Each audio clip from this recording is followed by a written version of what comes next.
It's been 4 days since that happened. Joe Biden, at a U.S. presidential debate, he's running for a second term against Donald Trump. Now, to call Biden's performance a disaster would be an understatement. The U.S. president was struggling to string sentences together. He was fumbling, he sounded raspy and looked confused, but Biden refuses to give up.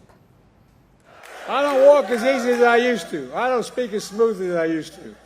I don't debate as well as I used to. But I know what I do know. I know how to tell the truth.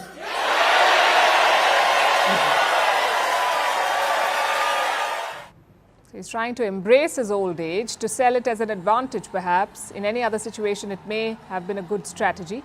But this one seems beyond saving. Biden is under pressure to step aside to make way for a younger face as a Democratic candidate. And it's not just his critics. Even his voters are drifting away from him. Look at the result of this new poll. It is damning for Joe Biden. Most voters think that he should not run again. They have concerns about his health. 72% of the voters feel that Biden is not fit for office, that he lacks the mental and cognitive capacities to be U.S. president.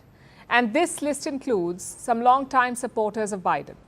The fact that he couldn't put answers together, the fact that he was tossed softball after Trump lied and lied and lied, and he just didn't go on offense. It was kind of clear to me that maybe Biden's not as with it as he used to be, and I think I'd be supportive if they put up another candidate rather than Biden. The media too is turning against Joe Biden. Major outlets that backed him in the past now want him to drop out, like the New York Times. They've published an editorial. It is scathing. Allow me to quote from what they've said. Voters, however, cannot be expected to ignore what was instead plain to see. Mr. Biden is not the man he was 4 years ago.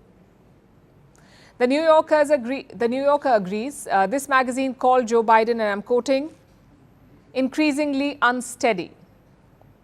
Again, we have a quote. Biden is no longer a fluid or effective communicator. Then we have The Economist. They love dishing out election advice, and they say that if Biden bows out, he would be helping America. The Economist called Biden, and I'm quoting, befuddled and incoherent. And some Democrats seem to agree. These are members of Joe Biden's own party. They have doubts about the president now. In August, the Democrats will have a convention. Next month in August, and that is where Biden was supposed to be officially nominated for a second time as the Democratic presidential candidate. It was supposed to be a straightforward affair. Biden is a sitting president. He's the only candidate from his party in the fray. There was no one who was going to challenge him among the Democrats. So he had a clear path. But that does not seem to be the case anymore. Now Democrats want the convention to be opened up for other candidates to be considered. But who could these other candidates be? Who would replace Joe Biden? There is no clear alternative as of today, but the names of several potential replacements are doing the rounds, like Vice President Kamala Harris, California Governor Gavin Newsom, Michigan Governor Gretchen Whitmer, Kentucky Governor Andy Beshear, Illinois Governor J.B. Pritzker.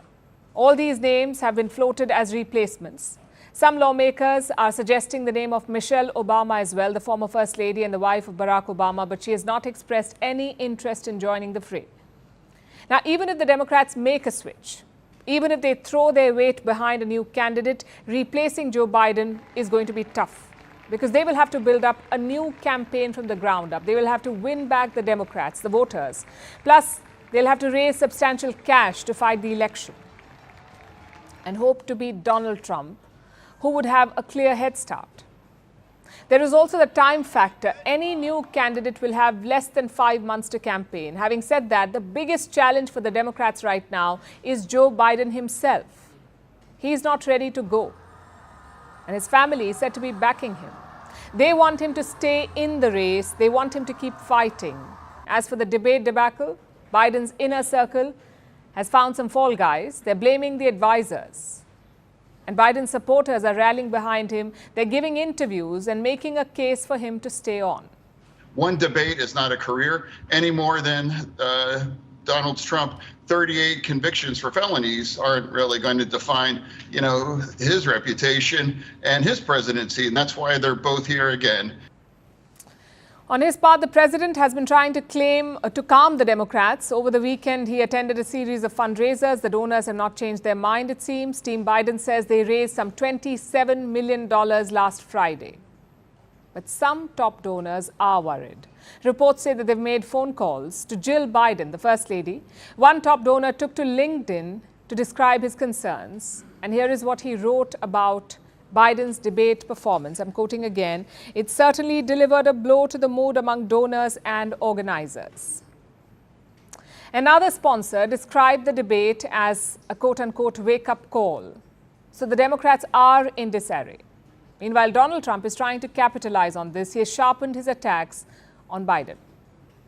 Despite the fact that crooked Joe Biden spent the entire week at Camp David resting, working, studying. He studied very hard. He studied so hard that he didn't know what the hell he was doing. Trump is a clear favorite now, which does not make him the best candidate. But this is what America's got. Two old white men, both too stubborn to step aside.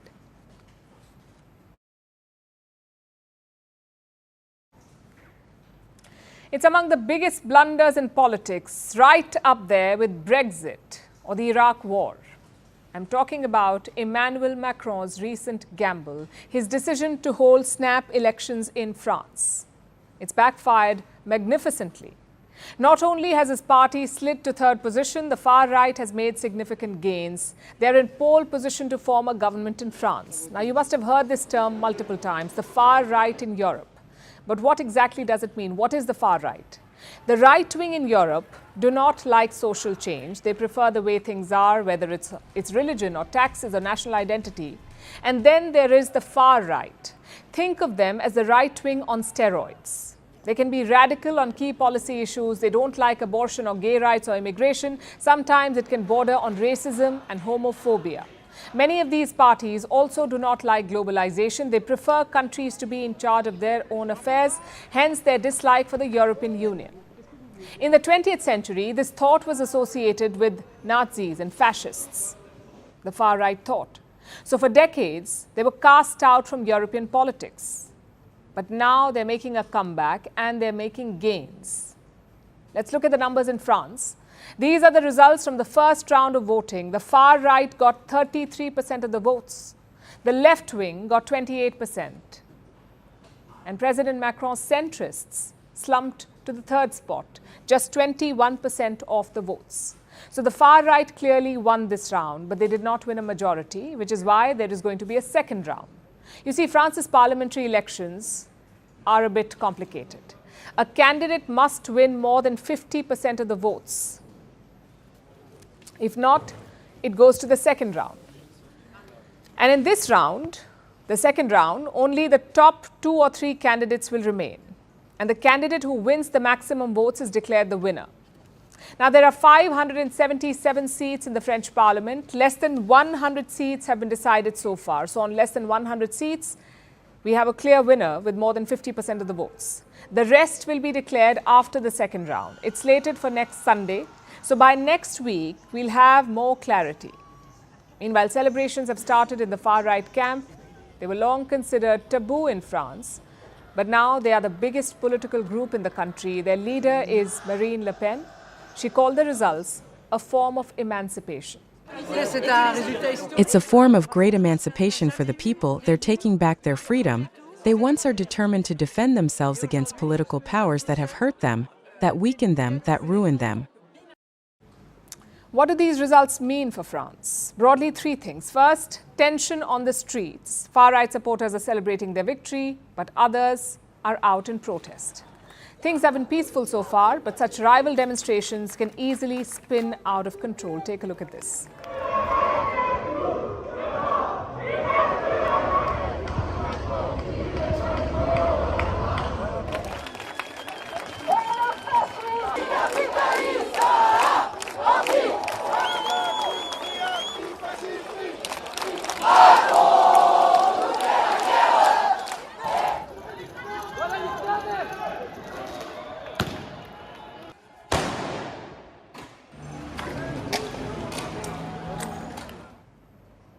Fallout number 2, it could lead to a new alliance. The far right is not looking for a coalition. They want an outright majority, so the rest of the parties are looking to gang up. Macron has already released a statement. He's calling for a broad coalition against the far right, basically the left plus the centrists. His prime minister also echoed that call. I say this with the force that the moment calls for, to each and every one of our voters. Not a single vote must go to the national rally. Which brings us to the final point, irreparable damage to Emmanuel Macron's legacy. There are 3 possibilities after the second round: a far-right victory, a left plus centre victory, or a hung parliament. And all 3 will turn Macron into a lame duck. That too in the middle of the Olympics. Remember, France will be hosting the Games later this month. The whole world will be looking at France, and what will they see? A president humbled and left at the mercy of others. Macron's presidential term lasts until mid-2027. And as president, he can still control France's foreign and defense policy. But he needs the parliament for domestic policies like taxes or immigration or health and education. So we could be looking at a long period of deadlock in France.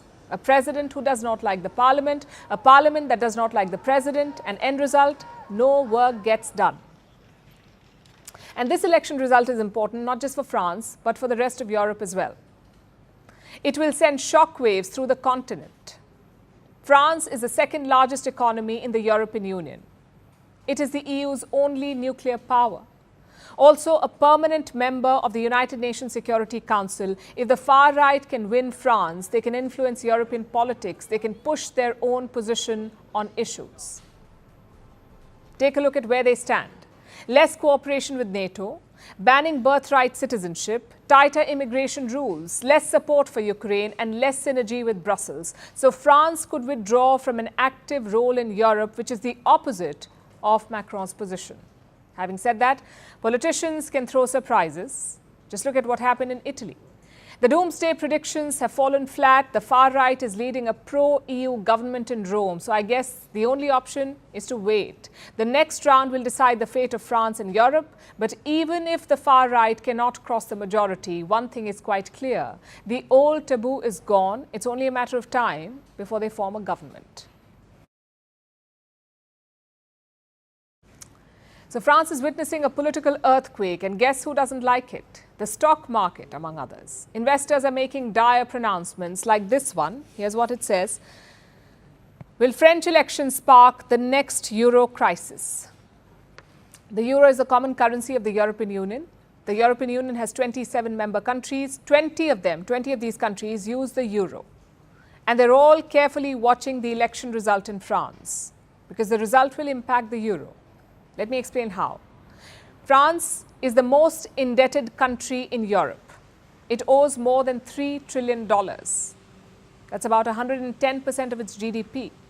The country is running a deficit. If the right or the left-wing parties gain ground, this deficit could rise even further because these parties want to push some populist policies, like lowering the retirement age. They want to lower it back to 60. Last year, Macron had introduced a law. It raised the retirement age from 62 to 64 in France. The far right, wants to bring it down to 60. This will increase France's pension bill. What about the left-wing parties? What have they promised? They want a higher minimum wage. They also want to lower taxes on individuals. Like I said, these are all populist measures. These parties want to put more money into the hands of people. But these promises come with a price tag. France will need more than $20 billion to finance these proposals. And where will this money come from? The government coffers are empty, so Paris will have to borrow more. And Macron's party has been warning against this. I don't want to lie to the French people. I don't want to promise them the moon, make them believe that everything can be paid for by magic. Investors are feeling jittery too. There has been a sell-off in the markets. Last month, French stocks lost about $210 billion.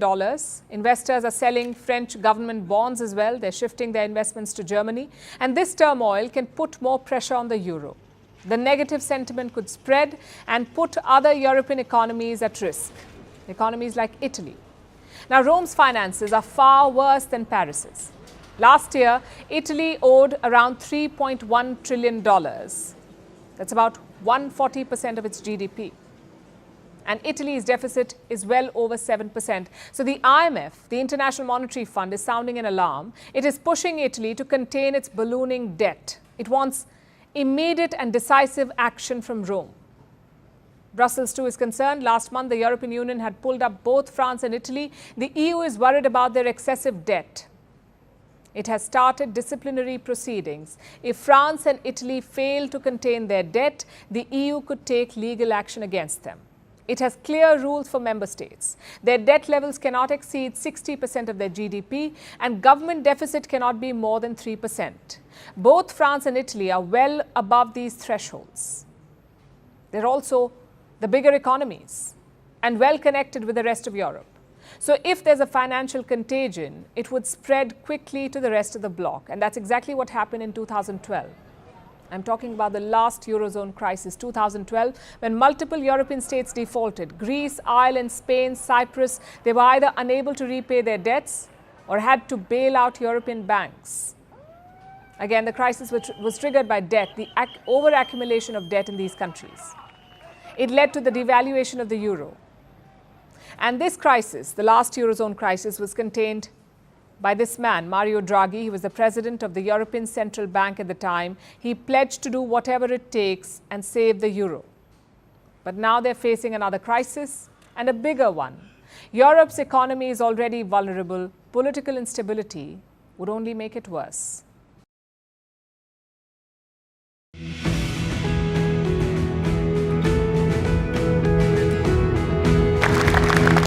It is time for a change, and we are it. Thank you. And I invite you all to join our mission to stop the chaos, turn the page, and start to rebuild our country. Thank you so much.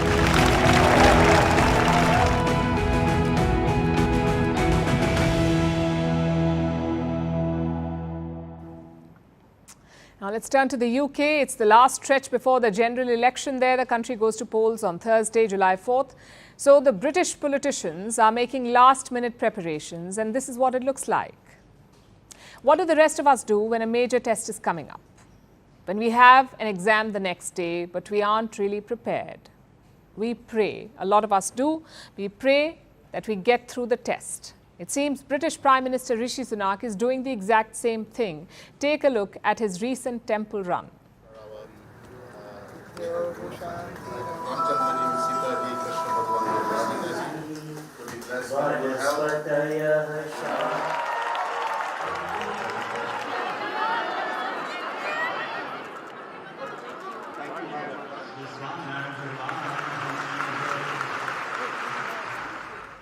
On Saturday, Rishi Sunak dropped into the Swaminarayan Mandir in London, where he prayed and made his offerings.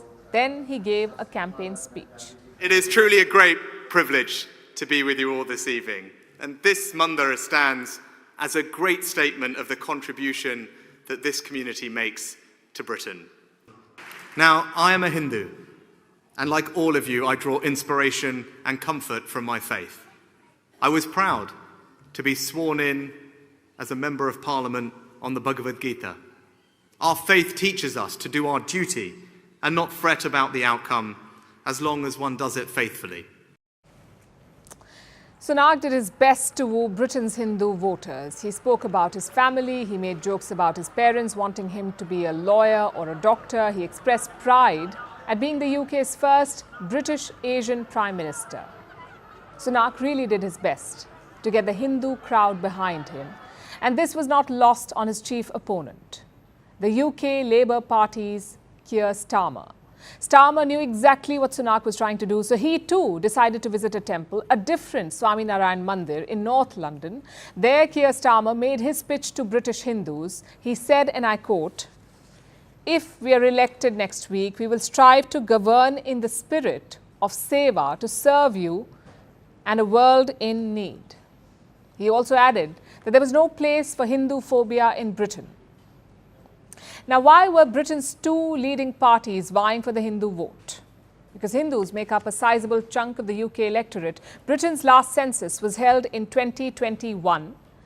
More than 1 million people identified as Hindus. That's about 1.5% of the British population, and their votes could be crucial on Thursday. More so for Rishi Sunak, who seems to be staring at a rout. Just days before the ballot, opinion polls say that Sunak's party is trailing. That's the Conservative Party or the Tories. They're behind the Labour Party by about 20%. So Rishi Sunak is doing everything he can to get more votes. He's not just quoting Hindus. He also went to a synagogue to ask for Jewish votes. I am a Hindu, not a Jew. But I do know something of what it is like to be seen as different from others, and even to experience hatred directed towards you and your community because of who you are. I know something of what it is like to be part of a community that is both proud of its heritage and proud of its Britishness too. So that's Rishi Sunak doing his best to finish second. And that isn't a dig, it's the ground reality in the UK. According to opinion polls, there's almost nothing that can stop Labour from winning Thursday's election. They say Keir Starmer will be the next British Prime Minister, so Rishi Sunak is now trying to become the leader of the opposition. His biggest challenge is the Reform Party, led by this man, Nigel Farage. Farage is campaigning on an anti-immigration plank. He promises to be even harder on immigrants than the Conservatives were. And Farage has found support among some traditional Conservative Party voters. They're switching to his party, to Reform, because they're frustrated with Rishi Sunak and his party, the Conservatives, which means that Sunak risks losing his core voters. Will enough of them defect for the Prime Minister to be relegated to the third place? Or will the UK's first British Asian Prime Minister end up leading the opposition? Guess we'll find out by Friday. Now let's turn our attention to Africa, to Nigeria in the west, where a series of terror attacks took place over the weekend. 4 suicide bombings took place on Saturday. They occurred in Nigeria's northeastern Borno state. The bombs killed at least 18 people. Many more are injured, and the whole region is now on alert. No one has claimed responsibility for the attacks yet, but the signs point to the most infamous terror group in the region, Boko Haram. Saturday's suicide bombers were all women, and this is a tactic that Boko Haram has used in the past. Here's our report. On Saturday, a wedding was taking place in Gwoza town. The town is located in northeastern Nigeria, in the Borno state. But in the middle of the festivities, a stranger walked in. A woman reportedly carrying a baby on her back. She entered the wedding venue and then set off an improvised explosive device that she had on her. At least 6 people were killed in the resultant blast, and some others were injured. We were eating and having a conversation, while some other guests were praying for the couples, and then I heard a bomb, not knowing I was also a victim. I saw some of my friends on the ground. I tried my best to escape from the scene, and suddenly, I find myself in the hospital. That was the beginning of the rampage in Gwoza. A second blast took place near a hospital in town. The bomber was reportedly a teenage girl. A third blast took place at a security checkpoint. The bomber panicked while being questioned, so she blew herself up, along with the security personnel. The fourth blast took place at a funeral for victims of the first bombing. I personally lost 3 of my, friends instantly there at that first blast. Thereon, afterwards, some people now started for the funeral of one of the 3 that I lost. At the funeral ground, another one also blasted. There were 4 suicide bombings in Gwoza on Saturday, leaving at least 18 people dead and dozens injured. 4 separate attacks took place, and it seems that more had been planned. 2 more suspected suicide bombers were arrested, and reports say that not less than 30 had descended upon the town. 30 suicide bombers, all of them women. It has put Gwoza on edge and raised a number of questions. The first is, who is behind these attacks? So far, no group has claimed responsibility. But it has all the hallmarks of Boko Haram. The terror group originated in the Borno state. They had taken over parts of it, including Gwoza, back in 2014. The group has been pushed back, but not eradicated. Boko Haram used its first female suicide bomber in June 2014, and soon it became a regular occurrence. Reports say that about half of Boko Haram's suicide bombers are women, and that no other group in history has used more women for suicide bombings. So all the signs point to Boko Haram. Now the second question is, what is Nigeria's government doing about this? President Bola Tinubu says that the attackers will pay a heavy price. He also called the suicide bombings a desperate act and said that it proves that the terrorists are under pressure, which is a convenient excuse for the security failure. Tinubu says that he would not allow Nigeria to slither into an era of fear, tears, sorrow and blood. But for the people of Gwoza, that era has already begun. It's a big day here in India because a new set of laws has been rolled out. Laws that affect every Indian citizen. Criminal laws. There are 3 new ones now. The Bharatiya Nyaya Sanhita, Bharatiya Nagrik Suraksha Sanhita and Bharatiya Saksha Adhiniyam. All 3 were passed in December last year by India's parliament. They have replaced colonial era laws. Now, if you're into courtroom dramas, you must have heard of them. IPC or the Indian Penal Code, CRPC or the Criminal Procedure Code and the Indian Evidence Act. These 3 do not apply anymore in criminal cases in India, only the new ones will. I guess the obvious question is why? There is a symbolic and practical reason. More than 7 decades have passed since India's independence, yet our laws dated back to colonial times. So clearly it was time for an overhaul. It was time for Indian laws made by Indians. And that's not the most important reason. As time passed, India's laws have gotten outdated. Some provisions and procedures did not make sense at all. So reform was the need of the hour. Most legal experts and political parties agree with it. There was a need for reform, but they disagree on the specifics, on what kind of reforms, on how these laws were drafted. The opposition says that there was not enough consultation, but the Home Minister of India has pushed back. He says the issue must not be politicized. इतने बड़े सदियों के बाद हो रहे सुधार को political colour देना मैं मानता हूं ठीक नहीं है। मेरे तो सभी विपक्ष के साथियों से विनती है, पॉलिटिक्स करने के ढेर सारे मुद्दे हैं, आराम से करिए पॉलिटिक्स, कोई चिंता नहीं, हम भी जवाब देंगे। मगर ये कानून देश के 140 करोड़ नागरिकों को संविधान का जो स्पिरिट है, न्याय और आत्मसम्मान, वो समय पर दिलाने की एक एक्सरसाइज है।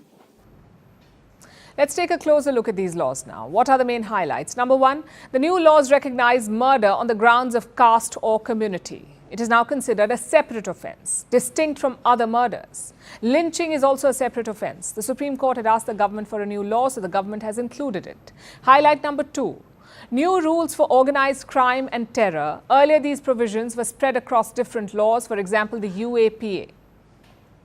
States like Maharashtra had their own region-specific laws. The idea is to do away with all of that, to centralize and simplify the rules. Highlight number 3, penalizing intercourse via deceit. Say someone made a false promise of marriage or promised a job or hid their identity to have sexual relations with a woman. Then this law will kick in.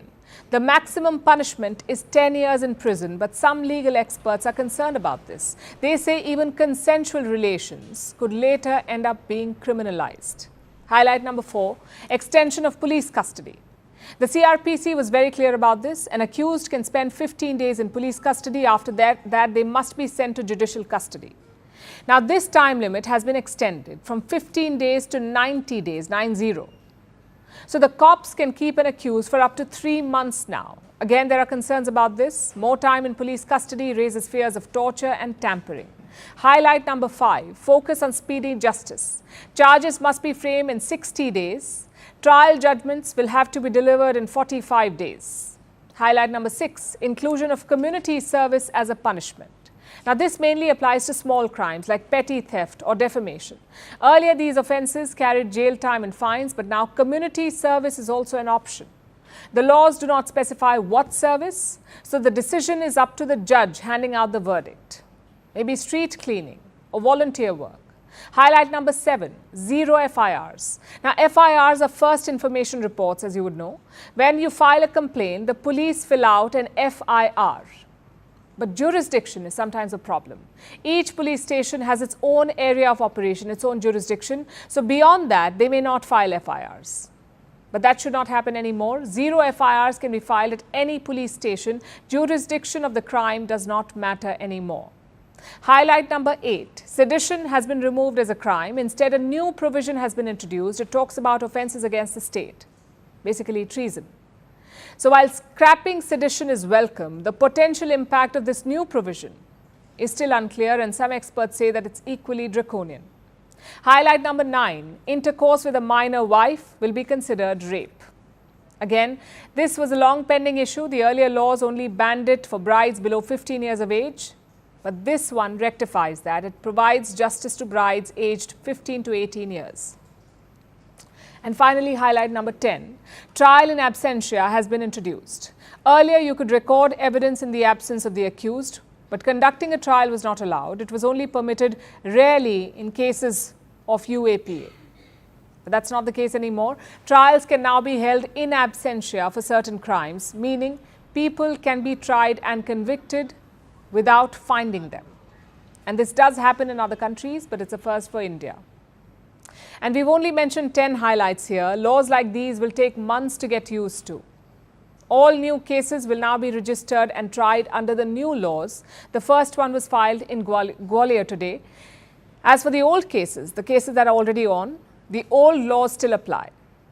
I know it sounds a bit complicated, but that's the nature of overhauls. They consume time and effort.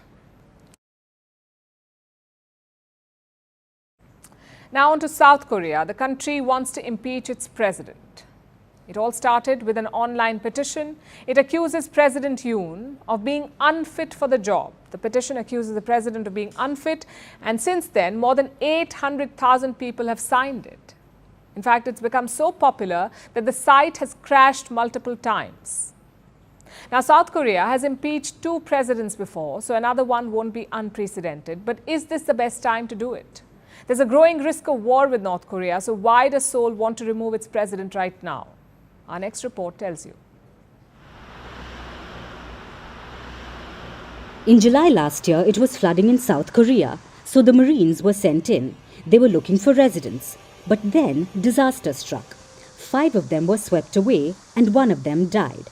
The accident led to an uproar in the country. The death of the 20-year-old Marine raised questions. It's been a year since then, but that tragedy has come back to haunt South Korea's president. Yoon Suk-yeol has been accused of interfering with the inquiry. South Koreans are distrustful of him. They want the government out, and it's led to an online petition. It calls for the impeachment of Yoon Suk-yeol. The petition is on the National Assembly's website. That's like their parliament. It went live on June 20th. Over 800,000 people have signed it so far. In fact, it's so popular that the site has experienced frequent delays and disruptions. On Monday, thousands of people tried to access the site. They faced delays of up to 4 hours. One error message showed that over 30,000 people were waiting to sign it. So what does this petition say? It calls on the parliament to introduce a bill to impeach Yoon. The petition accuses Yoon of raising the risk of war with North Korea, for exposing South Koreans to health risks and rampant corruption. The online petition wants him out on the grounds that he is unfit for the job. Now, petitioning the government is a constitutional right in South Korea. If a petition gets over 50,000 signatures, the parliament has to take it up. It doesn't guarantee a vote on it, but it has to be assigned to a committee. The committee then decides if the parliament should take it up. Once that's done, the parliament can call for a president's impeachment with 2/3 majority. So it's not an unlikely scenario. But South Korea's opposition seems hesitant. The Democratic Party seems reluctant to pursue an impeachment bill. Yoon Suk-yeol is the leader of the Conservative People Power Party. In 2022, he became president, but it was a very narrow mandate. Since then, his aggressive style has alienated voters. Polls show that nearly half of South Koreans think he's doing a bad job. In April, his approval ratings were around 25%. The call for impeachment comes at a terrible time for South Korea. There's growing conflict with the North, and the last thing Seoul needs is the impeachment of its president. But it isn't unprecedented. South Korea has impeached presidents before. The first was in 2004. Roh Moo-hyun was accused of illegal electioneering. The second was in 2017. Park Geun-hye was accused of corruption. Will Yoon Suk-yeol become the third? Well, we'll soon find out.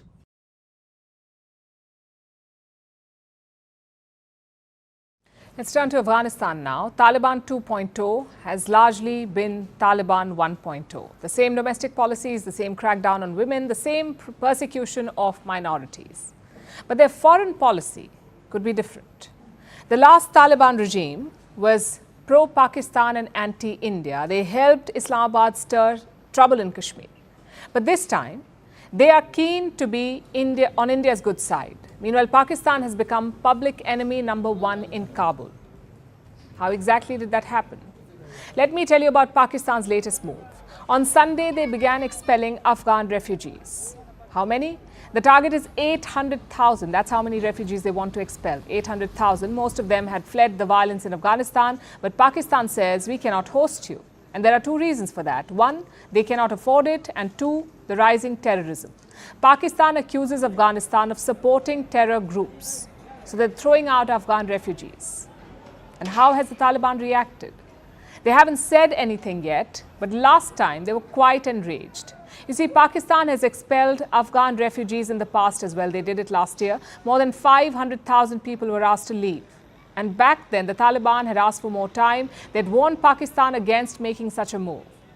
It's one of the many disagreements between them. Pakistan and Afghanistan have fought over borders, over trade, over terror, and over territory. The old protege has turned against the mentor. In fact, they're now keen to support from Pakistan's biggest rival, and that is India. The Taliban wants India's support. Qatar hosted a key United Nations meeting on Afghanistan recently, and for the first time, Taliban attended. India too was at the table. New Delhi was represented by senior diplomat J.P. Singh. He heads the Pakistan, Afghanistan and Iran division. Before the event, he had a meeting with the Taliban delegation. As always, New Delhi has tried to downplay it, but the Taliban is going to town with it. Look at their official statement. It says, India supported the Taliban's position in Doha. And this is not a one-off. We saw another example last week. Afghanistan had qualified for the semi-finals of the T20 World Cup. And who did the Taliban thank for it? India.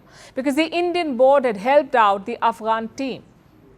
Now, all of this makes one thing quite clear. The Taliban is keen to be on India's good side, to have exchanges and conversations. But again, two questions remain. The first is why, and the second is how should India respond? Let's answer the why first.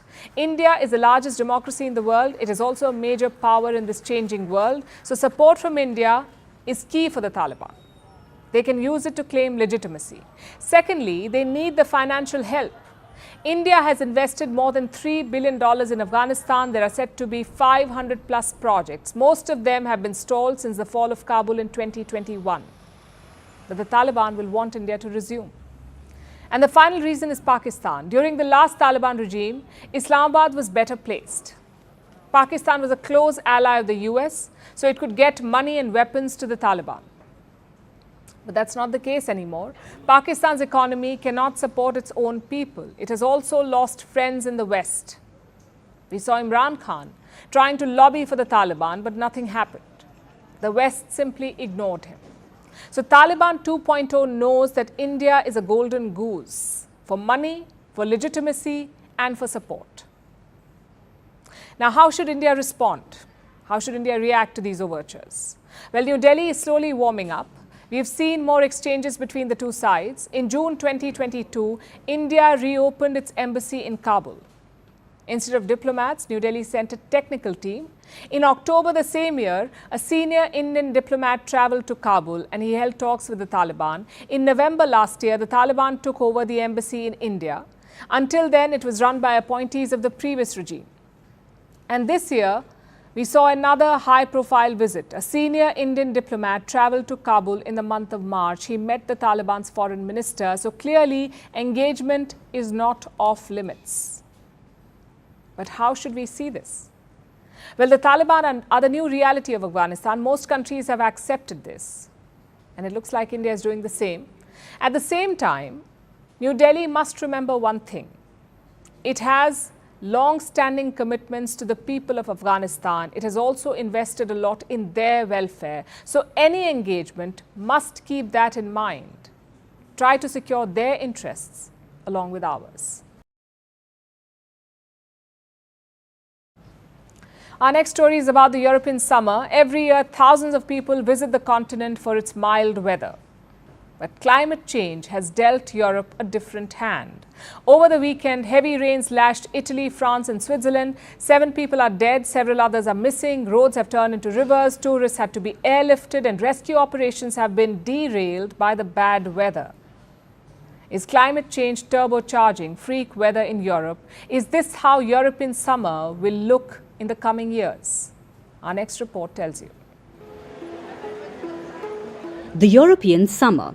It's typically characterized by warm sunny days, mild temperatures and a lot of outdoor activities. But this weekend, tourists were in for a rude shock. That was Zermatt, a town in southwest Switzerland. On Saturday, roads there turned into gushing rivers. It was due to torrential rains. Switzerland's complex topography makes it particularly susceptible to the impacts of flooding. Coupled with rapid melting of snow in the Alps, this is a precarious situation. 4 people have already died. 2 others are missing. Farther north, the Rhone River burst its banks in several areas. The overflow led to infrastructure damage, transportation disruptions and evacuations.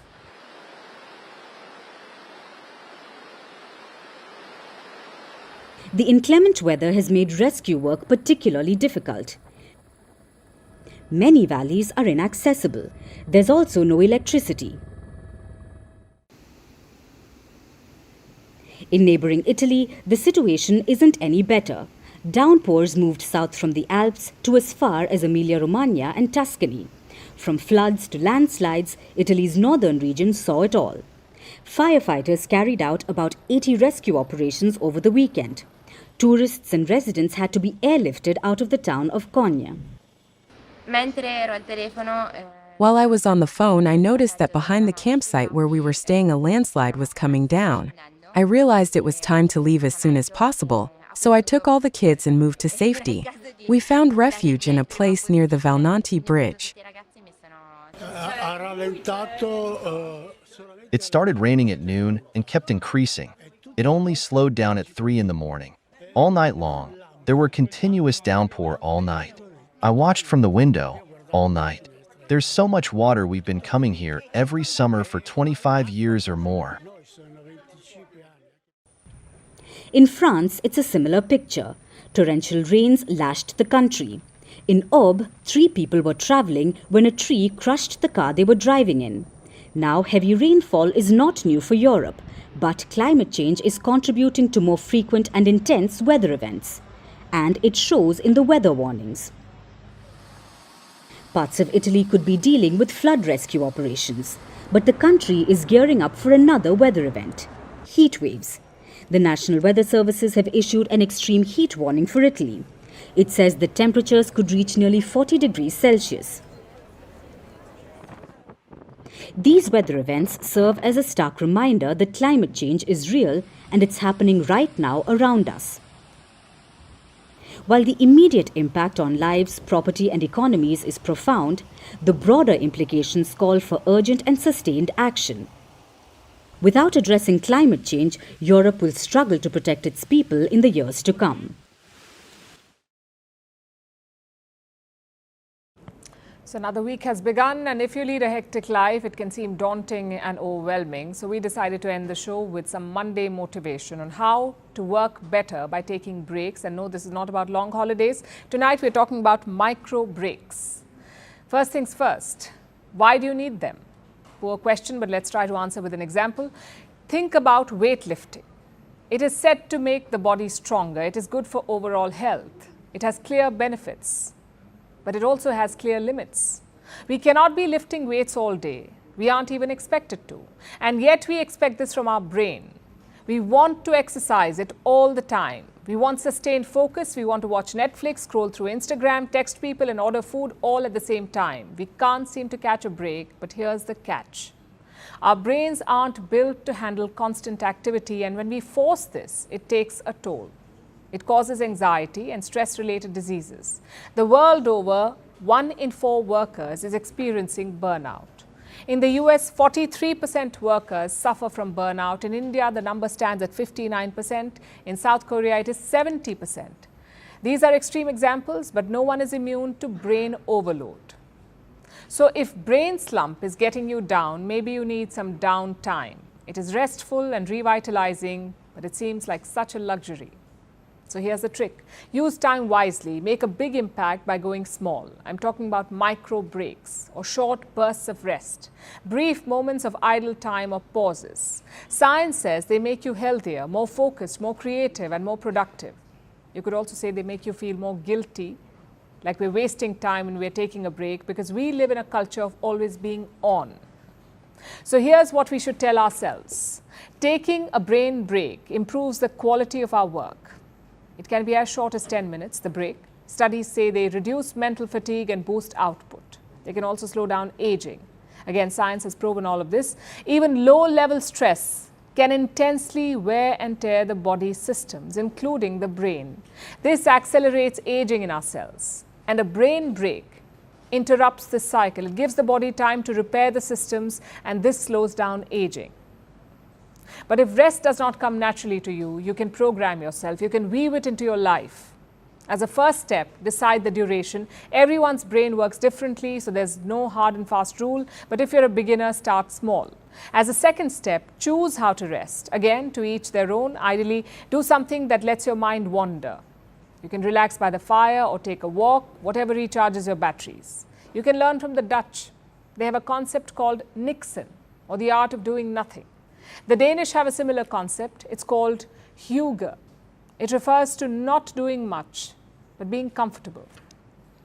And when in doubt, you can always just lie down. Slumberland is a surefire way to get deep rest. Although if you're looking for a micro break, you can just lie down, minus the sleep.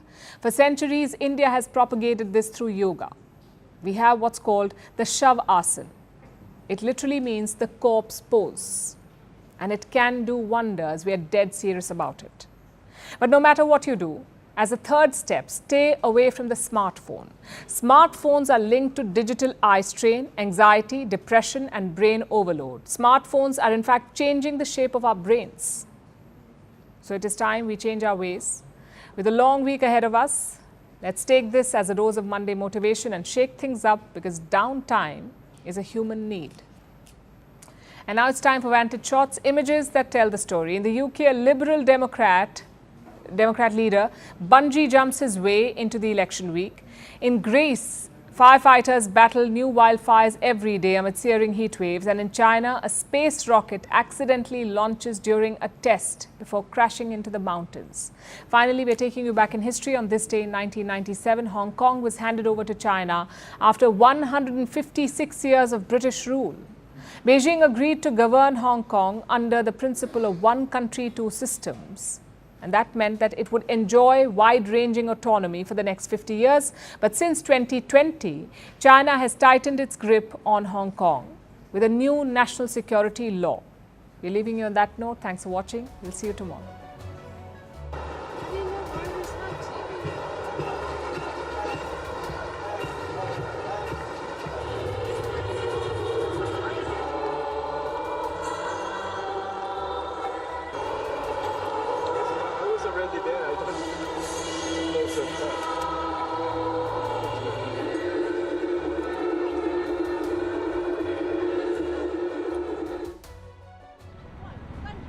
Liberty!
From impeachments to inaugurations, if it's a political story, we are on the scene.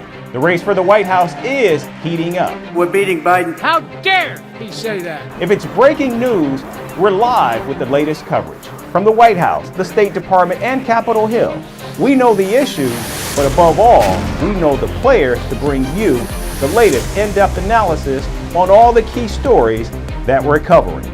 I'm Eric Ham. Join me from Washington here on Firstpost America.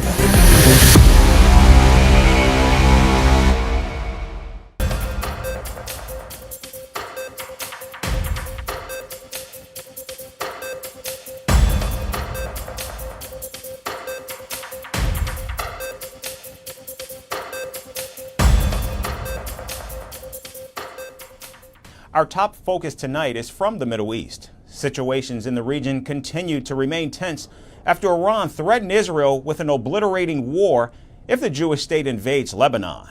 Now, in a post on social media platform X, Iran's mission to the United Nations said that all options, including the involvement of Hezbollah, remain on the table. Now, Israel's foreign minister responded by saying, quote, "If Hezbollah does not cease its fire and withdraw from southern Lebanon, we will act against it with full force until security is restored and residents can return to their homes," end quote. Now, the war of words between Israel and Iran has remained fierce in recent days. This in turn has now forced the United States to step in and attempt to play peacemaker. U.S. intelligence warns that a large-scale war between Israel and Hezbollah is likely to break out in the next several weeks if Israel and Hamas fail to reach a ceasefire deal. Meanwhile, Israeli Prime Minister Benjamin Netanyahu says he is committed to his goal of completely defeating Hamas in Gaza. We are committed to fighting until we achieve all our goals.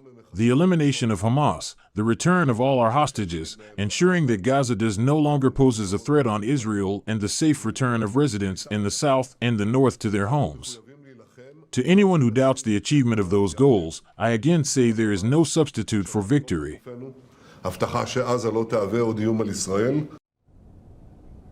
Now, in response, Hezbollah says it will continue attacking Israel until a permanent ceasefire is achieved in Gaza. And just yesterday, Hezbollah launched a barrage of kamikaze drones, wounding at least 18 Israeli soldiers. Now, as the drumbeat for war rages, the United States, Germany, the Netherlands, and Canada are urging their citizens to leave Lebanon as soon as possible via commercial flights still operating in the country. In addition, at least 7 other nations have also issued orders for their citizens to leave Lebanon immediately. Diplomatic efforts to bring a ceasefire in Gaza seem to have hit a roadblock, and with the tensions rising between Israel and Hezbollah, the international community is staring at another major security crisis in the region. And in France, the far-right National Rally Party has secured a resounding victory in the first round of the country's snap parliamentary election. According to final results published by the Interior Ministry, the right-wing bloc clinched over 35% of the vote, while the left-wing coalition came second with almost 28%. President Emmanuel Macron's centrist Ensemble alliance slumped to the third position with just above 20%.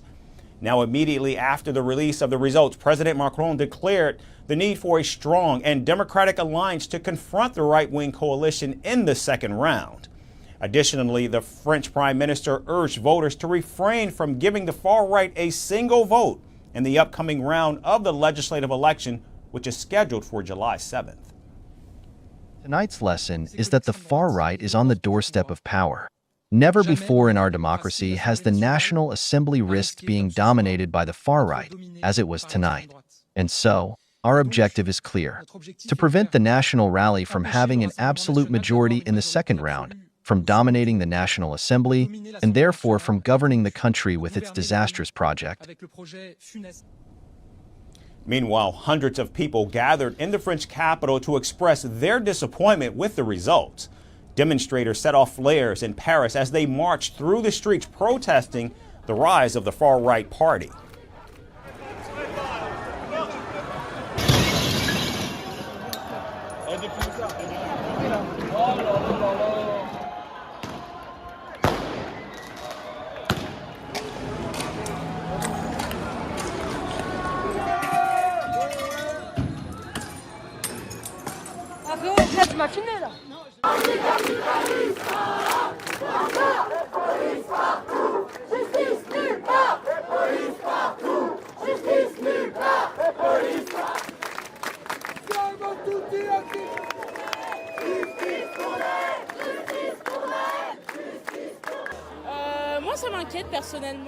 It worries me personally because we see that the National Rally are on top, and it scares me. We don't see a vote coming for social rights, we don't see economic progress, we don't see immigration. It will worsen rights for LGBT, for women, abortion, medically assisted procreation. All of this will be swept away because it's the far right. We mustn't forget that. Now, since the European parliamentary election last month, concerns about a resurgence of the far right on the continent have been mounting. And this trend didn't just start in France, but has also played out in Germany, where the far right won a major share of the vote, surpassing Chancellor Olaf Scholz's Social Democrats. If the far right wins the French parliamentary election, the country could face a significant financial and constitutional churn. The right-wing bloc has made extravagant spending pledges ranging from rolling back President Macron's pension reforms to cutting gases, fuel, and electricity taxes. Now, despite President Macron's resolve not to resign under any circumstances, the National Rally Party has expressed its intention to curtail his authority. Now, there's no doubt that the party will pursue this course of action if it secures an absolute majority. And as the second round of the election approaches, France appears to be deeply divided politically, and its unity seems to be in jeopardy. Now, it remains to be seen if President Macron will manage to hold on to his position and for how long. And here in the United States, it's been more than 72 hours since President Biden's disastrous debate against former President Donald Trump, and the fallout still continues. Reports say that the Democratic Party is now in panic mode and trying to recover from the president's performance. Meanwhile, post-debate polls show that more than 70% of voters believe President Biden should not run for a second term. However, the commander-in-chief says he intends to defeat Donald Trump and has no plan to drop out of the race. Our next report takes you inside the ensuing chaos. US President Joe Biden delivered a dismal performance during the first presidential debate of the 2024 election race. His stumbles and fumbles in front of Donald Trump made headlines not just in the United States but all over the world. And now, the 81-year-old's poor night is also haunting his presidential nomination. Reports say that members of the Democratic Party who once united behind President Biden are now scoring candidate resumes in search of a different nominee. Members of the Democratic National Committee say it will be the easiest if Biden takes himself out of the race. The reaction of Democrats was at first shock, and that gave way to horror and then panic. And that's what we woke up with this morning, and the panic has continued. I don't know how long it will last, but I know that President Biden and his team have a lot of work to do. However, pushing the president out will not be a walk in the park. With the Democratic National Convention less than 50 days away, challenging Biden and convincing his supporters to flip their support would be difficult for any opponent, as Biden currently boasts support of 99% of the delegates. The panic in the inner circles of the Democratic Party has also allowed Republicans to present their own predictions. Senator Ted Cruz says that former First Lady Michelle Obama is likely to replace Biden in August, just 3 months before the November election. Meanwhile, former presidential candidate Nikki Haley said that Republicans should keep their guard up as Biden will not be the Democratic nominee.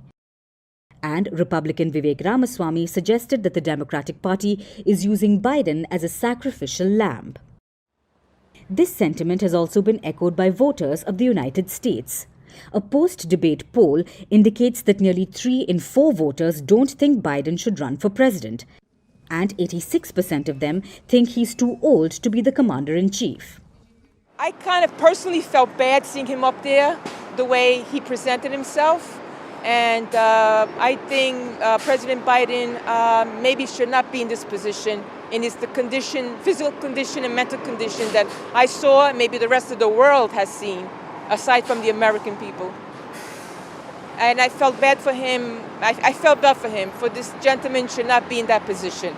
He should be home, being taken care of. Honestly, when I saw President Biden's eyes, I was really curious, why his pupils were so dilated. That was very concerning to me. And I felt that there were some times where he slurred his words, that he was a little incoherent at times. And I think that former President Trump did a great job of responding and not reacting to the questions that were being asked and to President Biden's responses. Adding to people's views of Biden, the president only functions well between 10 a.m. to 4 p.m. And outside this time range, he's prone to verbal miscues and fatigue. However, no amount of criticism and questions about his cognitive abilities have affected President Biden, who still feels he's capable of running for a second term. I know I'm not a young man. State the obvious. Well, I know. I don't walk as easy as I used to. I don't speak as smoothly as I used to. I don't debate as well as I used to. But I know what I do know. I know how to tell the truth.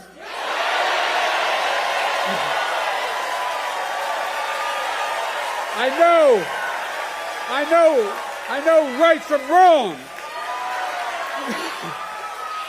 And I know how to do this job. I know how to get things done. And I know, like millions of Americans know, when you get knocked down, you get back up. This comes as American media outlets reported that President Biden's family has urged him to stay in the race. And some members of his clan have privately expressed exasperation at how his staff prepared him for the debate. And moving to the Caribbean, it's been over a week since the international peacekeeping mission led by Kenya began operations in Haiti. A 400-strong elite police unit from Kenya has been deployed to curb violence perpetrated by armed gangs in Haiti's capital, Port-au-Prince. Over the weekend, hundreds of officers from the East African nation conducted foot patrols in several neighborhoods which had fallen to gangs. Local Haitians embraced the police presence as they demanded an end to mafia and gang rule. We asked for the police forces to arrive because we know they can help us.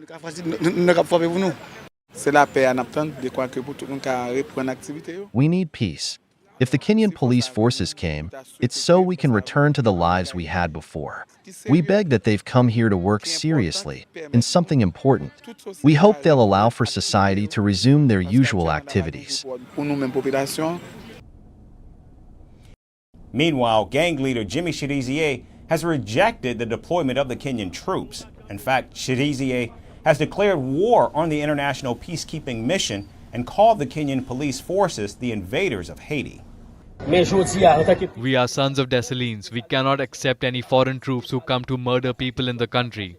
We'll fight with our lives and defend our country and the integrity of our country. It's part of the barbecue reaction. I don't care if they are white or black. Since they are not Haitian and they are on Haitian soil, I consider them to be invaders. An invader will never do us any good. Let's remember what they've already done to us.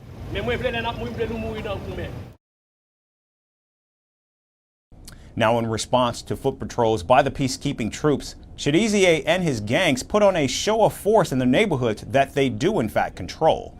The armed men were seen brandishing assault rifles and marching down the streets of Port-au-Prince with their faces covered by masks. And leading the group from the front was Jittery himself, who was seen shouting the war cry of his gang. A former police officer turned criminal, Jittery then gave weapons training to his team, followed by a high-octane speech imploring his gang to prepare for a bloodbath. The streets of Port-au-Prince witnessed an eerie calm as Kenyan troops patrolled in armored vehicles after Jittery's calls for war. Meanwhile, Haiti's President Gary Conille visited the United States over the weekend as Washington agreed to provide more funds to support the international peacekeeping mission led by Kenya. As gangs reject the foreign troop presence and all negotiations between Jittery and the government fail, the situation in Haiti remains a potential powder keg. And finally, from Argentina, 5-year-old Luan Danilo Peña disappeared after attending a family lunch. The matter became so big that President Javier Milei had to step in and oversee the search and rescue efforts. A breakthrough in the investigation came when the child's aunt confessed to the police that a family friend was behind the alleged kidnapping, igniting riots in Peña's hometown. Our final report explores the curious case of the missing boy. When it comes to children, the smallest things often bring them the greatest joy. They don't need expensive gifts. Even something as simple as a piece of candy can light up their world. And Argentina's 5-year-old Luan Danilo Peña also embodied this innocent joy.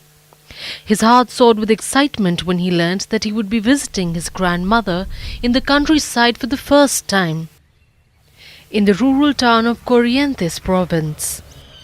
This joyful occasion, however, would soon plunge into unimaginable sorrow. Peña set off to pick oranges with his cousins and uncle. But he never reached the orchard, nor did he return home. As worry turned into panic, his family reported him missing. What began as a local police search rapidly escalated to a federal investigation into a suspected case of child trafficking. The shadow of suspicion fell upon 5 of his grandmother's guests, who were arrested for allegedly abducting Luan for human trafficking. A massive search and rescue mission began, starting at the orchard. Authorities found a peeled orange and Luan's tiny shoe. Despite deploying over 50 police dogs, the search yielded nothing. Days slipped by with no trace of Peña, and even the president of Argentina, Javier Milei, had to get involved. Under enormous pressure, Milei instructed his security minister to intensify the search. A reward of approximately $5,000 was offered for any information leading to Peña. Yet despite the tireless efforts of hundreds of officials, no answers emerged. The case took a harrowing turn when the police arrested a friend of Peña's grandmother, a retired Navy captain. This happened after the police dogs found Peña's scent in his truck and car. This led investigators to believe that Peña never went to collect oranges. Instead, he was snatched in a car. The devastating breakthrough came with a confession from Peña's aunt. She revealed that the child was accidentally run over by the detained former Navy officer and a former municipal employee. She further admitted she did not know what happened to his body. The police now believe it was buried, and a new search mission will begin to recover Peña's remains.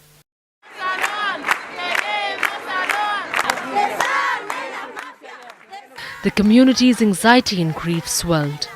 Hundreds of people, including Peña's family members, marched in protest in the province of Corrientes. I don't trust the police in Corrientes, or any in town, here or anywhere else. They did their job poorly. They had to close the town once and for all since the disappearance became known, and they didn't close anything. Demonstrators even threw rocks at the hotel where Peña's aunt was staying. They claimed that she too was involved in the child's disappearance. The mob grew so violent that the police had to fire rubber bullets and tear gas to disperse the crowd. In the blink of an eye, a child's pure joy was transformed into an unspeakable tragedy. Peña's disappearance has left a void that no amount of effort can fill. A precious life abruptly and cruelly cut short, serving as a reminder of how fragile life is.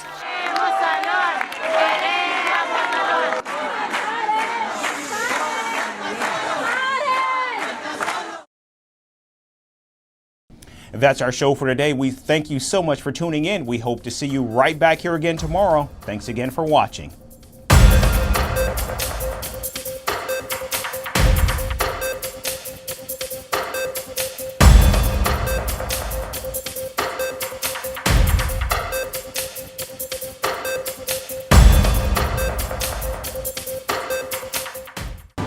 Firstpost reports from the world's second largest continent. Hello, I'm Alison Lagrange. A very warm welcome from Durban, South Africa. We get you the news and the newsmakers from Africa. From elections to climate change to innovations and opportunities. As the world's attention shifts, we report from Africa, the heart of the global South. Join me every weekday live on Firstpost.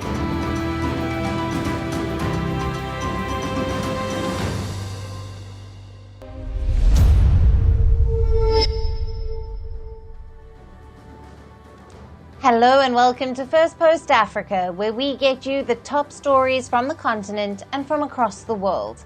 I'm Alison Lagrange, coming to you live from Durban, South Africa.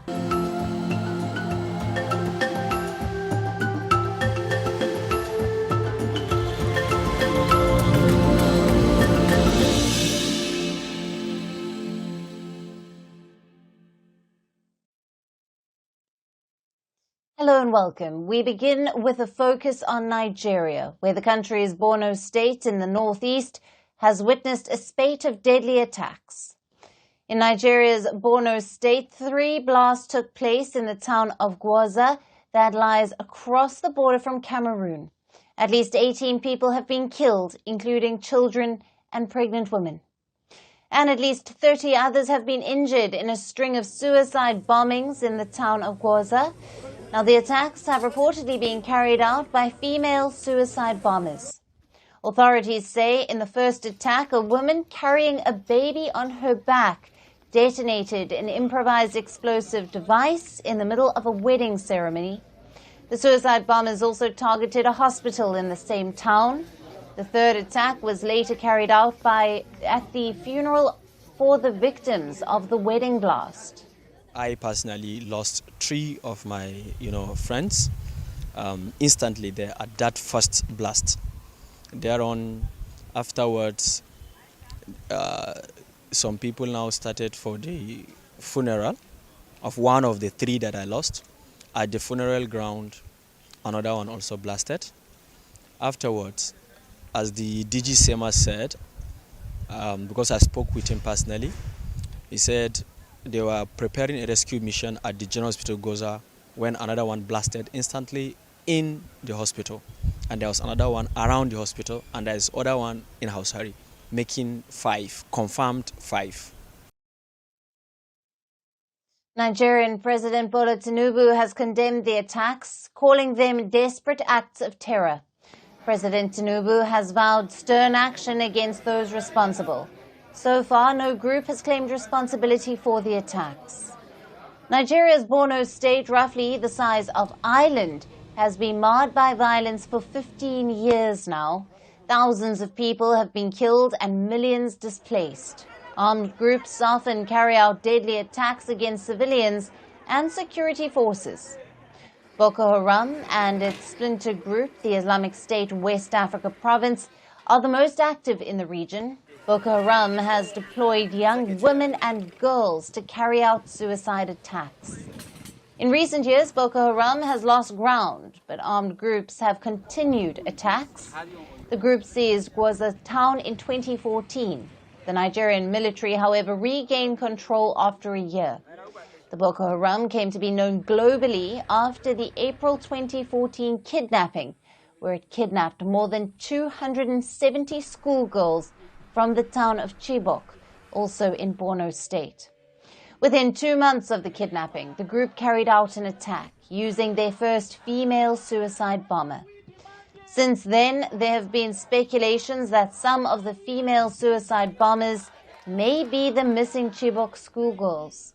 Now, the conflict has also spread to neighboring Niger, Chad, and Cameroon. It has prompted these countries, along with Nigeria, to form a regional military coalition to fight Islamist insurgents. For more on this, we have with us Dr. Samuel Oyewale, who is joining us from Pretoria. He is a lecturer at the Department of Political Science at the Federal University of Oyo-Ekiti, Nigeria, and also a research fellow at the University of Pretoria in South Africa. Welcome to Firstpost. Thank you for having me. Now, Doctor, the bombings occurred in northeastern Nigeria. Is there any evidence linking these bombings to existing extremist groups such as Boko Haram? And has any group taken responsibility? Thank you for having me once again. For now, there is no indicator or indication that a specific group has taken responsibility for this particular attack. However, given the nature, the details of the attack of the suicide bombing, it shows the signature of Boko Haram. This is a kind of attack that has been recorded in the past by Boko Haram. And Boko Haram is infamously known as one of the terrorist groups that is that prioritize the use of female suicide bomber, one of the highest use of female suicide bomber globally. In addition to that, authorities have linked the attack, blame Boko Haram for this particular attack as well. However, the group has not officially claimed responsibility for the attack. Right. How have the local communities been impacted by these attacks, especially considering the involvement of women as suicide bombers in these attacks? The use of women and young girls in suicide bombing and Boko Haram attack has become a recurrent issue in the northeastern Nigeria. So many people are now familiar with the use of young girls and women, mostly forced to detonate bomb in certain location on behalf of the terrorist group. However, the impact on the local community has been significant because initially the idea of a terrorist is that young guys that are involved, radicalized or paid or brainwashed to join the terrorist group. But in recent time, we have seen cases of that change in attitude, whereby young women and girls are now considered as part of the network or the instrumentality of terror in the region. So the changes in the one of the changes that has been recorded in the local community is the perspective or perception of women involvement in terrorism. It has changed from male-dominated campaign of terror to the use of women as instrumentality of terror as well. Again, the idea that stability is returning back to the region has been shaken by this particular event because the idea that has been promoted since 2016 has been that Nigeria is regaining confidence in terms of stabilizing the region, cracking down on the terrorist group, and returning peace to the afflicted region. However, with the recent events, this idea of stability, relative peace that the local community might have enjoyed, or the confidence that might have been developed in the last few years has been shaken with this recent and recurring attack by the terrorist group. Although the government has never truly defeated the group in the sense of ending the terrorist attack, but the decline in the attack has significantly built confidence over time. But the growing record of attack can actually challenge that particular optimism. Yeah, and on that, Doctor, what security measures are being taken to prevent further attacks in the affected region? Considering the severity of the incidents, what is the government's strategy for enhancing security and protecting civilians? Okay, government strategy has always been to improve security presence by increasing the deployment of troops and other security personnel, the police, civil defense, joint task force, and the multinational joint task force in the region. And with this recent reoccurrence in the attack by the Boko Haram, that means we are going to witness a significant increase in security presence in terms of checkposts and checkpoints, border entrance, and so on, that the community are going to witness due to this recent incident. Again, issue of engagement with the local community, because the security agency cannot do this work alone. Engagement with the security with the local community is very important, because knowing or identifying terrorists is not quite easy. Unlike insurgent group or guerrilla fighters that will come in groups or in mass to attack a community. A suicide bomber can just be one single person ramming into a crowded place and detonating a bomb. So collaborating with the local community will be very important in this context, especially in identifying strangers and in questioning strangers, as well as deterring possible attack in whatever in the given location. So in addition to that, the local community in terms of the state government, the local government needs to work with the security the security agency as well. So it is a multi-level response from federal government to the local government approach to build confidence of the community. Absolutely. Thank you very much for being with us on Firstpost Africa and for your valued insights on the latest coming out of Nigeria. Pleasure.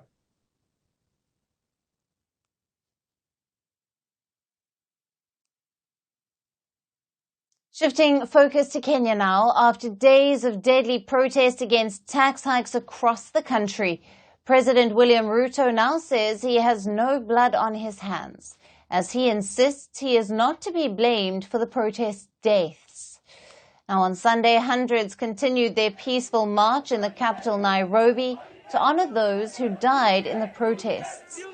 Rights groups say at least 30 people died in the week-long protests that forced the Ruto government to withdraw the controversial finance bill introducing new tax hikes. However, speaking to Kenyan TV, Ruto put the death toll at 19. He said there would be an investigation into the deaths as he condemned the loss of lives. He mentioned that the police did the best they could.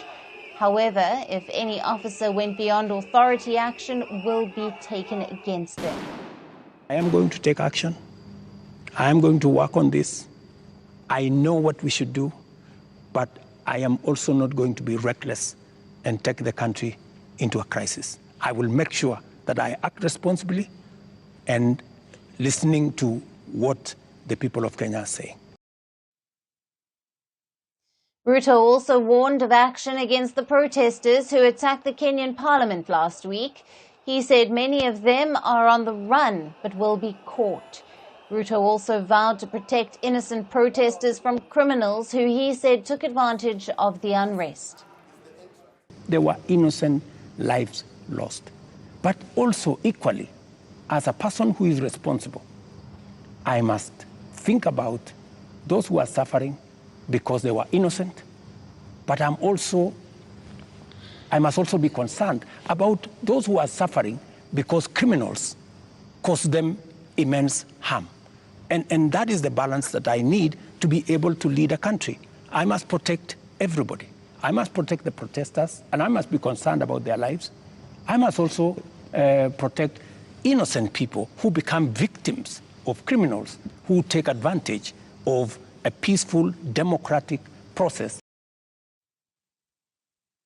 During the interview, the Kenyan president acknowledged that the government failed to communicate better with the public regarding the finance bill.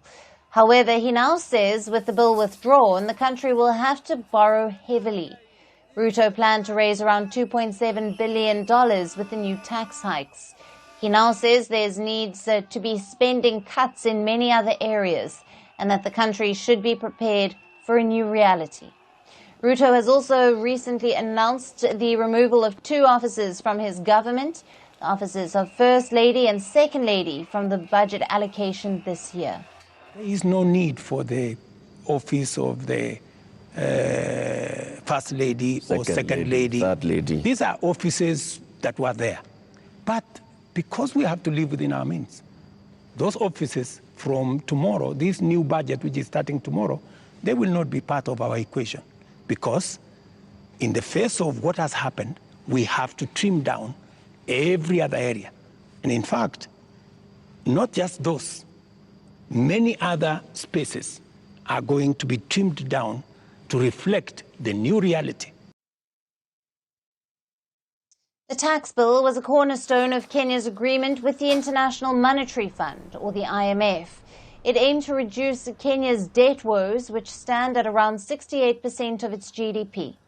The bill's withdrawal now puts Kenya's $3.6 billion loan program with the International Monetary Fund at risk. The IMF requires regular reforms before it releases tranches of funding. The international monetary body has yet not commented if it would shift the required targets for Kenya after the deadly protests.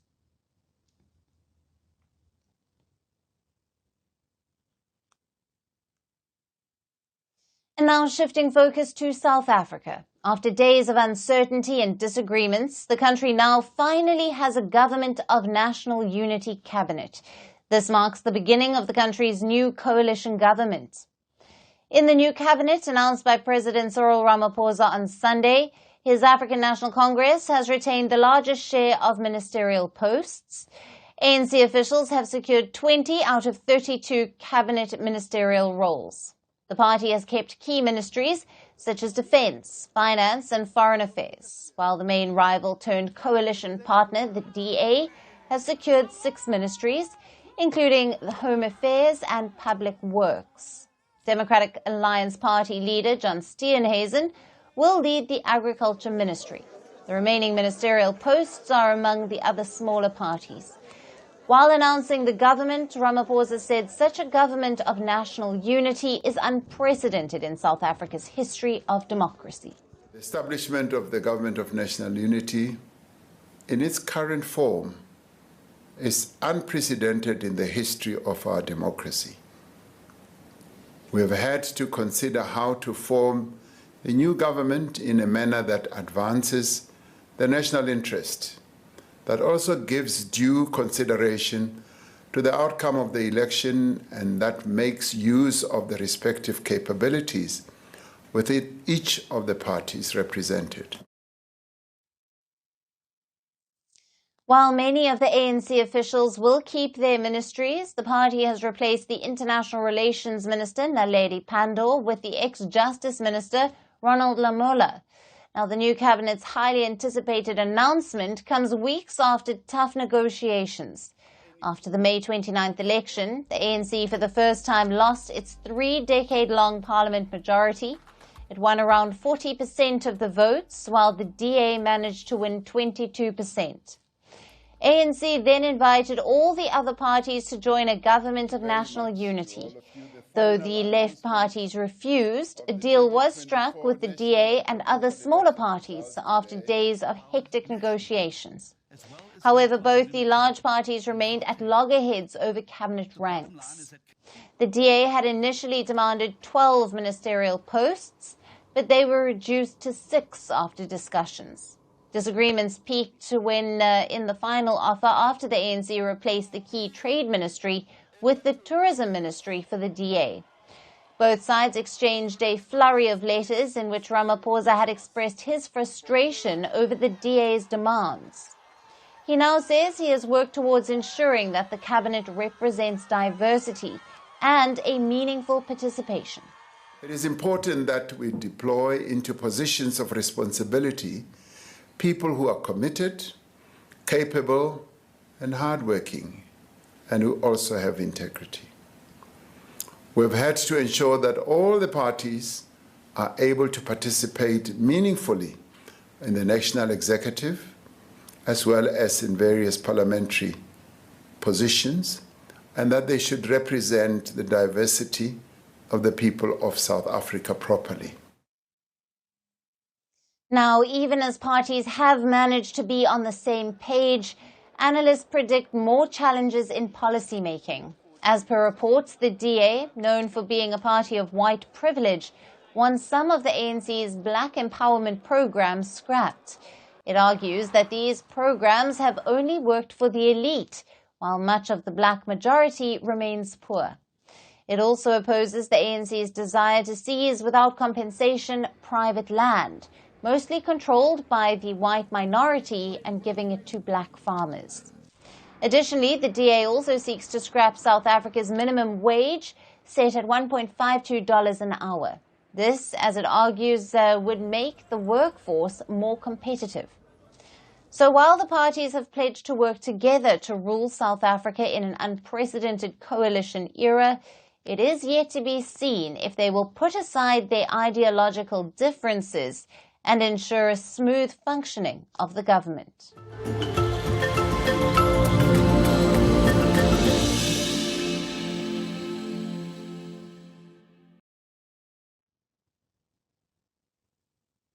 And finally, to our special segment, Resurgent Africa. Amid reports of coups and crises that dominate the headlines from the continent, we get you positive stories that often get overlooked. People in the Democratic Republic of Congo are taking the fight against climate change to the dinner table. Forget about kale and quinoa. The Democratic Republic of Congo is going all in on crunchy critters. It's a buzzworthy solution, and it is not just eco-friendly. It is also tackling malnutrition head-on. With insects as the new superfood, the Democratic Republic of Congo is proving that saving the planet can be deliciously unconventional. Our final report gets you all the details. Insects are considered tasty seasonal snacks in many African countries. Eating insects or entomophagy is a traditional practice there. In Uganda, termites and grasshoppers are commonly consumed by many cultures. In the African Great Lakes region, a dish called kunku is made from densely compressed midges or flies. For some, it's a staple food, while for some, it's a taste bud tingling delicacy. And now these insects are being touted as a sustainable food source amid growing hunger issues in Africa, especially in Congo, where malnutrition is a common issue among underprivileged children. Children are now combating the loss of nutrients and proteins via insects. At an orphanage in Congo's capital Kinshasa, thick palm tree larvae doused in a spicy sauce have become a part of their meals. A local NGO which runs 2 larvae farms is giving them fried larvae for food.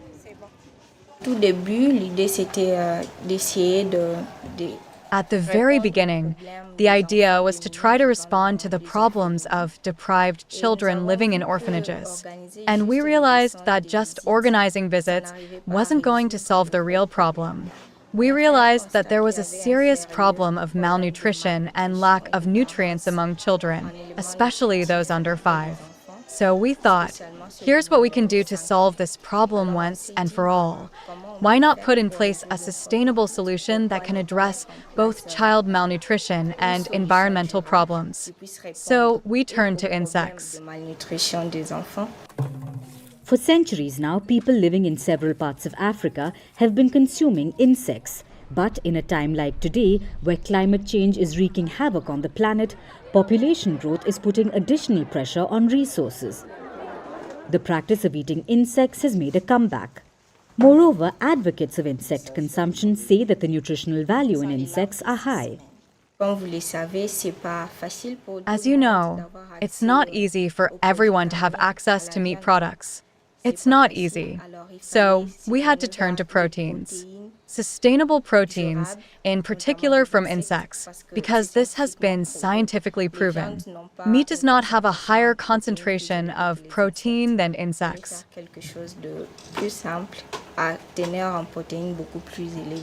In 2013, the UN's FAO, the Food and Agricultural Organization, issued a report on edible insects, and they endorsed them as a food source because of its sustainability. Experts say they also have a lower environmental footprint, as growing a group of insects doesn't need a lot of space and effort. In the neighboring Benin, a group is breeding larvae or black soldier fly as animal feed. It's a bid to replace costlier imported ingredients for poultry farmers. Along with this, it's also providing employment to people who are facing economic difficulty. It's an activity that's easy to carry out. It doesn't require much investment. It can be done just about anywhere, except where the climate isn't right. It requires a little improvement, but it's not a big deal. This means that it can be done by people who may have economic difficulties in obtaining an income. And a better income can mean better quality food, for example. So it takes a very small land and very little water to make a lot of insects. So obviously it's good for the environment, and also we try to steer clear of animal cruelty, and we just... It takes a fraction of the resources to grow a pound of crickets as it does a pound of beef. And so the amount of water it takes, the greenhouse gas emissions that it emits compared to the livestock, the amount of land that's required, the amount of feed that's required, there are so many factors that just lead to, this is kind of smart. The practice of entomophagy, deeply rooted in many African cultures, is proving to be a viable solution for contemporary challenges, amidst growing concerns over climate change, resource scarcity, and malnutrition. Insects offer a sustainable, nutrient-rich alternative to traditional protein sources. Their low environmental footprint and high nutritional value make them an attractive option for addressing both food security and environmental sustainability. And that's it on the show for today. We will see you again tomorrow at the same time. Thank you for watching, and goodbye.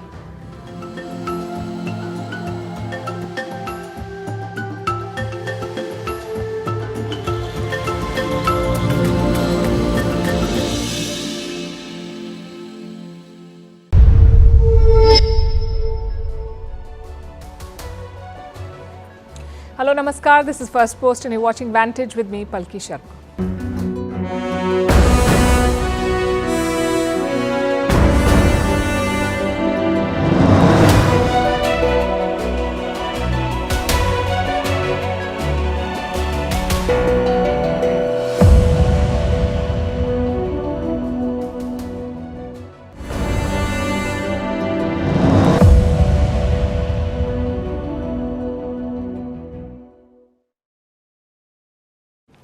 It was a blockbuster day in India's parliament. Prime Minister Narendra Modi delivered his longest speech yet. He spoke for more than 2 hours and 14 minutes, and it had all the ingredients: lines from a Bollywood classic, personal taunts, and a list of his government's achievements. But things were not off to a good start. Modi's speech was a reply to the motion of thanks to the president's address. It's a customary event. For every session of parliament, it's customary. Yesterday, it was the opposition's turn. They used the opportunity to corner the government. Congress leader Rahul Gandhi spoke first. It was his first speech after being appointed leader of the opposition. His speech did garner a lot of attention. At one point, the Prime Minister himself rose to rebut him. It was a rare intervention by Prime Minister Modi. Take a look at this. विषय बहुत गंभीर है, पूरे हिंदू समाज को हिंसक कहना ये गंभीर विषय है। बीजेपी को आपको नहीं, नरेंद्र मोदी जी पूरा हिंदू समाज नहीं है। Today was Prime Minister Modi's turn. He was expected to answer the issues raised by the opposition, but as he began speaking, chaos broke out. Opposition MPs began shouting and chanting. Some of them also rushed to the well of the House, and I guess this was expected. The opposition now has a larger presence in the Lok Sabha, and more numbers equal more voice, or in this case, more disruption. But it's a new experience for the Prime Minister. He's had complete control over the Lok Sabha since 2014, so the constant heckling was a challenge. Perhaps that's why the Prime Minister decided to put on his headphones while speaking. It's a departure from his previous speeches. Now we come to the content. Modi began by attacking opposition parties. He called the Congress a parasite for its allies. He also accused them of spreading lies. But the sharpest criticism was reserved for Rahul Gandhi. Prime Minister Modi did not take his name, but the message was quite clear. He repeatedly referred to Balak Buddhi, which loosely translates to childish behavior, an obvious reference to Rahul Gandhi. He also borrowed lines from Bollywood classic Sholay to take on the Congress. Listen to this. 99 marks लेकर एक बालक घमंड में घूम रहा था। ये 100 में से 99 नहीं लाया, ये तो 543 में से लाया है। अब उस बालक बुद्धि को कौन समझाए कि तुमने फेल होने का वर्ल्ड रिकॉर्ड बना दिया है। कल सदन में यही बचकाना हरकत देखी है। कल यहाँ बालक बुद्धि का विलाप चल रहा था, इसलिए मैं उनको भी परमात्मा कुछ सद्बुद्धि दे, मैं बालक बुद्धि को भी सद्बुद्धि दे, इस अपेक्षा के साथ कि आज हिंदुओं पर झूठा आरोप लगाने की साजिश हो रही है, गंभीर षड्यंत्र हो रहा है। ये कहा गया हिंदू हिंसक होते हैं, ये है आपके संस्कार, ये है आपका चरित्र। ये देश शताब्दियों तक इसे भूलने वाला नहीं है। Again, this is something new. In the past, Prime Minister Modi has targeted the Congress party, but he never spent time attacking Rahul Gandhi in the House. So what prompted this one? Yesterday's speech. Rahul Gandhi levelled multiple allegations at the government on Manipur, on NEET, on minorities. He also targeted the Prime Minister personally. At one point, he mocked the Prime Minister, saying that he had a direct line to God. एक दिन प्रधानमंत्री 8 बजे कहते हैं, पता नहीं fine tuning हो गई भगवान के साथ, डायरेक्ट मैसेज भगवान। सर ने बोला है, सर प्रधानमंत्री ने ये बोला है, ये मैं नहीं बोल रहा हूं, प्रधानमंत्री ने बोला है कि मेरा डायरेक्ट कनेक्शन है भगवान के साथ। ये प्रधानमंत्री जी ने कहा है, पब्लिक में मीडिया को कहा है कि मैं बायोलॉजिकल नहीं हूं, मेरा डायरेक्ट कनेक्शन भगवान के साथ है, मैं नहीं बोल रहा हूं। और जो लोग अपने आप को हिंदू कहते हैं वो 24 घंटा हिंसा हिंसा हिंसा, नफरत नफरत नफरत, असत्य सत्य असत्य। It was a very sharp attack, something the Prime Minister has not experienced in Parliament, hence the decision to hit back, to target Rahul Gandhi personally, and the criticism was not limited to the party or the leader. Modi kept talking about the Congress ecosystem, perhaps a reference to Congress allies and their civil society backers. The Prime Minister focused heavily on that point. Congress के साथ ही कांग्रेस का ecosystem भी रहा है। ये ecosystem से मिली खाद पानी, इसके दम पर एक कांग्रेस की मदद से ये इकोसिस्टम 70 साल तक फला फूला है और उसकी इकोसिस्टम दिन रात बिजली जला करके हिंदुस्तान के नागरिकों के मन में ये प्रस्थापित करने की कोशिश कर रहे हैं कि उन्होंने हमें हरा दिया है। मैं आज इकोसिस्टम को बता देना चाहता हूं, उसकी हर साजिश का जवाब अब उसी की भाषा में मिलेगा। And what about policy? The Prime Minister did talk about Kashmir. He focused on the changes since Article 370 was removed. He also spoke on NEET. Now, we've talked about this before. The NEET is a common entrance test for medical courses in India. But this year's exam is mired in controversy. It has put the spotlight on paper leaks and corruption in the education system. Prime Minister Modi did talk about it and he promised a resolution soon. मैं भी देश के हर विद्यार्थी को, देश के हर नौजवानों को कहूंगा कि सरकार ऐसी घटनाओं को रोकने के लिए अत्यंत गंभीर है। नीट के मामले में पूरे देश में लगातार गिरफ्तारियां की जा रही है। Manipur was not mentioned though. Opposition MPs kept chanting Manipur throughout his speech, but there was no mention of it. In fact, Rahul Gandhi has written a letter to Prime Minister Modi. He's seeking a debate on the violence there. Let's see how the government responds to that. But beyond the personal insults and attacks, what did these 2 days teach us? Broadly, two things. One, this is not the parliament of 2019 or 2014. The opposition is a lot stronger, so chances are the government will be challenged a lot more. It will not be one-way traffic. And two, we may see more of the Prime Minister. In the last 10 years, cabinet ministers were fielded to take on the opposition, but now the opposition is stronger, so the Prime Minister may be called upon to intervene more, to personally take on the opposition. On paper, this is not really bad for democracy. The parliament is supposed to be a place for discussion and deliberation and occasionally even disruption. But the focus must be on constructive work. Taxpayers are spending millions to keep the parliament running, so time is money and duty.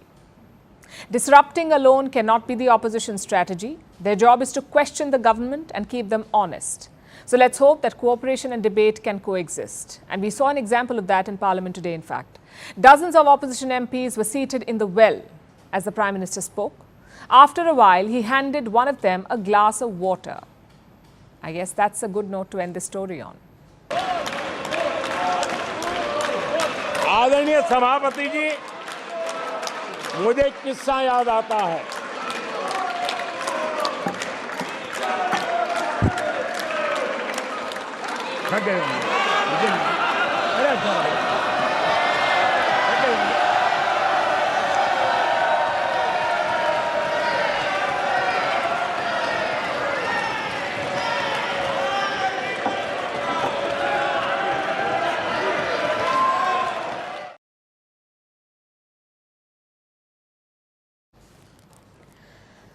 Who is winning the US presidential election? It's hard to say with certainty, but increasingly, Donald Trump's chances are looking better. His opponent, Joe Biden, looks increasingly weak after fumbling his way through a presidential debate.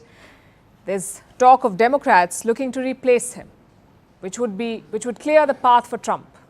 But his biggest hurdle were his legal battles. Trump faces 91 criminal charges in 4 cases, and now he may get some relief on that front too. Thanks to the US Supreme Court, it delivered a judgment yesterday, a judgment on the powers of the president. And it seems that one of those powers is immunity. Not for everything, but immunity for any official act they conduct.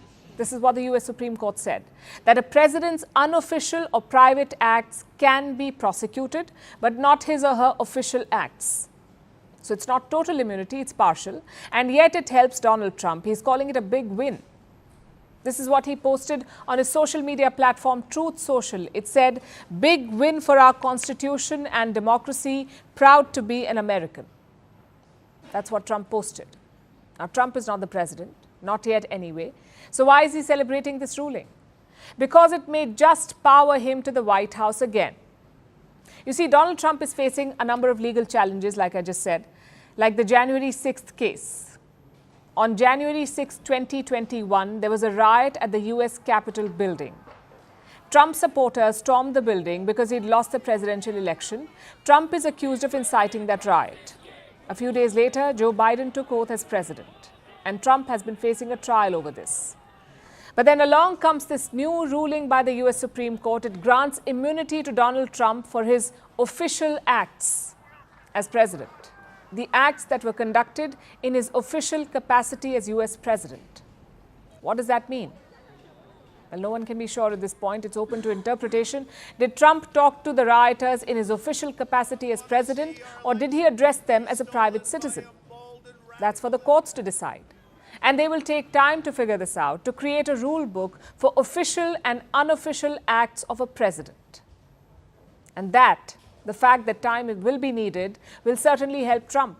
Because at the moment, he just needs to avoid trials for a few months. The presidential election is slated for November. Trials were lined up in some of the cases against Trump, but now the scenario has changed.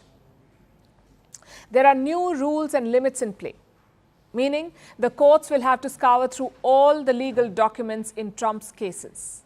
And line by line, they will have to decide what was an official act and what was not. And that could take months, if not years. Long enough for Trump to return to the White House if he wins and just grant himself a pardon, which a president can do. Trump's opponents know this. Biden said it himself. Now the man who sent that mob to the U.S. Capitol is facing potential criminal conviction for what happened that day. And the American people deserve to have an answer in the courts before the upcoming election. The public has a right to know the answer about what happened on January 6th before they are asked to vote again this year. Now, because of today's decision, that is highly, highly unlikely. It's a terrible disservice to the people of this nation. Biden admitted that it's highly unlikely that Trump will go to trial before the election. So with this immunity ruling, the US Supreme Court has made it easier for Trump to get re-elected, to win the election. Now, irrespective of a trial, Trump's core supporters were going to vote for him. But in America, the deciding factor is often the swing voters, the undecided ones. They could have been swayed by the legal proceedings. Trump could have lost their votes had the trials begun. But now he may be able to hold on to some of those undecided votes. Basically, Donald Trump has no trials to worry about before the November election, and Joe Biden is taking this hard. Yesterday, he made this plea to American voters. I know I will respect the limits of the presidential powers I have for 3.5 years. But any president, including Donald Trump, will now be free to ignore the law. I concur with Justice Sotomayor's dissent today. Here's what she said. She said, in every use of official power, the president is now a king above the law. With fear for our democracy, I dissent. End of quote. So should the American people dissent. I dissent. May God bless you all, and may God help preserve our democracy. Thank you. He spoke about Justice Sotomayor, who did not agree with the immunity verdict. She said, it makes a president, and I'm quoting, king above the law. This ruling makes a president king above the law. And the way things are going, Trump may end up exercising royal power from the Oval Office next year.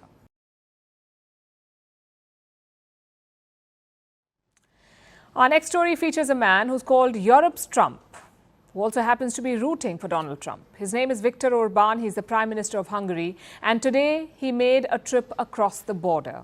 After more than a decade, he visited Kiev.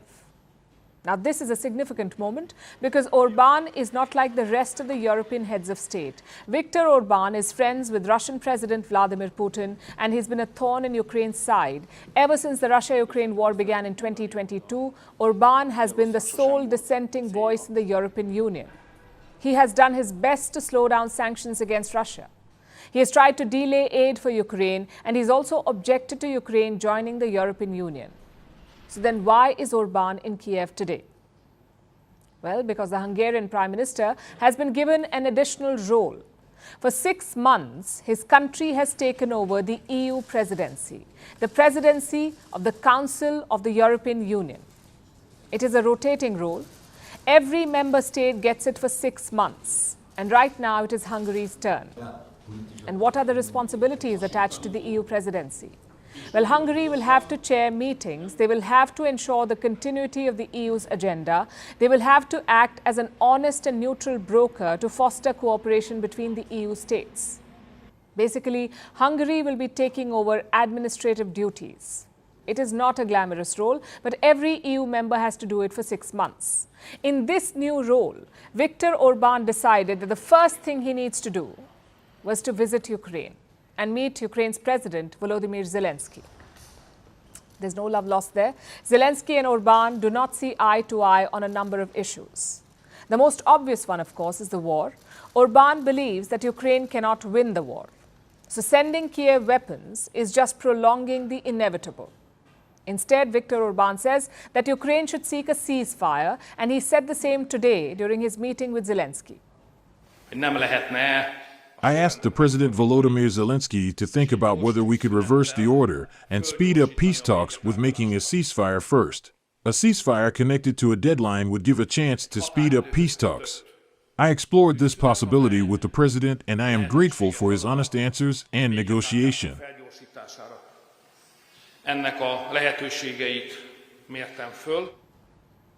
Orban commended Zelensky on the recent peace summit held in Switzerland, the summit that Russia was not invited to, but Orban probably was not being sarcastic. He said peace initiatives take time to work, and he proposed reversing the order. This is what Viktor Orban suggested. Get a ceasefire in place first, and then work on a peace deal. It doesn't sound like the worst idea in the world, but it seems like Viktor Orban's plan was not accepted, which was only to be expected. If Zelensky was going to stop the war and sue for peace, he would have done so months ago. But Ukraine says they will only accept a quote-unquote just peace. What does that mean? Getting back all the territory that Russia currently controls. That's what Kiev wants, and Putin is unlikely to accept this demand, which means that the war will drag on. But Viktor Orban was not in Kiev just to pitch a doomed vision of peace. He also had other plans. We would like to make the relationship between the two countries better. We would like to make a broad bilateral agreement with Ukraine, similar to the ones we already made with our neighbors in the past. We would be happy to take part in the modernization of Ukraine's economy. We would like an ordered framework for this. Today we discussed with Mr. Prime Minister Orban the most important questions of our relations, of our neighborly relations. Trade, cross-border cooperation, infrastructure, and energy issues. We've also talked about the humanitarian sphere today, everything that affects the lives of our people in Ukraine and Hungary.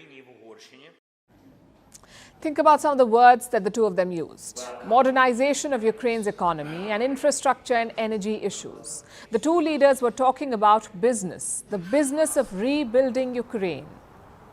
There's a lot of money to be made in that.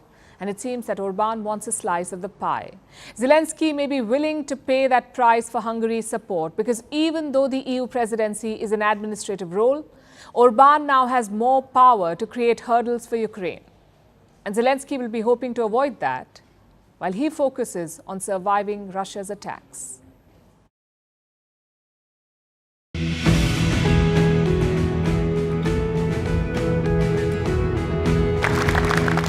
It is time for a change, and we are it. Thank you. And I invite you all to join our mission to stop the chaos, turn the page, and start to rebuild our country. Thank you so much.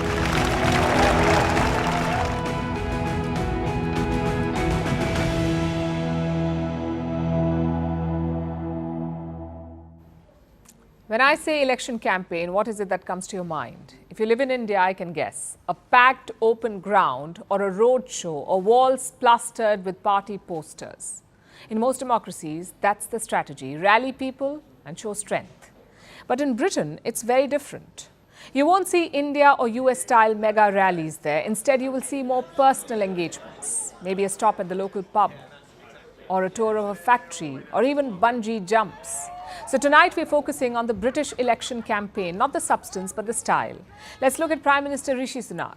Today he visited a retail distribution centre. Think of it as a mega supermarket. He put on a fluorescent jacket, he spoke to the employees and saw robots packing products. Take a look.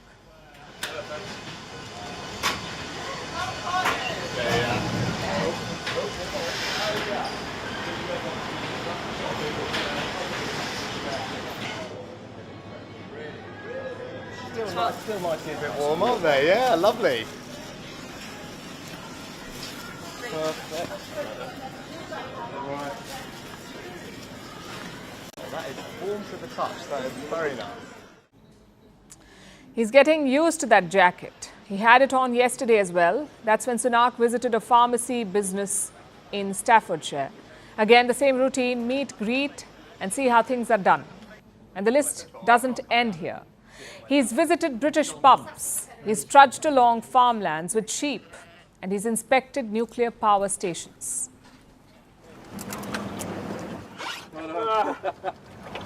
Starmer. Here we go.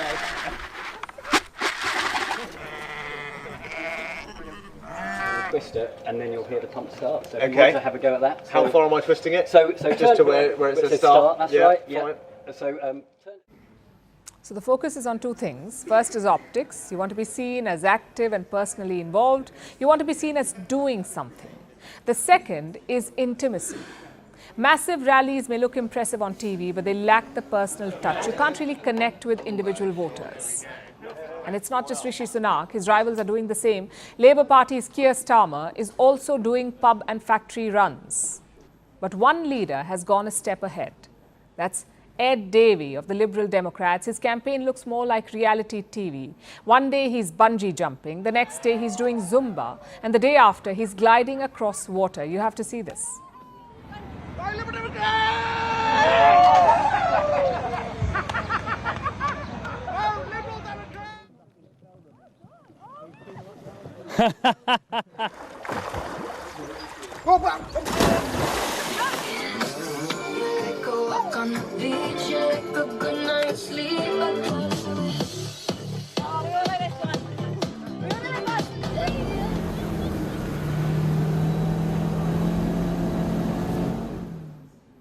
I know what you're thinking. Must be some fringe party with nothing to lose. Well, think again. The Liberal Democrats are a major political force. They're projected to get 11.5% of the votes. If that number holds, it would be their best ever performance. Let's also go back in time. British politicians have made a habit of such stunts. We've compiled the best ones from the last decade for you. Take a look.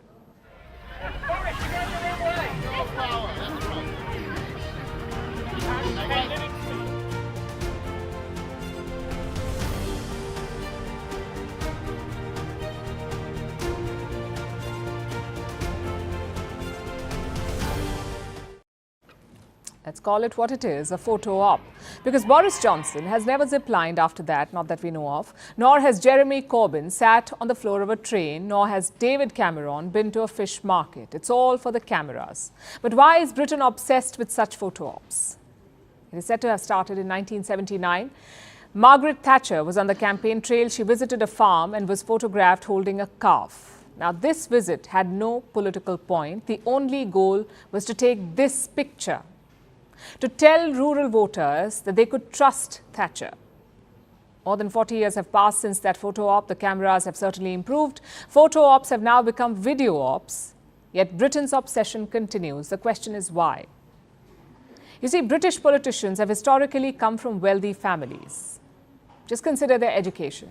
Only 7% of Britain's general population has studied in private schools. Only 7%, meaning schools where you pay a fee. That is private schools.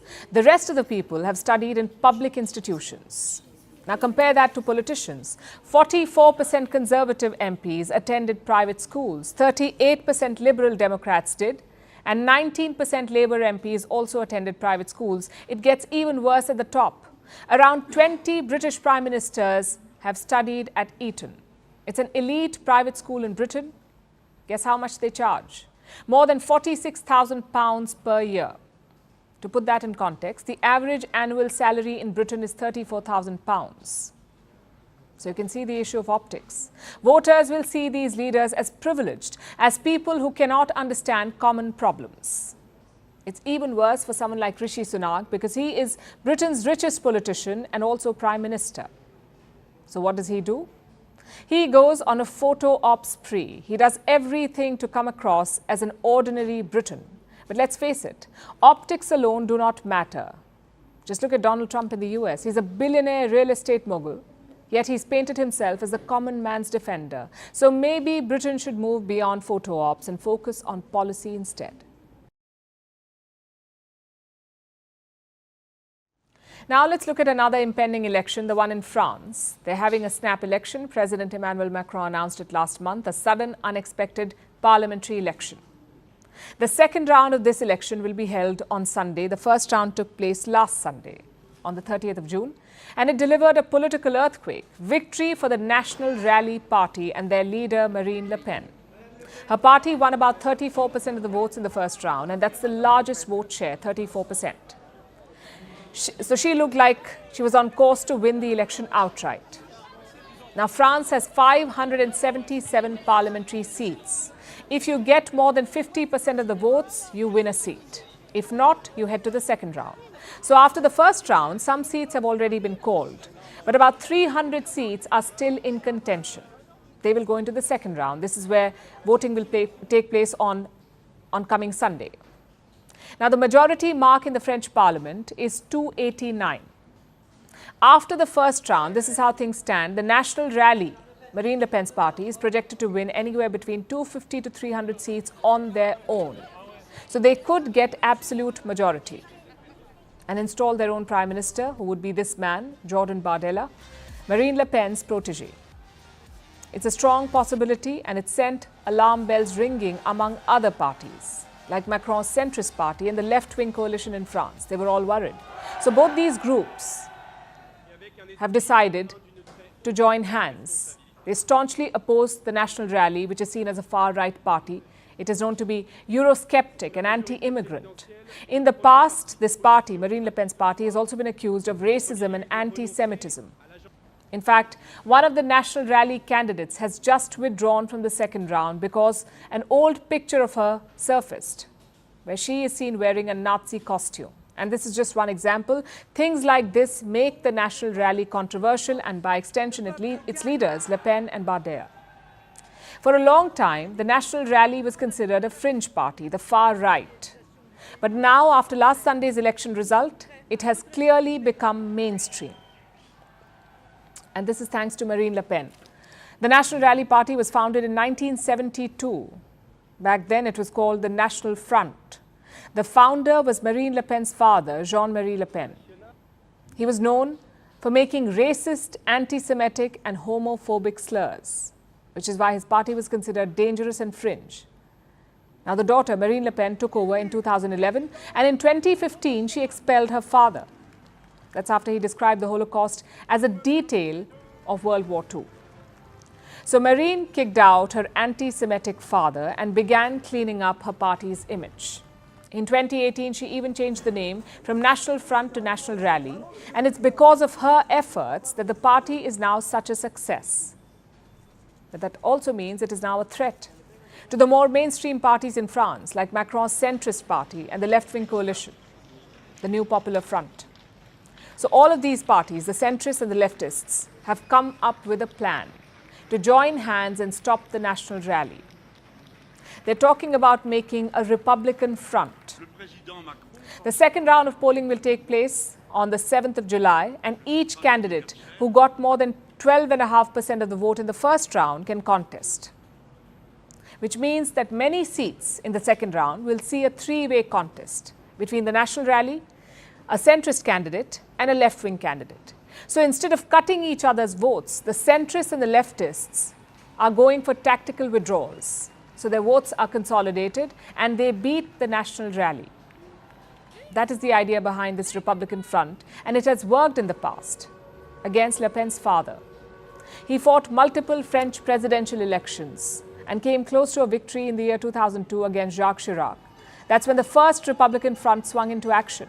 The centrists and the leftists joined hands to defeat Jean-Marie Le Pen.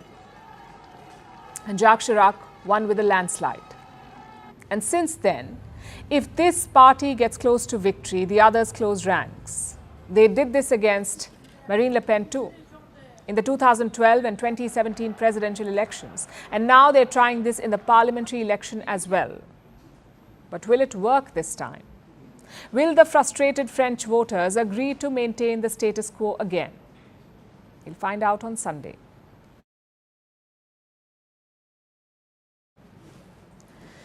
In Turkey, riots broke out on Sunday and it's only gotten worse since. This is how it started. A Syrian man was accused of abusing a minor. Soon a mob targeted Syrian homes and businesses. Some of them were set on fire. Turkey has since arrested 470 people. President Erdogan has urged for calm. He's blaming his rivals for stoking hate. Now, Turkey hosts 3.6 million Syrian refugees. But the country has a love-hate relationship with them. When the Syrian war broke out back in 2011, Ankara welcomed them. But over the past few years, the Turkish economy has been struggling and many people blame the refugees for draining their resources.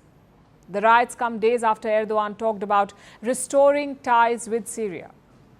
Will that plan be derailed now? Our next report tells you. This is Kayseri, a city located in central Turkey. On Sunday, riots broke out here. It started after a Syrian refugee was caught sexually abusing a 7-year-old child. The news spread like wildfire, especially on social media. Soon, an angry mob took to the streets. They wanted to catch the suspected abuser, but instead, they targeted other Syrians in the neighborhood.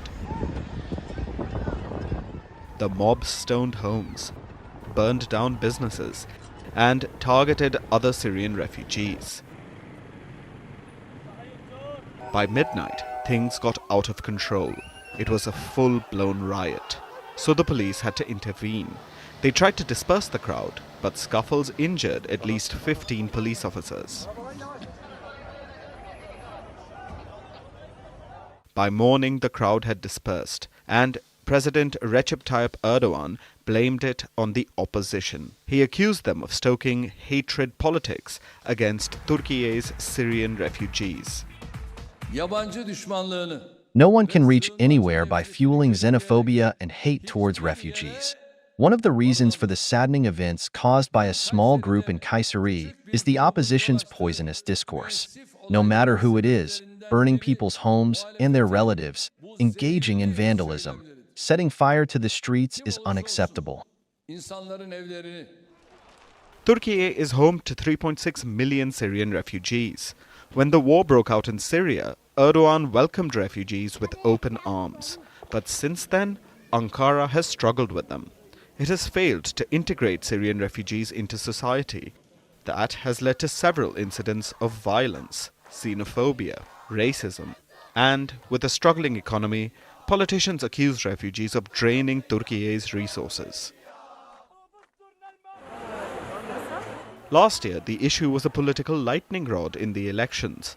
Erdogan's rivals blamed them for Turkey's economic crisis. Most parties pledged to return them to Syria. It hasn't happened yet. But the riot has flared tensions again between Ankara and Damascus. In Atareb, people chanted against the Turkish army. They threw things at the Turkish military tanks. Atareb is located in northwestern Syria, but it is under the control of Turkish troops. In the town of Kazawiya, protesters were seen pulling down the Turkish flag. At another border crossing, the Turkish flag was removed and burned. The recent violence comes after a peace offering by Erdogan. Just days ago, the Turkish president said that he was open to meeting with Syrian President Bashar al-Assad. He even talked about restoring ties between the two countries. Now, Erdogan and Assad have long been close friends, The two leaders even vacationed together once in 2008. But things soured after war broke out in Syria in 2011. Then, Erdogan had backed opposition groups in Syria who wanted to oust Assad. But a decade later, the war is long forgotten, and the Arab world is bringing Assad back into the fray. So, Erdogan is doing the same, and it is crucial for Turkey to mend fences with Syria, as it wants to repatriate millions of Syrian refugees. And that's only possible with the cooperation of the Assad government. While relations between the two nations have taken a turn for the better, the recent violence shows that there is still a long way to go.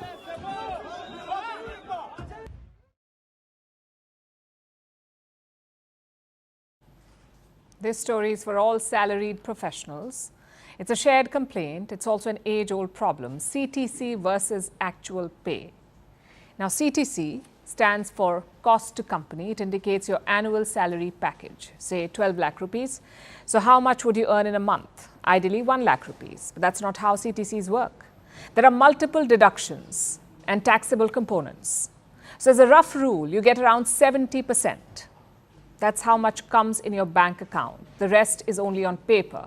I know it sounds confusing. So we got a few memes to explain this problem for you. Take a look.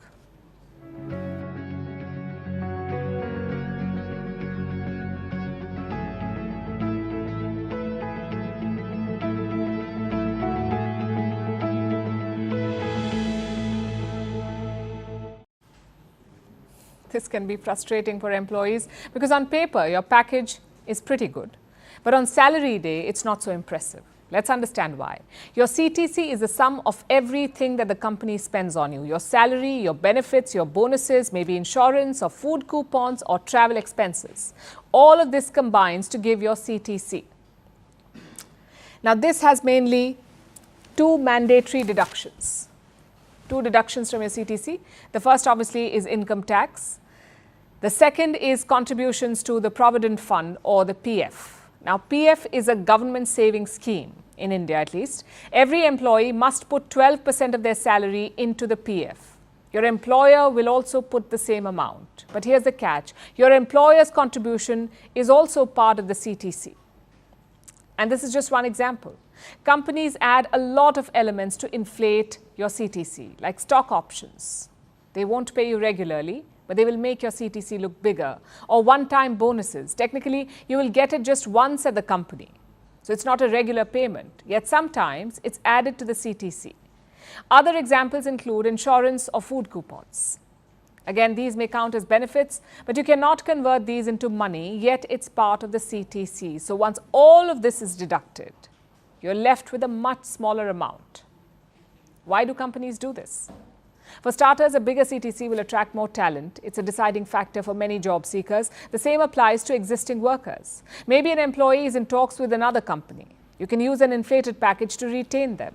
So to put it simply, the CTC is a lot like a bait. It lures you into a company. But is there a way around it? One strategy is to negotiate better. A lot of employees focus only on the CTC. They ask companies to increase the overall package. But next time, focus on the actual pay. Negotiate that part instead and try to reduce the number of deductions. Now, we know that's easier said than done. After all, there is an inherent power difference here, the company versus you. Nonetheless, it's worth giving it a shot. Now we come to the systemic changes. One problem is obviously taxes. Some countries in the Gulf, for instance, do not charge income tax, so the CTC is very close to the actual pay. But unlike the Gulf, most countries do charge tax. And for them, it's a question of complexity. How complicated is your tax and payroll system? And in India, it's very complicated. Take a look at this list. India's payroll system was ranked as the 9th most complicated in the world. There are many reasons for that. Regional variations in law,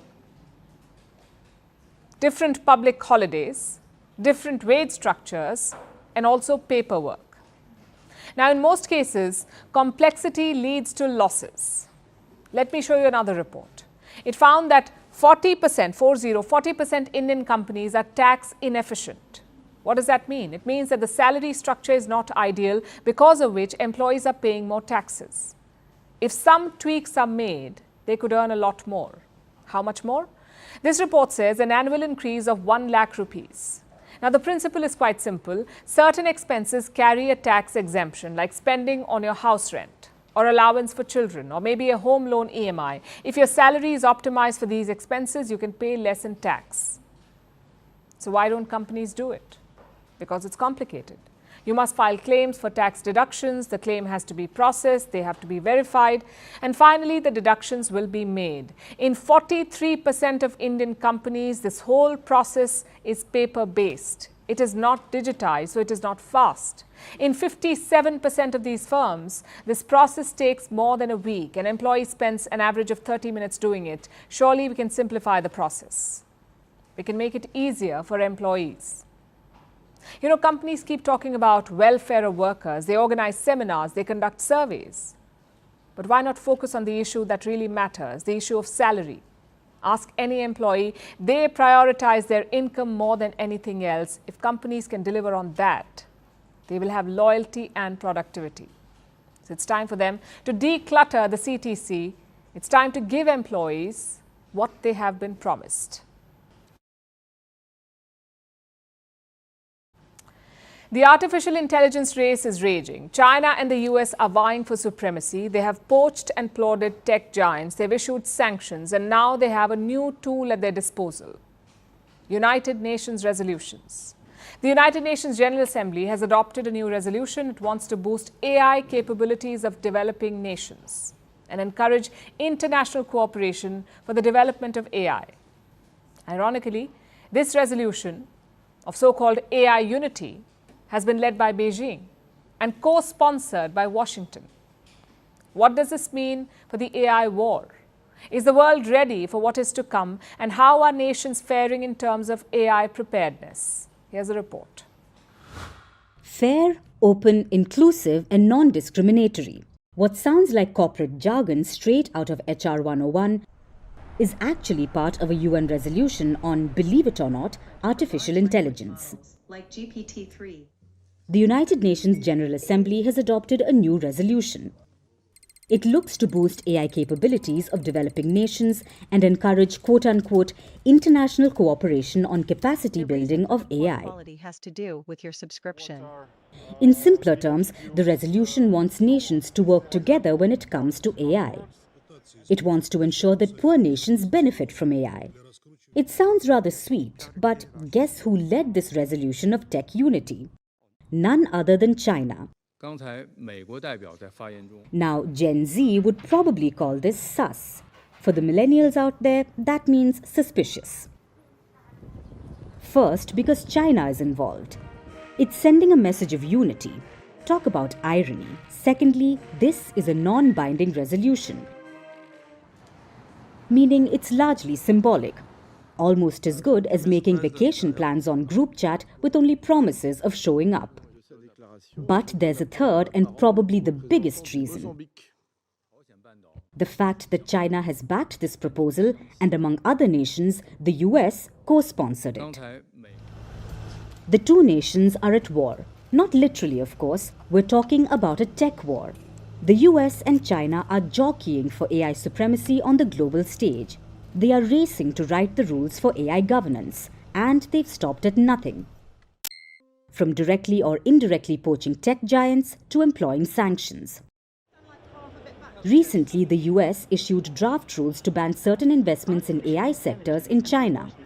In March, the US sponsored a resolution to monitor AI for potential risks. This was the first resolution of its kind, and it was co-sponsored by 123 countries, including China, which reluctantly joined the party towards the end. Now, China has passed its own resolution along the same lines. This is being seen as a clear move to vie for power, and China is using this opportunity to extend the US a hand while giving it a nudge. If you look at the US resolution, it's more general, and the Chinese resolution is more focused on the capacity building. So that's why we believe that these are two complementary resolutions. And with respect to the sanctions imposed by the U.S. government, as you know, our position, we are firmly opposed to these sanctions. We don't believe that what the U.S. government's position or decision will be helpful to the healthy development of the AI technology. So the US and China are passive-aggressively fighting this out. AI is obviously on their minds. But what about the others? How are other nations coping with artificial intelligence? Are they ready for what's to come? According to the International Monetary Fund, not particularly. They released an Artificial Intelligence Preparedness Index last week. It tracks 174 economies globally for AI readiness. This happens on 4 parameters: digital infrastructure, human capital and labor market policies, innovation and economic integration, and regulation. Singapore, Denmark, and the US got the highest ratings. What about India? It stands at 72. According to the report, AI can increase productivity and boost economic growth, but it can also wipe out millions of jobs, about 40% jobs globally, and it can widen inequality because many countries lack the infrastructure needed to harness the benefits of AI. Keeping this in mind, the UN resolution comes at an opportune time. If followed, it may curb the inequality. But realistically speaking, it could be a plot for Beijing to one-up Washington while paying well-choreographed lip service to the rest of the world.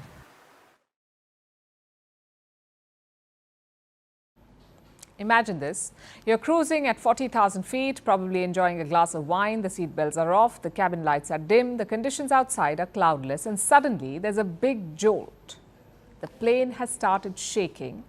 You feel a pit in your stomach. This is known as turbulence. Now, we've all heard of bumpy plane rides, a few jolts here and there. But what if turbulence turns deadly?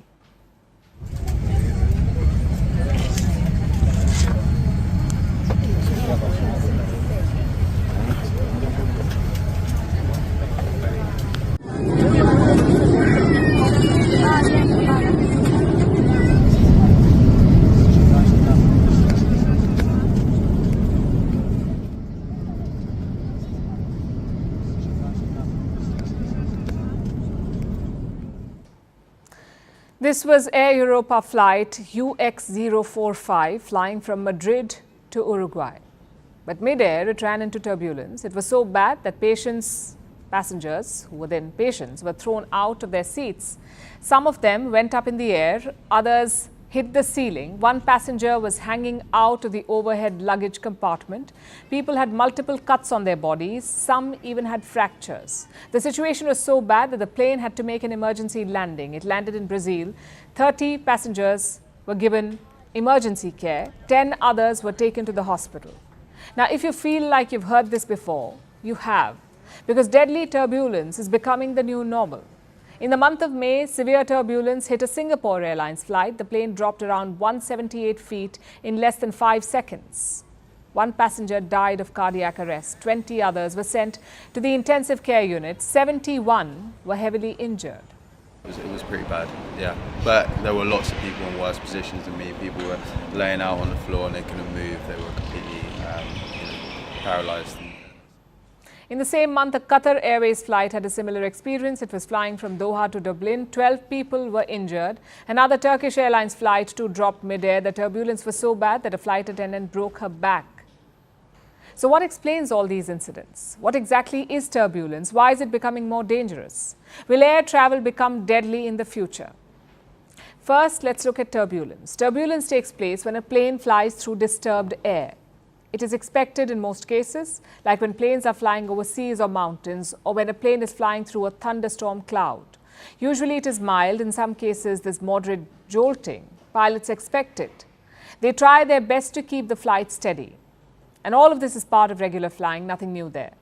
But then comes clean air turbulence. The conditions may be perfect. There could be no clouds in the sky, but the plane is suddenly hit by a stream of air. It makes the plane shake. Now, clean air turbulence is very difficult to predict. and it's getting more and more severe.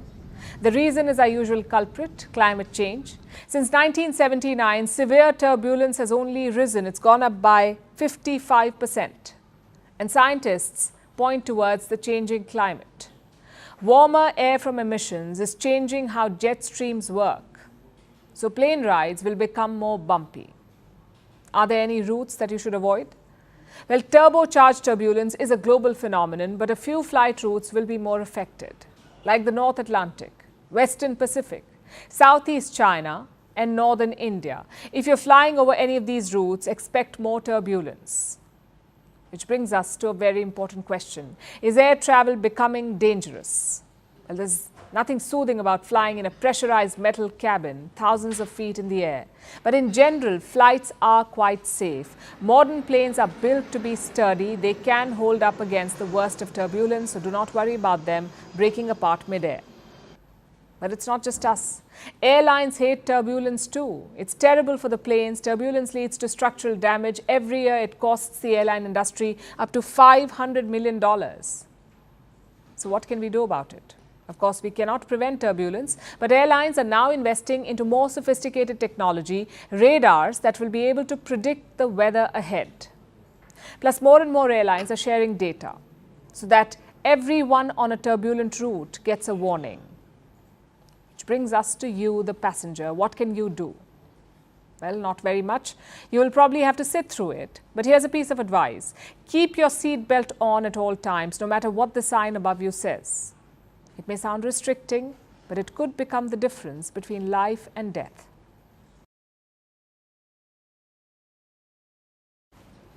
Before our last story tonight, let me ask you a question. How do you spot a millennial?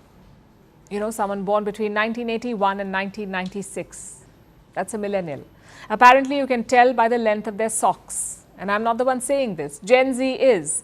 This generation was born between 1997 and 2012, and now it has declared a war on ankle socks, which are a dead giveaway of millennials, they say. Now, socks may be about a mild generational difference, but the drama surrounding them is about a greater culture war that is afoot. So, which are the worst hit areas and who is winning? Here's a report. We have a challenge for you. Try it if you dare. Open your sock drawer and answer us this. What kind of socks do you have? If you say ankle socks, we have bad news for you. You are most likely a skinny jeans wearing, side part loving, no home owning millennial. And we aren't saying this, Gen Z is, because they would rather die than expose their ankles to the wind.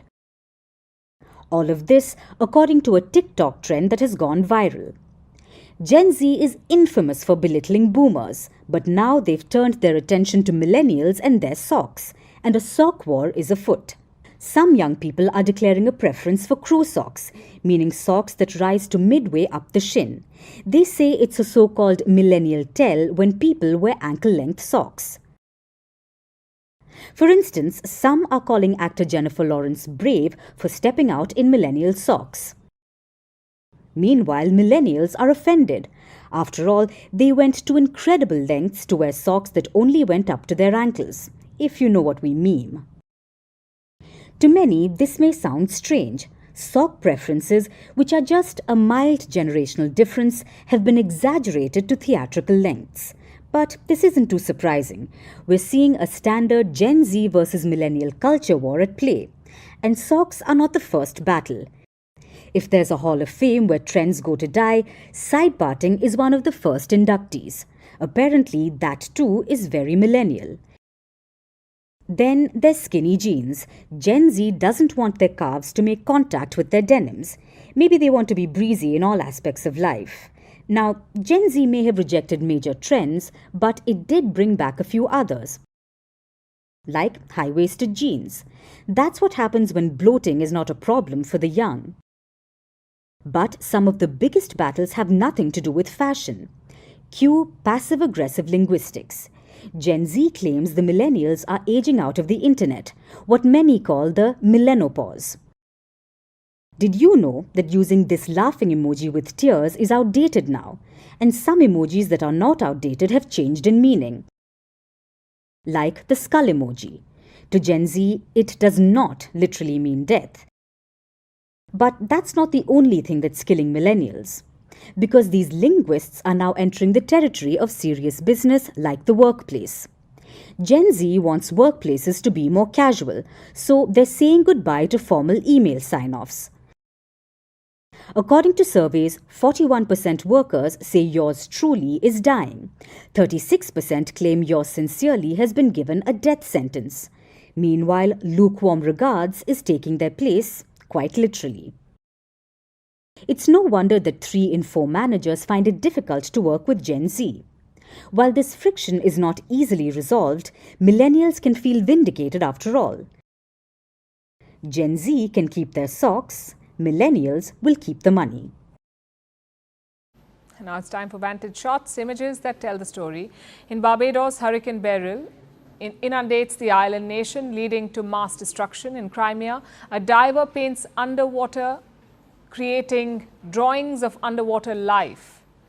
And in the Moscow Zoo, capybaras eat ice treats to cool down amid a heat wave. Finally, we're taking you back in history. On this day in 1972, India and Pakistan signed the Shimla Agreement. It was signed 8 months after the 1971 India-Pakistan war. The Shimla Agreement laid down a comprehensive plan for peaceful relations. It also mandated that all outstanding issues will be discussed bilaterally, meaning no third-party intervention, but it was unable to transform ties between the two neighbors. We're leaving you on that note. Thanks for watching. We'll see you tomorrow.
From impeachments to inaugurations, if it's a political story, we are on the scene. The race for the White House is heating up. We're beating Biden. How dare he say that? If it's breaking news, we're live with the latest coverage. From the White House, the State Department, and Capitol Hill, we know the issues, but above all, we know the players to bring you the latest in-depth analysis on all the key stories that we're covering. I'm Eric Ham. Join me from Washington here on Firstpost America.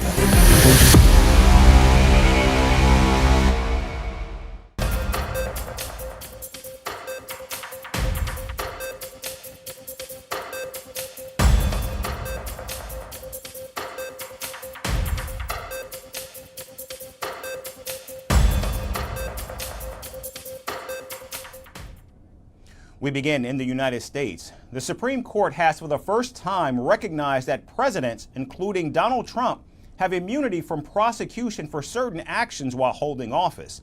The top court's conservative majority, which Donald Trump helped create, ruled 6-3 to protect presidents for their official actions. The ruling marks the first time in history where the Supreme Court declared that former presidents would be shielded from criminal charges. However, the court added that presidents could face charges for unofficial or personal misconduct. Now, Donald Trump is accused of overseeing an effort to subvert his 2020 election loss to Joe Biden, which includes claims of election fraud, obstructing the certification of election results, and conspiring to defraud the government.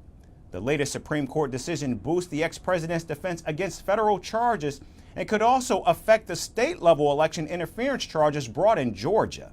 The Supreme Court justices have determined that Donald Trump's interactions with then Vice President Mike Pence will remain immune since the president discussing responsibilities with the vice president are considered official conduct. On the matter of Donald Trump's remarks on January 6, 2021, conservative justices said that those two were protected since presidential addresses were an integral part of the office. Now, the most damaging part of the ruling is the prohibition of using any conduct determined official as evidence in court. This historic decision by the highest court in the land has given the already convicted felon a major political and legal lifeline as he was staring down still multiple federal and state criminal proceedings. Meanwhile, several Democrats, including President Joe Biden, decried the Supreme Court ruling. No one is above the law, not even the President of the United States. With today's Supreme Court decision on presidential immunity, that fundamentally changed. For all practical purposes, today's decision almost certainly means that there are virtually no limits on what a president can do. This is a fundamentally new principle, and it's a dangerous precedent, because the power of the office will no longer be constrained by the law, even including the Supreme Court of the United States. The only limits will be self-imposed by the president alone. Meanwhile, Donald Trump called the Supreme Court ruling a big win for America's democracy. The Supreme Court ruling means that the federal election subversion case goes back to a lower court, which will likely push the proceedings past the presidential election in November. And now moving to Europe. Racism and racial discrimination in the United Kingdom remain pressing issues. Most recently, Prime Minister Rishi Sunak became the target of discrimination when a supporter of Nigel Farage's right-wing Reform UK party referred to him as a Palki. The incident was exposed by a news channel which aired a recording of a campaigner using the racial slur, which was even seen by the British Prime Minister's daughters. Now, the word Palki, often used as an insulting and contentious term for an immigrant from South Asia, mostly Pakistan. After the incident, Prime Minister Sunak expressed strong anger, stating that he was deeply hurt. He attributed the use of racist language and opinions to the culture within the Reform UK party. When my two daughters have to see and hear Reform people who campaign for Nigel Farage calling me an effing Palki, it hurts and it makes me angry, and I think he has some questions to answer. Well, when you see Reform candidates and campaigners seemingly using racist and misogynistic language and opinions, seemingly without challenge, I think it tells you something about the culture within the Reform Party. Later, Reform UK party chief Nigel Farage condemned the remarks as appalling and distanced himself from the campaigners' comments. Farage also added that a few individuals did not reflect the views of his party or its supporters. I apologise for being set up by somebody who said vile things. One of the problems, of course, is that I single-handedly destroyed the BNP. So you're going to find some people who don't have a home to go to, who come to us, and do you know something? When we find out who they are, we simply get rid of them. Now, following allegations of offensive and racist comments, Reform UK has dropped 3 parliamentary candidates from the party. However, since the registration deadline for candidates has passed, all 3 will in fact remain on the ballot despite no longer being endorsed by the party. The controversial hard-right candidate Nigel Farage, who is on his 8th attempt to win a seat in Parliament, has himself sparked numerous controversies because of bigoted speech during his campaign. Now, according to the anti-racism organization Hope Not Hate, Reform UK has been forced to withdraw at least 166 candidates since the beginning of the year due to racist or offensive comments. Now, Rishi Sunak is the first person of color to be the British Prime Minister and has constantly faced derogatory remarks for being of Indian origin. With the election coming up on the 4th of July, it remains to be seen if racially attacking the Prime Minister will benefit or damage the far-right Reform UK party. And staying in Europe, Ukraine is now tapping into its prisoner population to bolster its infantry forces in the ongoing war with Russia. Inmates are being offered the opportunity for freedom in exchange for joining the fight, filling the gaps left by casualties and weary soldiers on the front line. Keir says that several thousand recruits from a prison population of approximately 27,000 will be eligible for recruitment. People who want to do it. For them, I think it's a good idea. Not everyone here is such a criminal as people on the loose think. They are the same guys here who just stumbled and have a great desire to defend their country. Why not give them that opportunity? Ukraine's Deputy Justice Minister says that more than 3,000 prisoners have already been released on parole and have been placed within military units. Now, before selection, volunteers undergo a physical and mental health test and then either serve in special units for as long as the war continues or until they're demobilized. Here is this open door for the military, for the commanders who said what will happen to the convicts after the decision on parole, if they sign a contract with this or that unit. This led to the fact that we have more than 5,000 such submitted applications. Now, it's important to note, Ukraine's decision to use prisoners to fight the war differs from Russia's approach. Kyiv has set stricter eligibility conditions to distance itself from Moscow's reckless recruitment practices. Offenders of serious crimes such as serial murder, drug trafficking, sexual violence, corruption, and national security crimes will not be sent to the front lines. Furthermore, if a deployed individual commits another crime while serving, the rest of their previous sentence will be added on top of 10 years of imprisonment. Our mobilization resources and those of Russia differ greatly. That is why we are training so that one of ours can repel at least 50 of theirs. That would be the case. After being screened, the released prisoner undergoes training where they are taught how to handle firearms and learn crucial combat tactics. We were waiting for them. We prepared for this because we have to pass this experience on to them. We see great potential in them because in these days, 2 weeks, we see what kind of aspirations they have, how they try to fulfill these tasks, how they study. It is well worth it. Because they have motivation, they have an inner desire, and they are volunteers just like us. The ongoing recruitment challenges have caused significant division in Ukraine. Analysts point out that while new recruits are being added, it could take several months before their impact is actually felt on the battlefield. Meanwhile, Russia has also faced substantial losses. However, due to its larger population, Russia has been able to increase the size of its military through conscription and by offering recruits relatively attractive contracts. And moving to the Middle East, Israel's national airline says Turkey refused to refuel one of its planes which landed in the country. The flight was traveling from Poland to Israel when it made an emergency landing after a passenger on board fell ill. Israeli officials say the plane was forced to fly to Greece, where it refueled before flying to Israel. Meanwhile, Turkish authorities say the Israeli flight crew voluntarily decided to depart without refueling. Our next report gets you more details.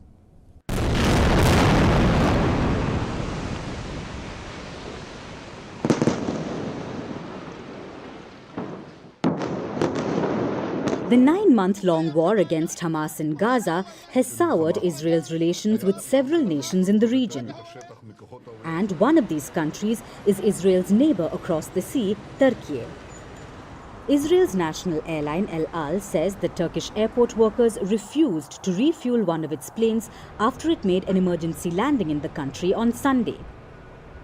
The flight from Poland's capital Warsaw to Tel Aviv landed in the Turkish city of Antalya after a passenger on board fell ill. A doctor who treated the passenger on the plane said the patient needed to be evacuated for urgent medical treatment.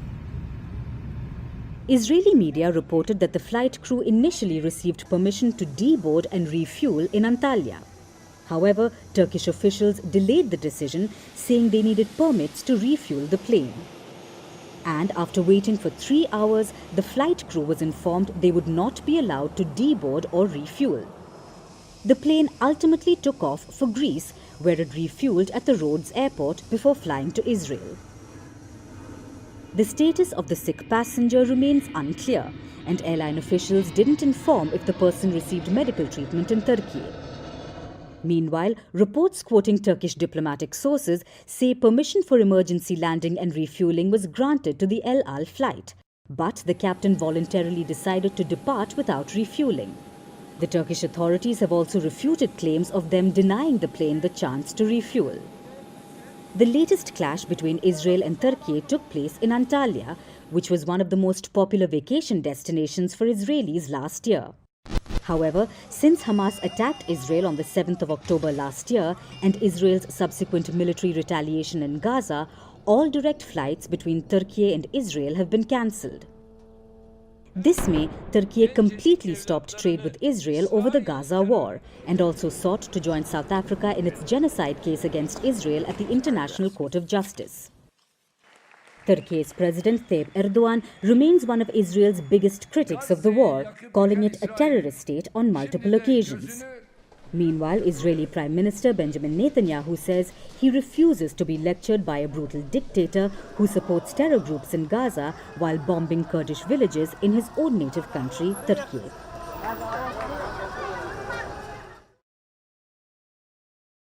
And finally, a rural New Zealand town ordered the brutal killing of nearly 400 cats as part of an annual fundraising competition. The gruesome contest, held in North Canterbury, offered cash prizes of up to $600 for the highest number of cats killed and the largest cat caught. The event organizers justified the contest as a means to control stray cat population, all the while ignoring criticism and widespread outcry. Our final report takes you inside. A cat is often associated with cuteness for many. Glowing eyes, round body, and a soft fur. Stroking a cat's fur is an incredibly pleasant experience. As they become friendly with humans, their cuteness and affection grows with every interaction. When they roll on their backs for attention and knead their paws on clothing, it can warm a person's heart anywhere in this world, except in rural New Zealand. In a shocking and heart-wrenching event, participants in the annual North Canterbury fundraiser killed almost 400 cats for cash prizes. A $300 prize is awarded to the hunter who kills the most cats, and a $600 prize for who catches the biggest cat. Reports say it's the event's largest haul to date, with the number up by 100 from last year. This competition targets not only cats but also deer, pigs, ducks, possums and rabbits. This year, around 1,500 people took part, including approximately 440 children under the age of 14.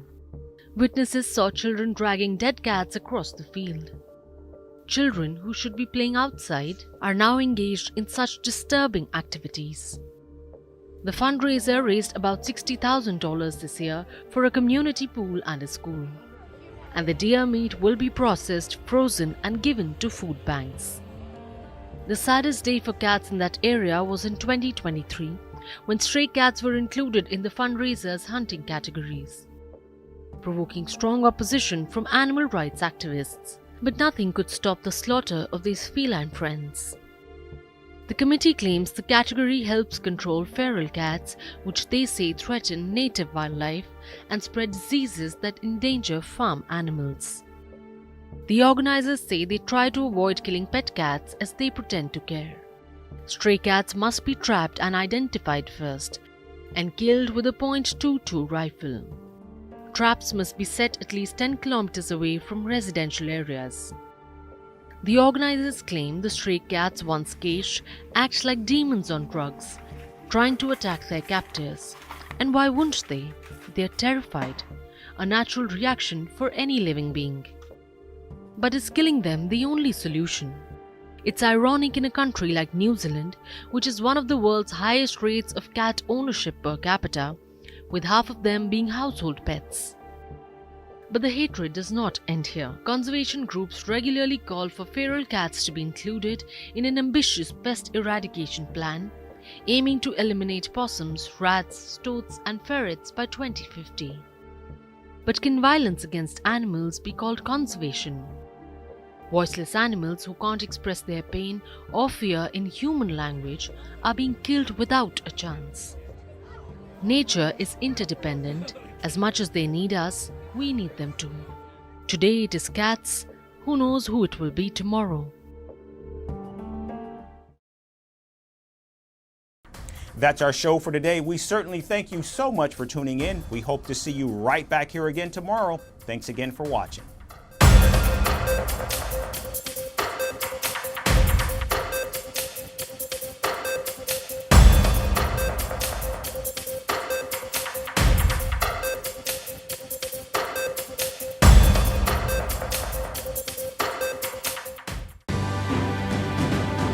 Firstpost reports from the world's second largest continent.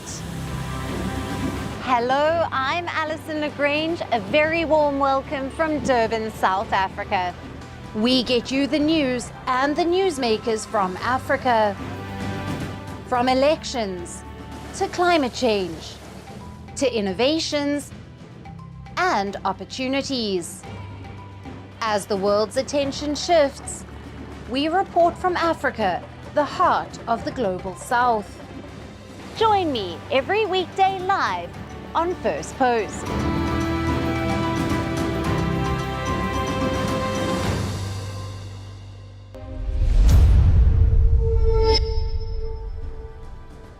Hello and welcome to Firstpost Africa, where we get you the top stories from the continent and from across the world.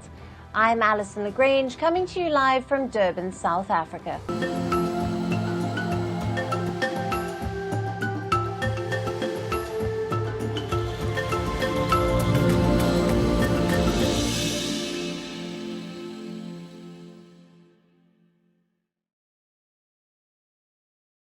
Hello and welcome. We begin with Sudan. The war-torn nation continues to be on edge. Fighting between the army and the paramilitary RSF is intensifying. And now the United Nations has accused the warring sides of using starvation as a weapon. Sudan has been reeling under a deadly civil war since April 2023, after fighting erupted between forces loyal to the army chief Abdel Fattah al-Burhan and the RSF, led by his former deputy Mohammed Hamdan Dagalo. Now, the conflict so far has killed tens of thousands of people, displaced millions, and has triggered one of the world's worst humanitarian crises. Now, the United Nations has accused both the army and the RSF of using starvation as a weapon. It has accused them of deliberately blocking humanitarian aid. UN rights activists say humanitarian workers and local volunteers are being targeted, which has hindered the aid operations and has put millions at the risk of starvation. Now, the harvest season has also been disrupted due to the armed conflict. The organization warns that a widespread famine in Sudan is now imminent in the coming months. It says more than 25 million civilians are already being starved and are in need of humanitarian assistance. The world body has urged international donors to provide more support to humanitarian organizations that are working in Sudan. Meanwhile, the RSF has been gaining ground in key battle zones, and in the latest, it has seized a strategic town in the southeast. The paramilitary announced that it has taken over the important town of Singa, which is the capital of the Sennar state. However, the Sudanese army denied the claims. Sennar state is the farthest the paramilitary RSF is known to have advanced in Sudan. The state is a commercial hub in the rich agricultural region of Sudan. For a week, an intense battle has been ongoing in the state as the RSF seeks to advance in the army-controlled southeast areas. This is also the state where millions have taken refuge as they fled the surrounding areas. However, after the RSF claimed to capture Singa, several videos on social media have shown people fleeing this area as well. Apart from this province, intense fighting is also ongoing in the town of Al Fasher, which is the capital of the vast North Darfur state in Western Sudan. This is the only capital city in the Darfur region that is still controlled by the Sudanese army. After a year of fighting, RSF now controls most of the capital Khartoum, the Al Jazaira state in the center, and the Darfur region in the west, and much of the Kordofan in the south. As the conflict spreads to other areas, millions more face the risk of being killed and displaced. There are also several incidents reported of rape and looting, as negotiations between both of the parties remain at a standstill. It's the people of Sudan who continue to suffer one of the world's worst crises. And for more on this, we have with us security expert Dr. Nate Allen, who is also an associate professor of security studies at the African Centre for Strategic Studies and a research fellow at the South African Stellenbosch University. He is joining us live from Washington, D.C. Welcome to Firstpost. Thank you. Glad to be here. Now, the United Nations has accused both the army and the RSF of using starvation as a weapon. This is very serious, considering one of the worst humanitarian crises that's happening globally. What are the latest details that you have for us in the escalation of this conflict? Yeah, well, you summarized it very nicely. Currently, according to the World Food Program, that 26 million people are food insecure. 750,000 people in Sudan are on the brink of starvation. This is now the worst humanitarian crisis in the world. And the fate of much of these people are going to be determined by ongoing clashes in Al Fasher and West Darfur and in the province of Sennar. I think one key detail about Sennar, it is also the country's agricultural basket. So it's further kind of contributing to the potential instability and starvation. I'll add that as the UN has pointed out, starvation is being used as a weapon by both sides. And unfortunately, this is not a recent phenomenon. It should be recalled that both the RSF and the Sudanese army have been complicit in atrocities in the past. Both were very close to the deposed dictator, Omar al-Bashir, and were very complicit in the war crimes committed under his regime. And this is very much a war being fought by two sides who are locked in a power struggle with very little regard for the people they may govern in the aftermath. Right, Doctor, I do want to get to that, but how can the accountability be ensured given the history of the violations by both forces? I mean, it's difficult, right? The RSF was accused of ethnic cleansing when it was the Janjaweed militia back in the early 2000s in Darfur, and clearly many of its leaders and those responsible escaped accountability.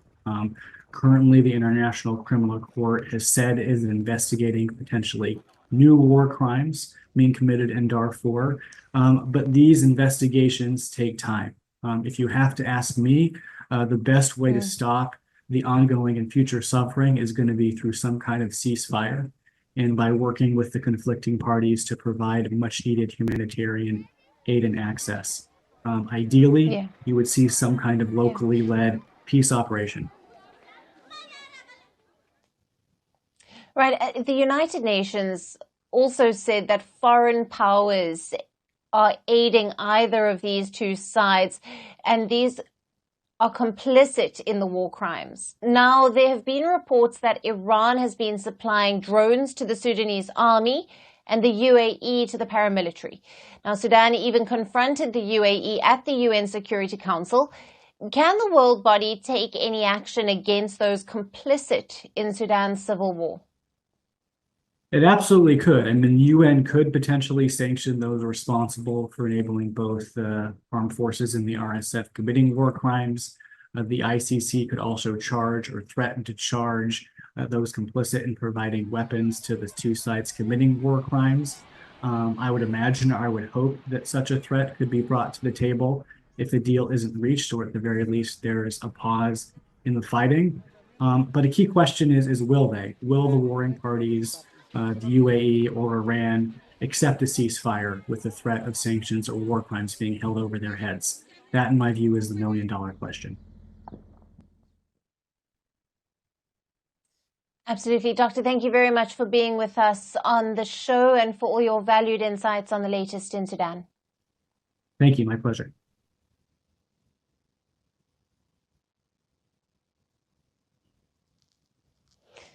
From Sudan, let's now shift focus to the Democratic Republic of Congo. The nation has been in a grip of a decades-long armed conflict. The fighting is flaring between the Congolese army and the M23 rebels. The rebels are advancing in the eastern part of the country. They are seizing strategic towns in the area. On Sunday, the militia group gained control of the town in Kirumba in North Kivu province. Kirumba is the biggest town in the Lubero territory, a big commercial center with more than 120,000 residents. Now, on Saturday as well, the M23 rebels captured the strategic town of Kanyabayonga in Lubero territory. 5 people, including 3 civilians, were killed. The town is considered a pathway to other major commercial centers in the north, where the rebels are reportedly seeking to advance. So far, the rebels have entered into 4 territories in the North Kivu province. This is Rutshuru, Nyakongo, and Masisi, and now also Leboro. Now, the M23, or the March 23 rebel military group, is made up of ethnic Tutsis that broke away from the Congolese army in 2012. The group is fighting to defend Tutsi interests against the Hutus. The Democratic Republic of Congo has accused neighboring Rwanda of backing the rebel group. However, it has denied the allegations. Many experts believe that Rwanda has provided M23 rebels with military support and that the group is also being backed by Uganda. While a peace agreement was signed between the M23 rebels and the Congolese army in 2013, the group has rebooted its campaign since 2021. It has been able to seize large swathes of territory in the east, and its advances in North Kivu province have only added to the suspicions that it is being backed by other nations. The Congolese army and United Nations peacekeepers have been struggling to contain advances by the M23, and the civilians have borne the brunt of the violence. Thousands have been killed in attacks. The security situation in the Democratic Republic of Congo is complex. Now, apart from the M23, several other armed groups remain active. Millions have been internally displaced. With the renewed fighting, the North Kivu province is now one of the worst affected.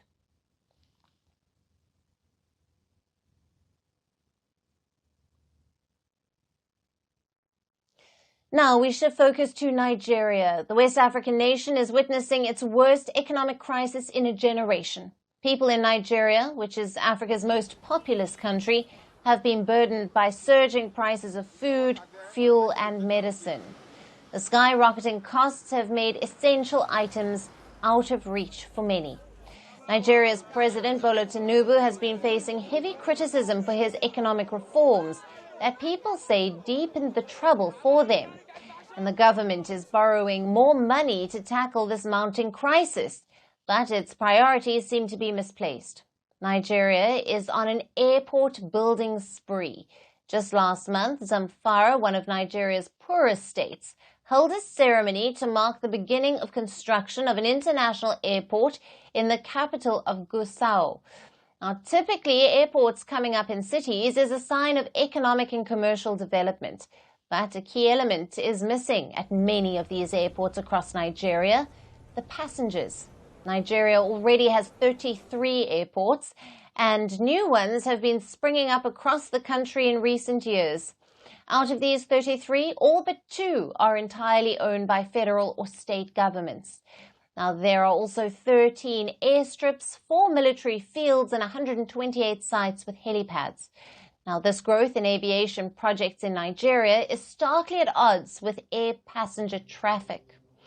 Just 3 out of these 33 airports accounted for 92% of all passenger journeys in 2022.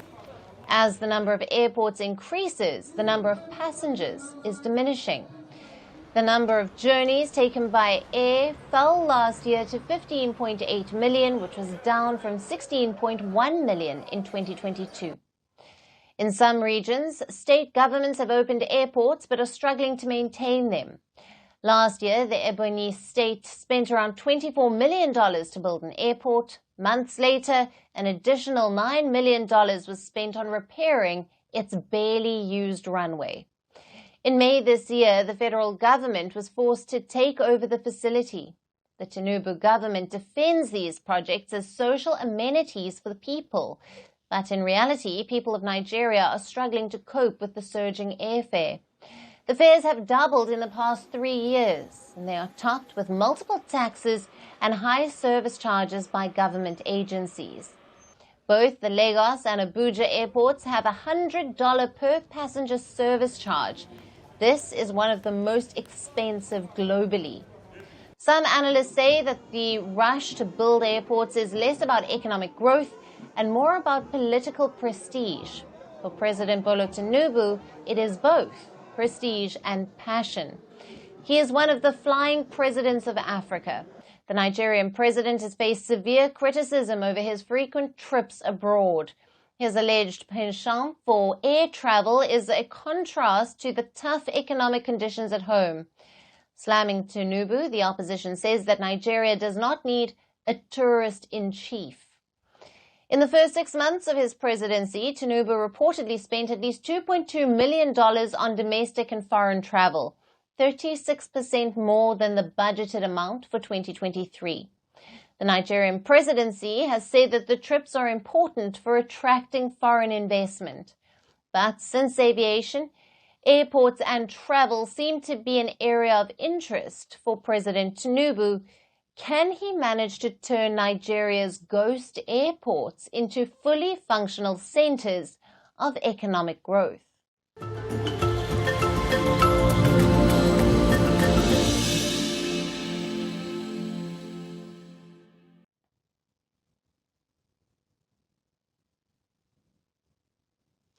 And finally, to our special segment, Resurgent Africa. Amid reports of coups and crises that dominate the headlines from the continent, we get you positive stories that often get overlooked. As climate change continues to wreak havoc on traditional agricultural practices, communities across Kenya are finding new ways to sustain their livelihoods. Amid prolonged droughts and unpredictable weather patterns, beekeeping has emerged as a vital alternative for many. Now, Maasai people of Kenya, particularly in the Kajiado County, are turning to beekeeping to adapt to the changing climate and to secure their future. Our final report gets you all the details. Climate change is no longer a distant threat, but a pressing reality. It's impacting communities globally. From extreme weather patterns to rising sea levels, the consequences of climate change are becoming more evident each day. In Kenya, the effects of climate change are particularly severe. Prolonged droughts, unpredictable rainfall, and extreme weather events have wreaked havoc in the country. This is especially so on agriculture, which is the backbone of the nation's economy. Smallholder farmers, who rely heavily on consistent climate conditions, are among the hardest hit. The erratic weather has led to crop failures, water scarcity and food insecurity, and it has pushed many communities to the brink of crisis. As the effects of climate change become more pronounced, people are now finding innovative ways to adapt. In Kenya's Kajiado County, one such strategy is beekeeping. The Maasai tribe there says beekeeping has emerged as a sustainable and profitable alternative to traditional farming methods. The drought came in 2017, killing our cattle. That's why we started to beekeeping. The Nasinya Oman Women Group, a group of local women, are learning this new skill. It's become a lifeline for them after the devastating droughts that have hit East Africa for the past few years. Tulianza tukiwa wasaba, sai tuko 24. We started as a group of 7, now we are 24 women with almost 100 children, and it helps us not be idle. Alafu inatusaidia kama sisi wa mama. Dressed in their bee suits, they head to the hives every day. Residents say beekeeping gives them quicker returns than cows or goats, where they have to wait at least 1 year to sell the newborns. Milking cows is easy, but the challenge is preservation. Bees are more challenging to harvest, but the remuneration is quicker compared to cattle. But kupata pesa yao ni rahisi. Julius Yere, the local community leader, inspects the hives carefully as they have become the community's livelihood. We are educating women because they used to sell milk, and with the number of cattle going down, there is no milk to sell, they do not have an alternative. Despite having found an alternative source of income, they still care for their cattle. Climate change is threatening their way of life, and they are finding their own way to adapt. While climate change presents formidable challenges, it also offers opportunities for innovative solutions like beekeeping. And as communities continue to adapt, it's crucial for global efforts to support these initiatives, ensuring a sustainable future for everyone. And that's it on the show for today. We will see you again tomorrow at the same time. Thank you for watching, and goodbye.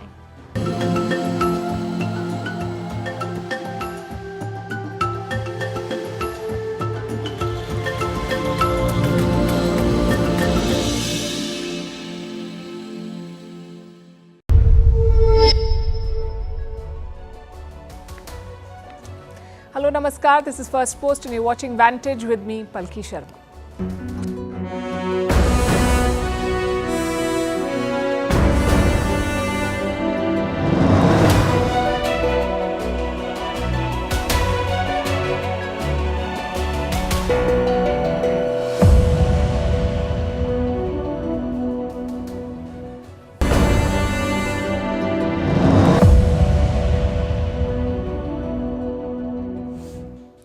We begin tonight with the US election. It is witnessing a momentous shift. There's turmoil in the Democratic Party. Their candidate Joe Biden is facing an intense pushback. Last week's debate fiasco may end his presidential bid. There are now public calls for Joe Biden to step aside. Members of his own party are building pressure. Democratic lawmakers are breaking ranks like Lloyd Doggett. He's a sitting lawmaker from Texas, and he wants Joe Biden to withdraw from the race. He's the first Democrat to issue a statement to publicly demand Biden's withdrawal. And this is significant because so far the dissent was behind closed doors. Lawmakers were speaking in hushed tones and off the record. But now they're sharing their concerns in public. Sometimes that's all it takes. One lawmaker breaks ranks and the floodgates open. So Biden is trying to contain the damage and to keep his flock together. He's on a crisis mission of sorts to save his nomination as the party's candidate and to prevent this dissent from becoming a mass movement. Once again, he has defended his disastrous debate performance. Joe Biden is now blaming his hectic travel schedule. You see, before the debate with Donald Trump, Biden had traveled to Europe, to France and Italy for official engagements, and now he says he hadn't rested enough before the debate. He says, and I'm quoting, he nearly fell asleep on the stage. That's what he's been quoted as saying. But right after that, Joe Biden committed yet another gaffe. Take a look at this. More people die from extreme heat than floods, hurricanes, and tornadoes combined. Say that again, combined. More people die from heat than those three other major issues. Was Biden feeling sleepy again? His teleprompter had an instruction to repeat the last sentence, perhaps for emphasis. Say that again. But instead of repeating the sentence, he read out the instruction. Now, it's hard to defend these mistakes, And the White House is having a tough time. Biden's press secretary tried to defend him yesterday. I want to say we understand the concerns. We get it. The president did not have a great night, as you all know, and many of you reached out during the debate. The president had a cold. He had a hoarse voice. You all heard it. That's why you reached out. But I will say this, and the president said this over the past couple of days, certainly right after the debate. He knows how to do the job. Biden, too, is trying to hammer the same message. Today, he's meeting Democratic governors. He's expected to address his health concerns. Later this week, Biden will travel to the swing states, the ones which are neither red nor blue. These states have undecided voters, and the candidate they choose usually wins the election. Now, Biden is expected to campaign hard here in these swing states. He'll also sit down for a television interview. Next week, the U.S. is hosting the NATO summit, and Joe Biden will address a press conference at that event. So basically, the US president has a hectic schedule ahead, and you don't need a pundit to decode this. The president wants to show that he is healthy enough, he is fit enough to campaign hard. But it may be too late for this messaging, and I'll tell you why. The Democrats had ordered a poll to test Biden's favorability, to understand how the voters view him, especially after last week's debate, and the results of that poll have leaked. That's more bad news for Joe Biden, because the Democratic poll shows that Biden is losing in key states like New Mexico, Virginia, and New Hampshire. He was earlier ahead of Donald Trump in these states, but now Donald Trump is tipped to win there. What explains this shift? Voters feel that Biden is not physically fit for another term. In fact, let me quote from that same leaked poll report.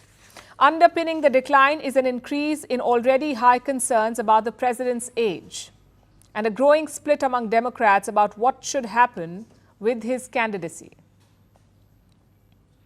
And that's not all. The same poll found that a different candidate may have a better chance. Someone other than Joe Biden may have a better shot at beating Donald Trump. And there are a few names being tossed around, like Vice President Kamala Harris, Transportation Secretary Pete Buttigieg, California Governor Gavin Newsom, and Michigan Governor Gretchen Whitman. All these names are polling better than Joe Biden, but at this point, no one is challenging him, at least not on the record. In fact, Kamala Harris is defending President Biden. Joe Biden is our nominee. We beat Trump once, and we're going to beat him again, period. I am proud to be Joe Biden's running mate. Thank you. The election is slated for November. Switching horses this close to the race won't be an easy call. It could completely derail the Democrats. It might split the party. So if the Democrats decide to switch, they'll have to find a compelling name, someone who can excite their voter base enough and consolidate their votes, someone whom the entire party can rally behind. Can Michelle Obama do the job? That's our next story.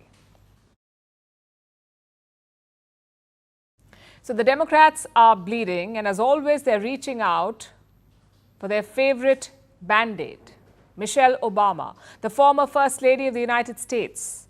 Consider this latest poll. It looks at a hypothetical contest between Michelle Obama and Donald Trump, if they were to contest the presidential election. Michelle Obama and Donald Trump. And who wins the battle?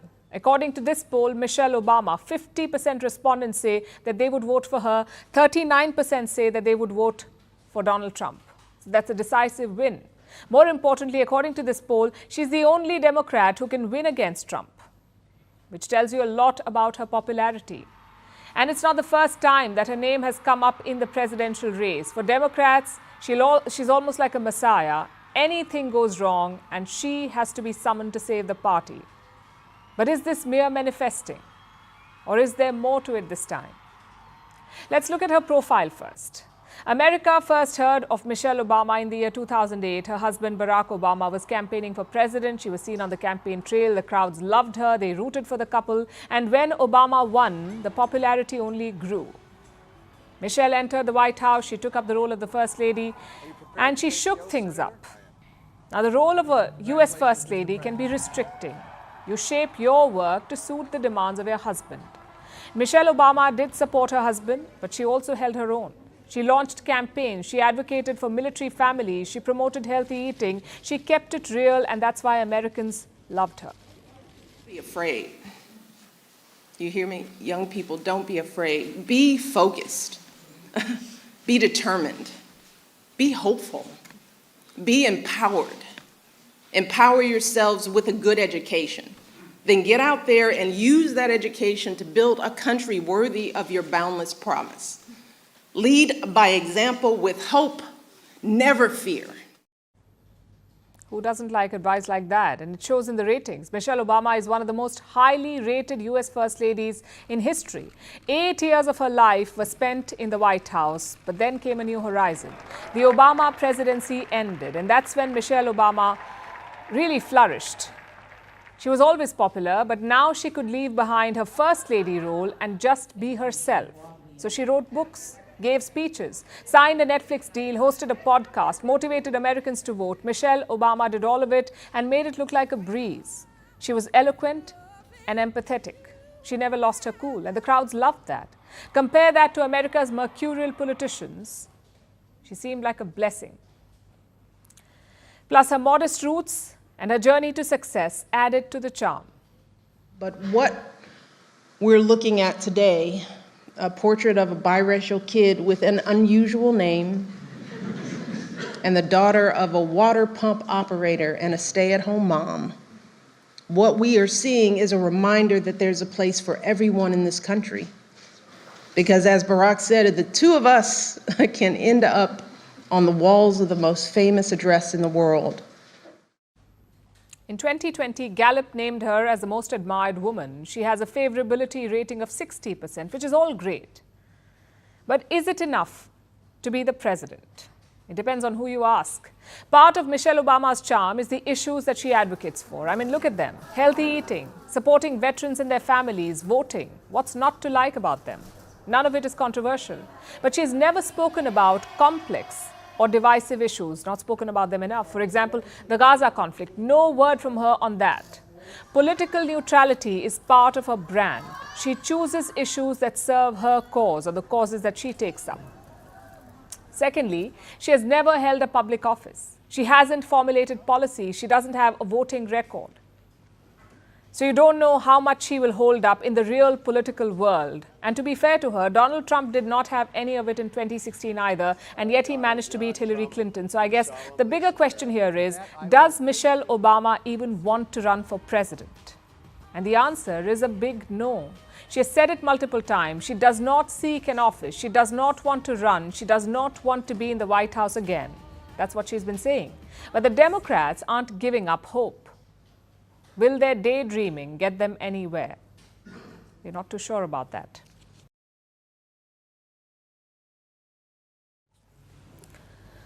Now let's talk about Indian startups. The funding winter has taken another victim, an app called Koo.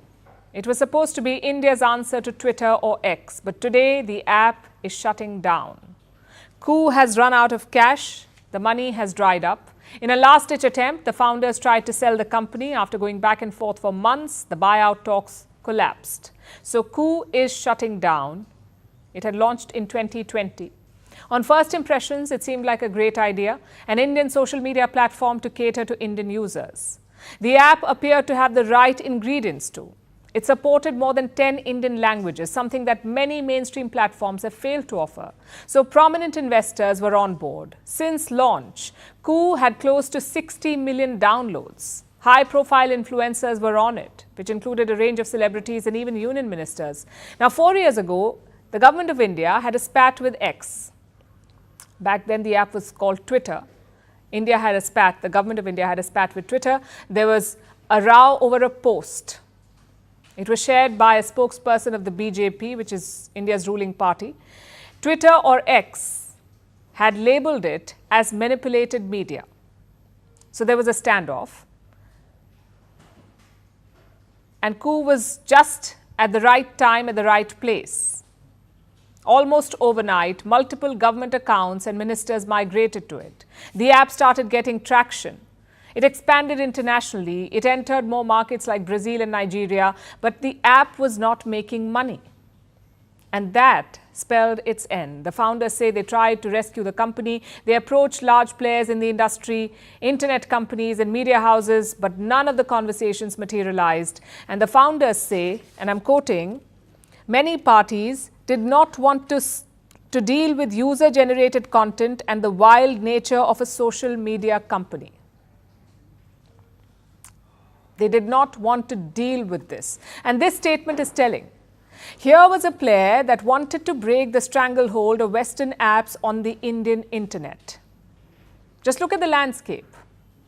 Look at the top apps being used by Indians today. Facebook sits right at the top. It has more than 50% of market share. Instagram comes second, which is another Meta-owned platform. It controls 36% of the market. The rest is controlled by other platforms. Now let's look at the messaging apps. Most Indians are on WhatsApp. India is the biggest market for WhatsApp. It has more than 500 million users. That's almost 40% of the Indian population. This is true for most of these apps. They count India as one of their biggest markets. So there is a growing market, but there is no Indian app to challenge these dominant foreign players in India, and you cannot blame the users for that. In a free market, you need a compelling product to survive and thrive. India hasn't been able to come up with such an alternative. And it's a serious weakness. It hurts Indian interests because such platforms are not just businesses, they also have a strategic role to play. We live in the information age, and these apps are the gatekeepers of information. They control the flow of information. They shape public opinion. They influence political outcomes. I'll give you an example. The Arab Spring of 2011, the movement was born and shaped on social media, on platforms like Facebook and X. It led to the fall of many regimes, dictatorial regimes in this case, but we are not talking about the merits of the outcomes. We are talking about the tools that enable them.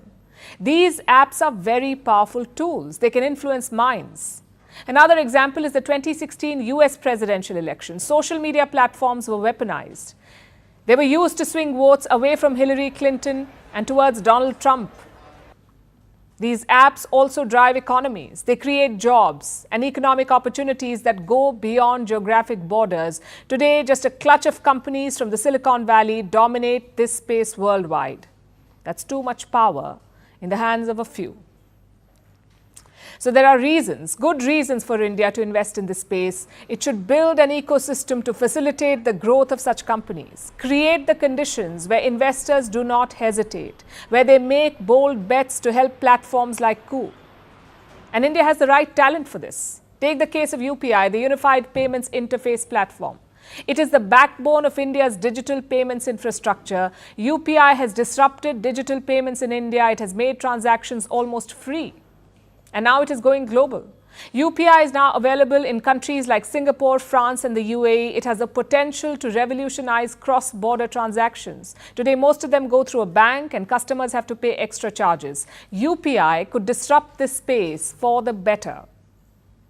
If India can do it in fintech, it should be able to do it in the content space, in technology, media, social media. It is time to make more success stories. It is time to see these entrepreneurs as strategic assets, to invest in them and not let them fail. Staying with India and the tragedy in Hathras, it's a district in the state of Uttar Pradesh. Yesterday, there was a religious function there. 250,000 people showed up, but the venue could accommodate only 80,000. The situation got out of hand. There was a stampede. More than 100 devotees were crushed to death. The gathering was organized by a local preacher, a man called Narayan Sakar Hari. Before he became a godman, he served as a cop in the local police for nearly 2 decades. He is now being blamed for the stampede. Police have submitted a preliminary investigation report. It says that the devotees were rushed. The devotees rushed towards this man for his blessings. His security pushed and shoved them away, and that caused the stampede. The godman is now missing. The entire episode is distressing and tragic, and unfortunately not a first. It exposes many pressing issues in India, like the safety of devotees. Anyone who's visited a major place of worship in the country would tell you that unregulated crowds are common. And these so-called men of God exploit the faith and misery of the poor, while the administration looks the other way. Our next report has more. It is a disaster which could have been avoided. The space where these devotees had assembled wasn't small.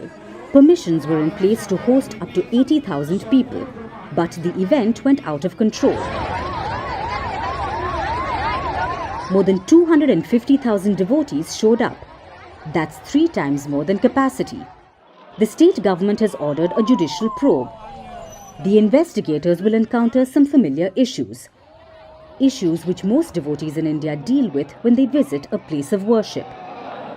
Overcrowding is a common feature at such venues.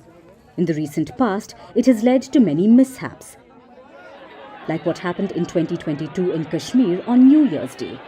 Thousands of Hindus had gathered at a famous shrine. The crowd was too large, there was a crush, and 12 people died. Something similar has happened at Hathras. The organizers say they spent more than 2 weeks preparing for the event. But early inquiries have revealed some clear gaps in the arrangements. The event happened inside a giant tent. Reports say there were not enough exits, and the crowds had blocked the existing ones, making it difficult for people to leave. The families of the victims say there was no crowd management and no medical staff on standby. To make matters worse, the ground was muddy due to rains. Many people lost their balance, they slipped and fell, only to be crushed by the crowd. This incident fits into a pattern of mishaps. Religious gatherings in India are quite prone to such incidents. A few years back, some researchers looked into this, and what they found was shocking. 79% of all stampedes in India happen at places of worship. Broadly, there are two factors to blame: the lack of crowd control and lapses by organizers in planning and coordination. Such incidents have taken thousands of lives in the past. Between 2001 and 2014, India witnessed over 3,000 stampedes. Most of them happened at religious events, and they have killed more than 2,400 people. Clearly, India needs more robust measures to protect devotees at places of worship. Demands are being made for better safeguards. India's Supreme Court has received a petition. It calls for an inquiry into the Hathras stampede. The petition wants an expert committee to be set up under the supervision of a retired judge. It also calls for the framing of guidelines and safety measures for public gatherings. This is a cause that everyone should champion.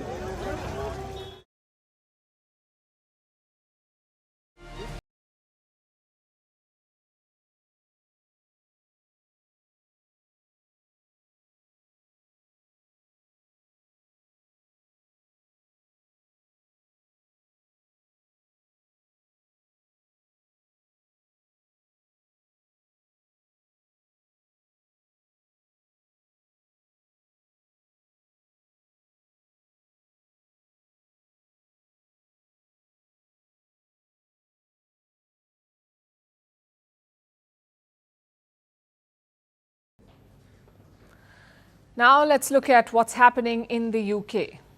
There are just hours to go for the British general election, and the candidates are holding their last campaigns. They're doing their best to get those final undecided voters. And as for Prime Minister Rishi Sunak, he's doing his best to soften the blow that's expected to come. For months now, opinion polls have been saying that Sunak is on his way out. He leads the Conservative Party, or the Tories. They have been in power for 14 years. And the British public seems to have had enough. Opinion polls have on average put the Tories 20 points behind their biggest rivals. That's the Labour Party. Now, the Labour Party's lead has shrunk in recent weeks, but they're still miles ahead of the Tories. They were a full 17 points up last week. That should translate into a landslide for Keir Starmer, the Labour Party leader. So unless a miracle takes place, Rishi Sunak will most likely be leaving 10 Downing Street. But of course, it's never over till the final whistle. And while in search of a miracle, Sunak decided to ask an old Tory stalwart for help. How grateful I am to all of you for everything that you've been doing over the last few weeks, and for coming so late tonight to this venue, way past Keir Starmer's bedtime. If you are slightly surprised to see me, I want to be absolutely clear that I was glad when Rishi asked me to help. Of course, I couldn't say no. Sunak rang up his old boss Boris Johnson, who stepped in to try and charge up the Tory supporters. Now, Johnson is the UK's former Prime Minister. He's a controversial figure, and that's putting it mildly. He's now infamous for Partygate. Boris Johnson hosted parties at 10 Downing Street, and he did so during COVID lockdowns. He violated the strict social distancing laws that his own government had put in place. Ordinary people could not go out and meet their dying relatives, but Boris and the gang were partying in the Prime Minister's office. So you can imagine the public's anger when word of these parties got out. And pictures. Boris Johnson was removed from office in disgrace. Sunak was his chancellor then, like his finance minister. He was among those who helped oust Boris. He was accused of betraying the Prime Minister, and now he's called him up asking for help because Boris Johnson still remains popular in certain Tory circles. Isn't it great to have our Conservative family united, my friends? Will this belated reconciliation between Boris and Sunak help turn the tide? Probably not. But that did not stop Boris Johnson from giving it his best shot. 5 years ago, you helped to send Jeremy Corbyn and his then disciple, Keir Starmer, into orbit where they belonged, and we got Brexit done. We restored. Labour are so cocky that they're so complacent, they're so smug, they're barely concealing their agenda anymore. And we can see what it is. Boris Johnson launched an attack on the Labour Party's agenda. The Conservatives claim that Labour are planning to raise taxes and not do anything about a burning issue in the UK, which is illegal immigration. The Conservatives are sticking to their main plan, that is sending people to Rwanda. Rishi Sunak says that if he's back in 10 Downing Street on Friday, he will do everything possible to start the Rwanda flights. Labour will not be doing this. They will take a different approach. Their leader, Keir Starmer, has not exactly spelled out his plan, but he may not feel the need to do so. After all, he seems to be cruising towards victory. So let's look at another question. What would Keir Starmer's victory mean for India? Historically, the Labour Party used to be the preferred choice for Indian origin people in the UK, and therefore it had good ties with the government of India, but this changed under Starmer's predecessor. That was Jeremy Corbyn. Corbyn had a controversial take on the issue of Kashmir, and he was perceived to be against India's democratically elected government. So if Jeremy Corbyn was to win an election, Anglo-Indian ties would have suffered. But Keir Starmer is not Jeremy Corbyn. He has tried to rebuild Labour's relationship with the Indian community. He is also fielding a number of Indian origin candidates during this election. In fact, every British political party is doing this. They all know how important British Indian votes are. One candidate even brought a dash of Bollywood to their campaign. Shilpa Shetty is campaigning in Leicester East. It just shows how influential Indians can be in the UK.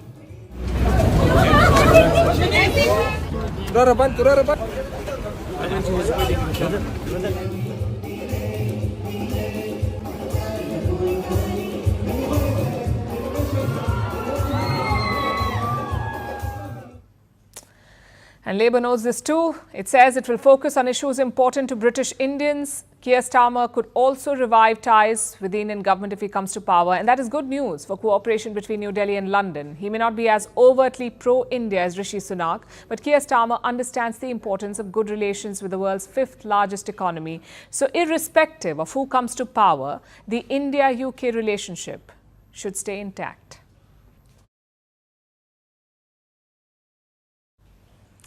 Our next story is about Nepal, where political parties seem to have taken the phrase burning the midnight oil a bit too seriously. Nepal has three major political parties.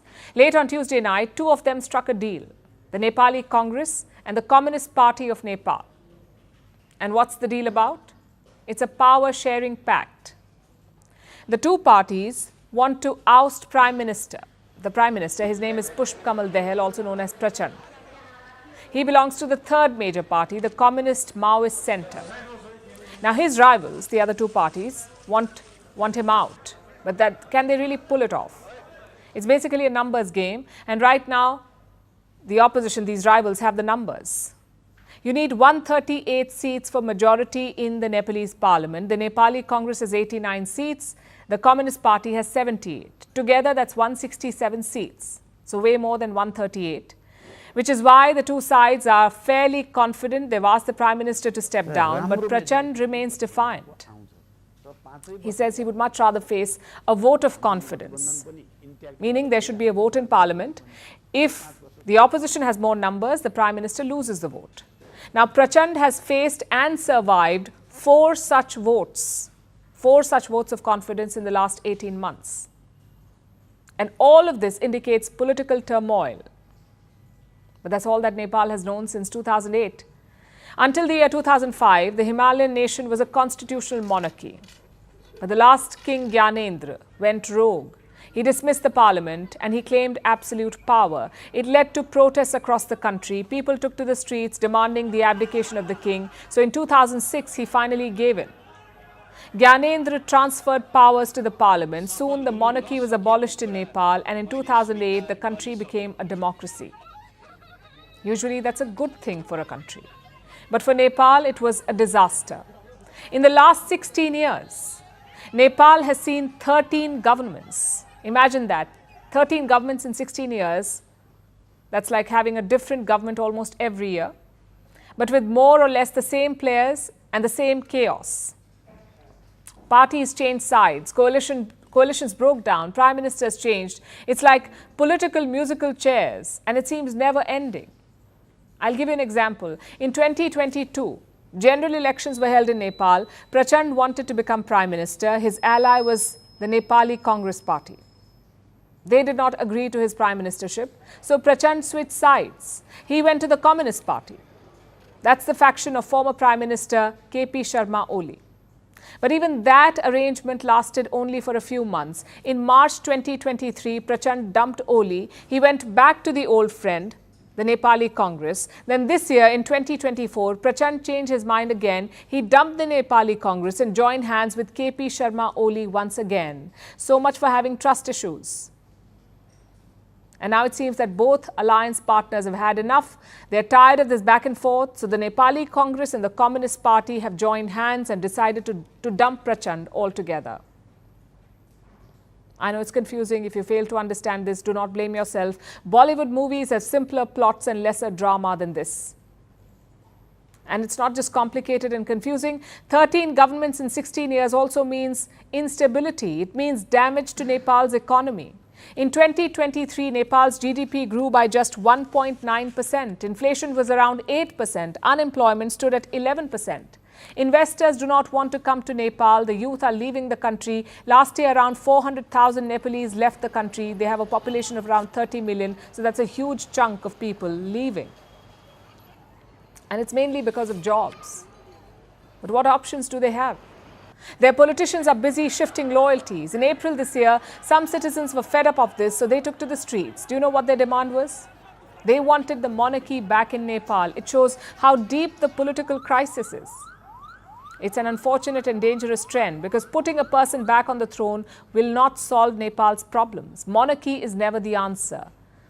But to save their democracy, Nepal must stop their politicians from playing a game of thrones.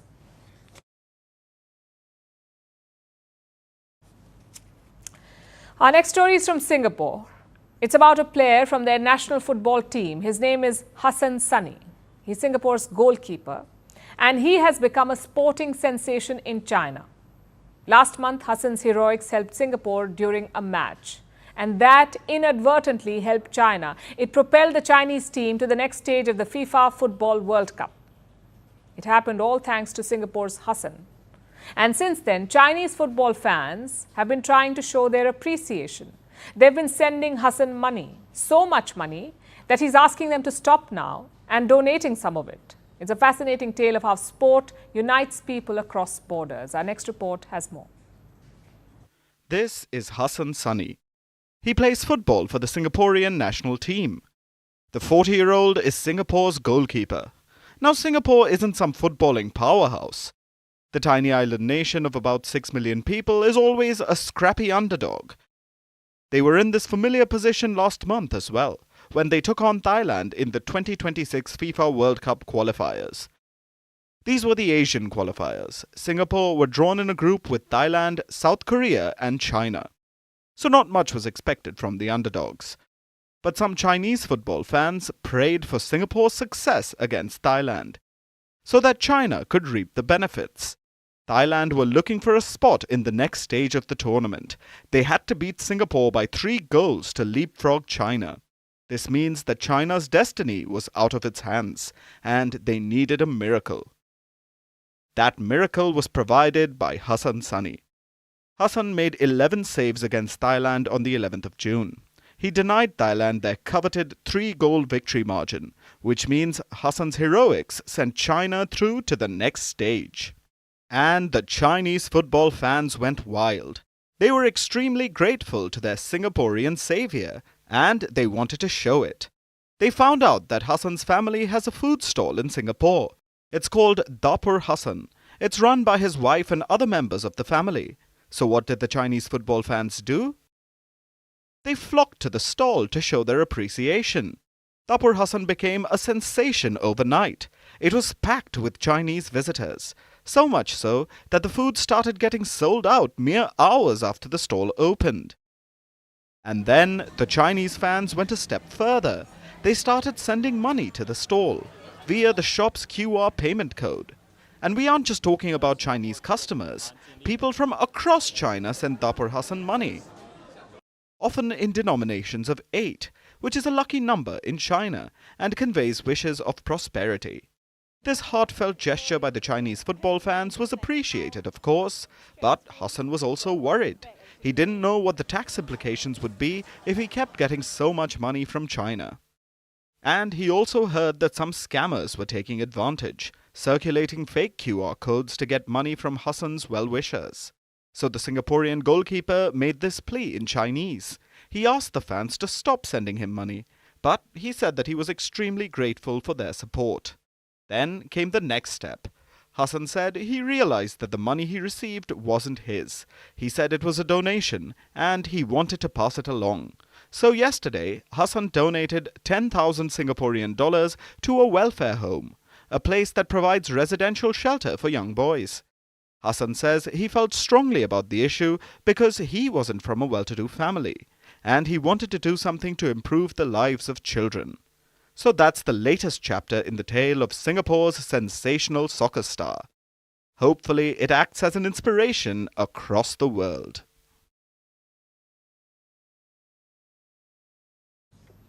Now let's look at Africa, at Kenya in the east. The country is still seeing protests. They've become a regular occurrence, scheduled for every Tuesday and Thursday. They began 2 weeks ago. People were protesting against new taxes in Kenya. The Kenyan government had proposed them in the annual finance bill, which is their annual budget.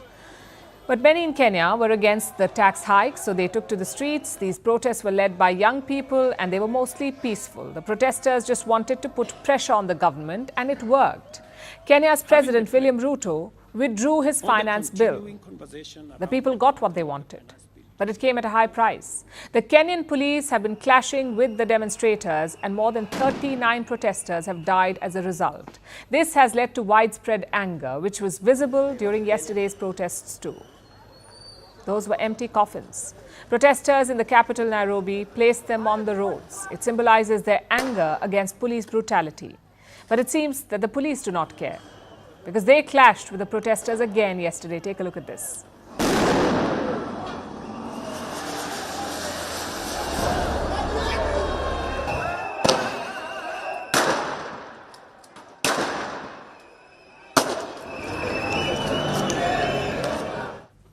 It looks like a war zone. The police are firing tear gas, rubber bullets, and sometimes even live ones. And Kenya's President William Ruto tried to justify this. I have kids like they do, and I care when there are issues in town where criminals can take advantage of situations and create a situation where the police have to use rubber bullets, the police have to use live bullets in some cases, because that is what an independent police service has to do. Ruto said that criminals were taking advantage of the peaceful protests. Looters are mixing with the crowd and wreaking havoc. He's not wrong about this. Yesterday, some people in plain clothes were seen carrying weapons. And this is Kenya, not the US. Openly carrying firearms is not common in Nairobi. Some business owners in the Kenyan capital shuttered their shops yesterday. Some of them set up patrols. They carried wooden clubs to scare away the looters. I sell clothes and shoes. I can't accept you to send me back home. Now it is a must that I defend myself and my business, and that is why I am carrying this baton, and I will do anything to protect my business. So some bad faith actors have infiltrated the demonstrations. The once peaceful protests are turning increasingly violent. It is causing the organizers to rethink their strategy. Critics believe that the bad actors have been planted by the Kenyan government to give the police an excuse to crack down on the protests. But they don't have concrete proof of it yet. So some organizers want to delay the next demonstration. Remember, the protests are scheduled for every Tuesday and Thursday. So the next one should take place tomorrow, but instead, some protesters want to reassess the situation. After all, the protests have transformed over the weeks. They began with a call to reject this year's finance bill, which has been successful. The new demonstrations do not seem to have an end goal. Many are calling for President Ruto to resign, but he has not shown any signs of doing so. Kenya's next presidential election will take place only in 2027. If the protesters want him out, perhaps they should do so via the ballot. If not, they may have a long battle ahead.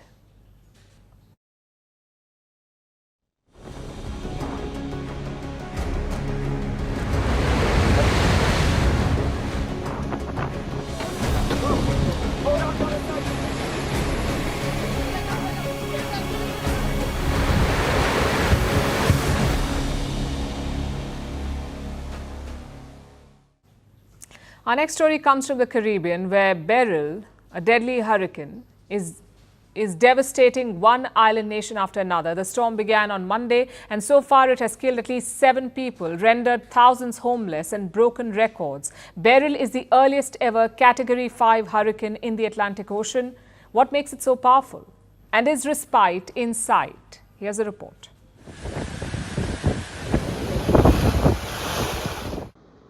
This is Beryl, a deadly hurricane that's dousing the Caribbean. It has carved a path of destruction. At least 7 people are dead, thousands are homeless.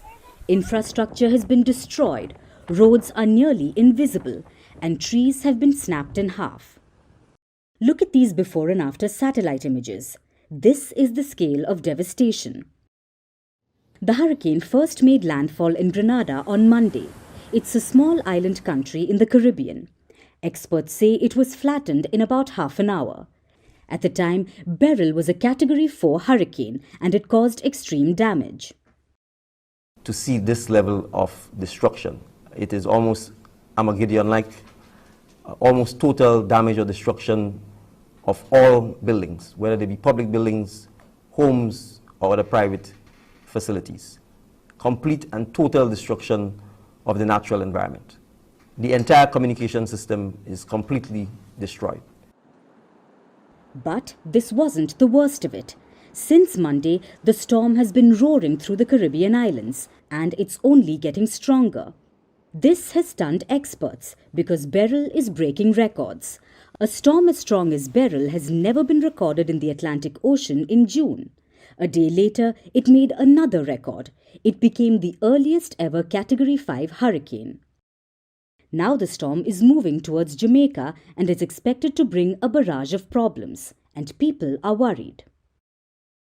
Yeah, right now we're worrying about the storm here because we don't know it's reached Category 5 and Jamaica. People are worried every ways. People are concerned about the storm, of course. The hurricane could weaken gradually, but it could still inflict significant damage before that. It will pass over Jamaica and then unload deadly storm conditions across the Cayman Islands. But what's behind this life-threatening hurricane? Why is it so devastating? Because of climate change. The storm is powered by above-average sea temperatures. As the oceans are warming, hurricanes are getting worse. And this is only the beginning of hurricane season in the North Atlantic. The experts say the worst may be yet to come. Hurricane Beryl is the earliest Category 5 hurricane on record. It highlights the growing impact of climate change on global weather patterns, particularly on small island developing states like Jamaica. While our carbon emissions are minuscule our region bears the brunt of the impacts of climate change. Others are echoing the sentiment, like the Prime Minister of St. Vincent and the Grenadines, an island country in the Eastern Caribbean. Union Island has been devastated. The reports that I have received indicate that 90% of the houses have been severely damaged or destroyed. Their roofs, structures. The Union Island Airport's roof is gone. It's no more. Now the Prime Minister is calling out rich countries for their climate failures and urging them to take action. And he's not wrong. Climate change could force many to pay the dues of others, as the unprecedented no longer remains the unexpected.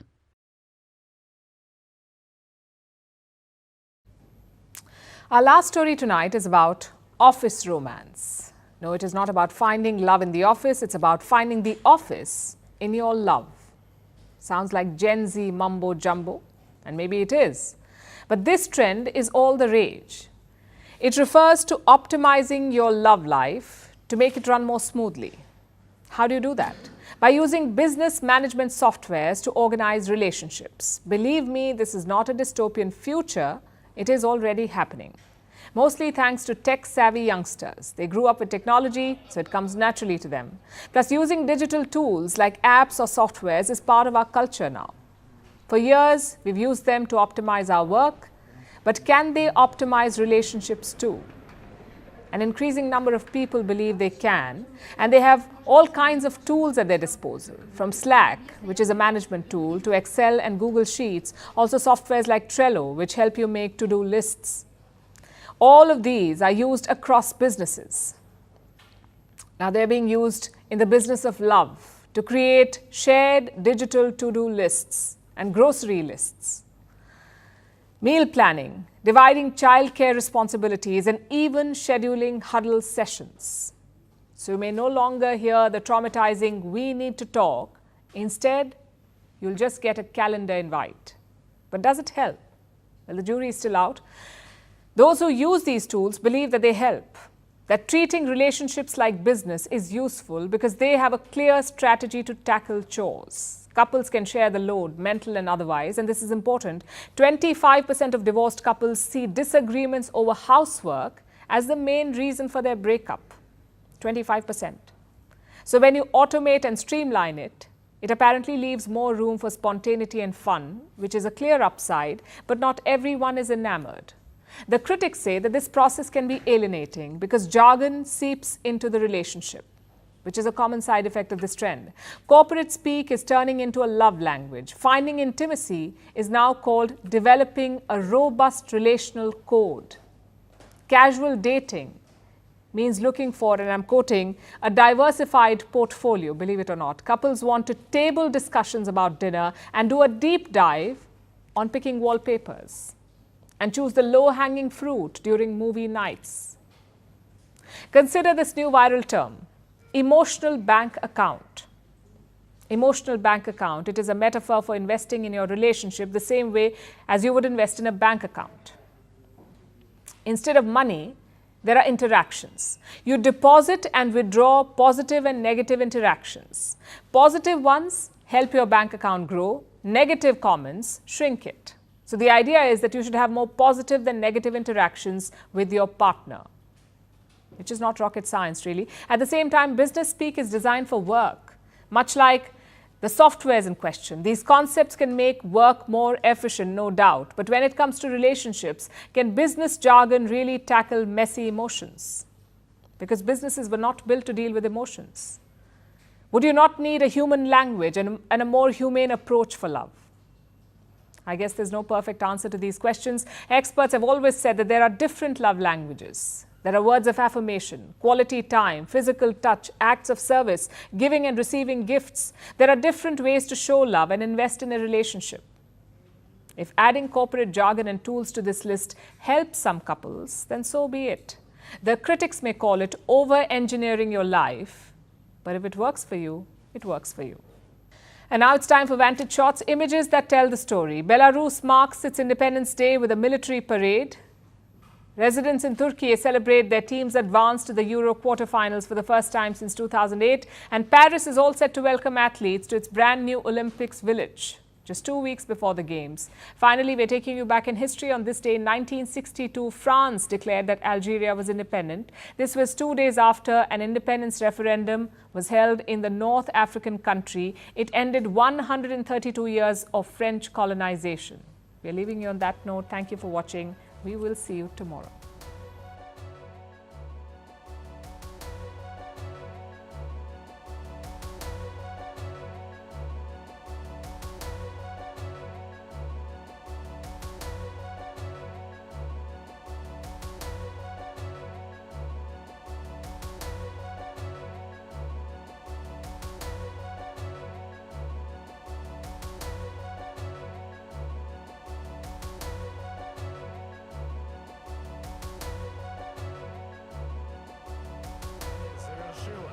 Войск и направляется к центральной трибуне.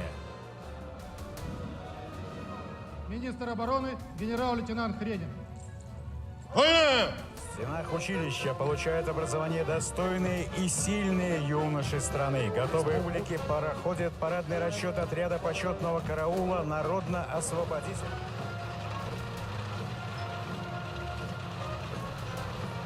Стрижи входят в состав гвардейского центра показа авиационной техники.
From impeachments to inaugurations, if it's a political story, we are on the scene.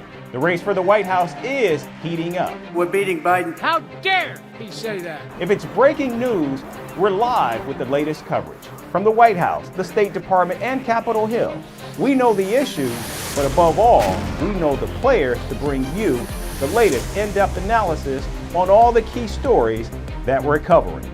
I'm Eric Ham. Join me from Washington here on Firstpost America.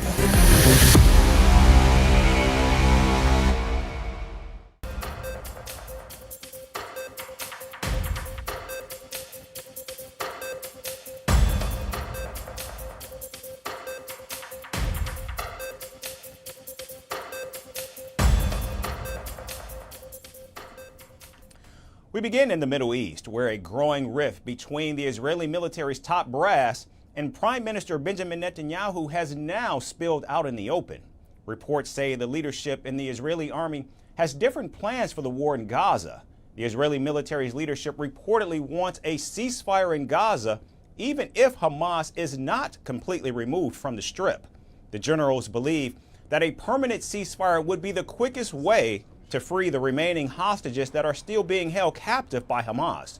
However, Prime Minister Netanyahu is pledging to continue fighting in Gaza until Hamas is completely defeated. Unnamed officials are briefing the New York Times today. They say Israel will be willing to end the war before achieving all of its goals. I don't know who these unnamed officials are, but I am here to convey unequivocally that this is not going to happen. We will end the war only after we achieve all of its goals, including the elimination of Hamas and the release of all our hostages. The political echelon defined these goals to the IDF, and the IDF has all the means to achieve them. We do not give in to the winds of defeat, not in the New York Times, and not anywhere else. We are imbued with the spirit of victory. Now, reports further state that the Israeli army is keen on stopping the Gaza offensive amid an ammunition shortage, this as it prepares for a military campaign toward the north against Hezbollah. Now, the chief of Israel's armed forces dismissed the allegations of ammunition shortages and ordered his troops to prepare for the next phase of fighting. This is a long campaign because we do not want to leave Rafah with the infrastructure intact. When we move to the next phase, we will adapt appropriate measures for that phase, bring new tactics, provide logistical support in a different way that fits that phase. And all these things ultimately are focused by our determination, perseverance, and patience, wearing down the other side and accomplishing our missions. Now, despite the initial halt in sending ammunition, the United States has begun the delivery of thousands of heavy-grade bombs to Israel. Now, this comes after Israel's Defense Minister Yoav Gallant visited Washington just last month, where he met with Secretary of Defense Lloyd Austin and Secretary of State Antony Blinken. And now Prime Minister Netanyahu will also visit the United States later this month, where he'll meet President Joe Biden and address the U.S. Congress. Now, White House officials have confirmed that the Israeli Prime Minister will be in Washington on the 24th of July. The meeting between President Biden and Prime Minister Netanyahu will come against the backdrop of Netanyahu accusing the United States of deliberately stalling Israel's offensive against Hamas by withholding the delivery of weapons and ammunition. However, it remains to be seen whether President Biden will in fact embrace Netanyahu's visit or raise the issue of Israel repeatedly ignoring Washington's concerns about the killing of innocent Palestinians in Gaza.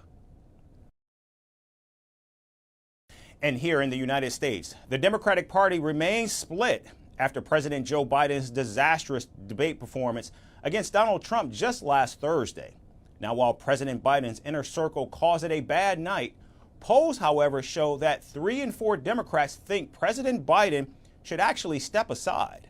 Democrat Lloyd Doggett of Texas has become the first sitting member of Congress to call on President Biden to withdraw from the race.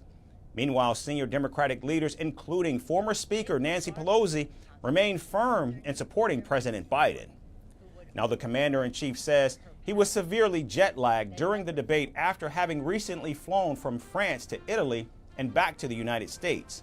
President Biden says this is not an excuse, but an explanation for his performance at the debate. Meanwhile, the White House says that the debate performance does not mean that President Biden is unfit for office. We understand that it was a bad night, and the president has spoken to this, and he understands that.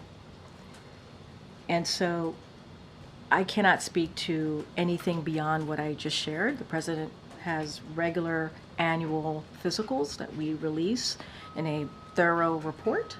We're going to continue to do that. I don't have anything else beyond that.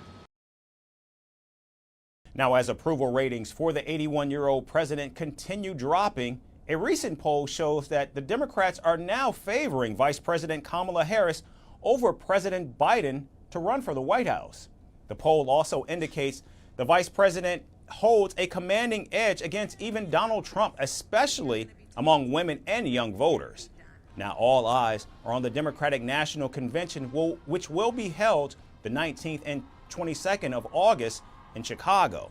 Democrats had hoped the convention would be about a show of unity behind President Biden.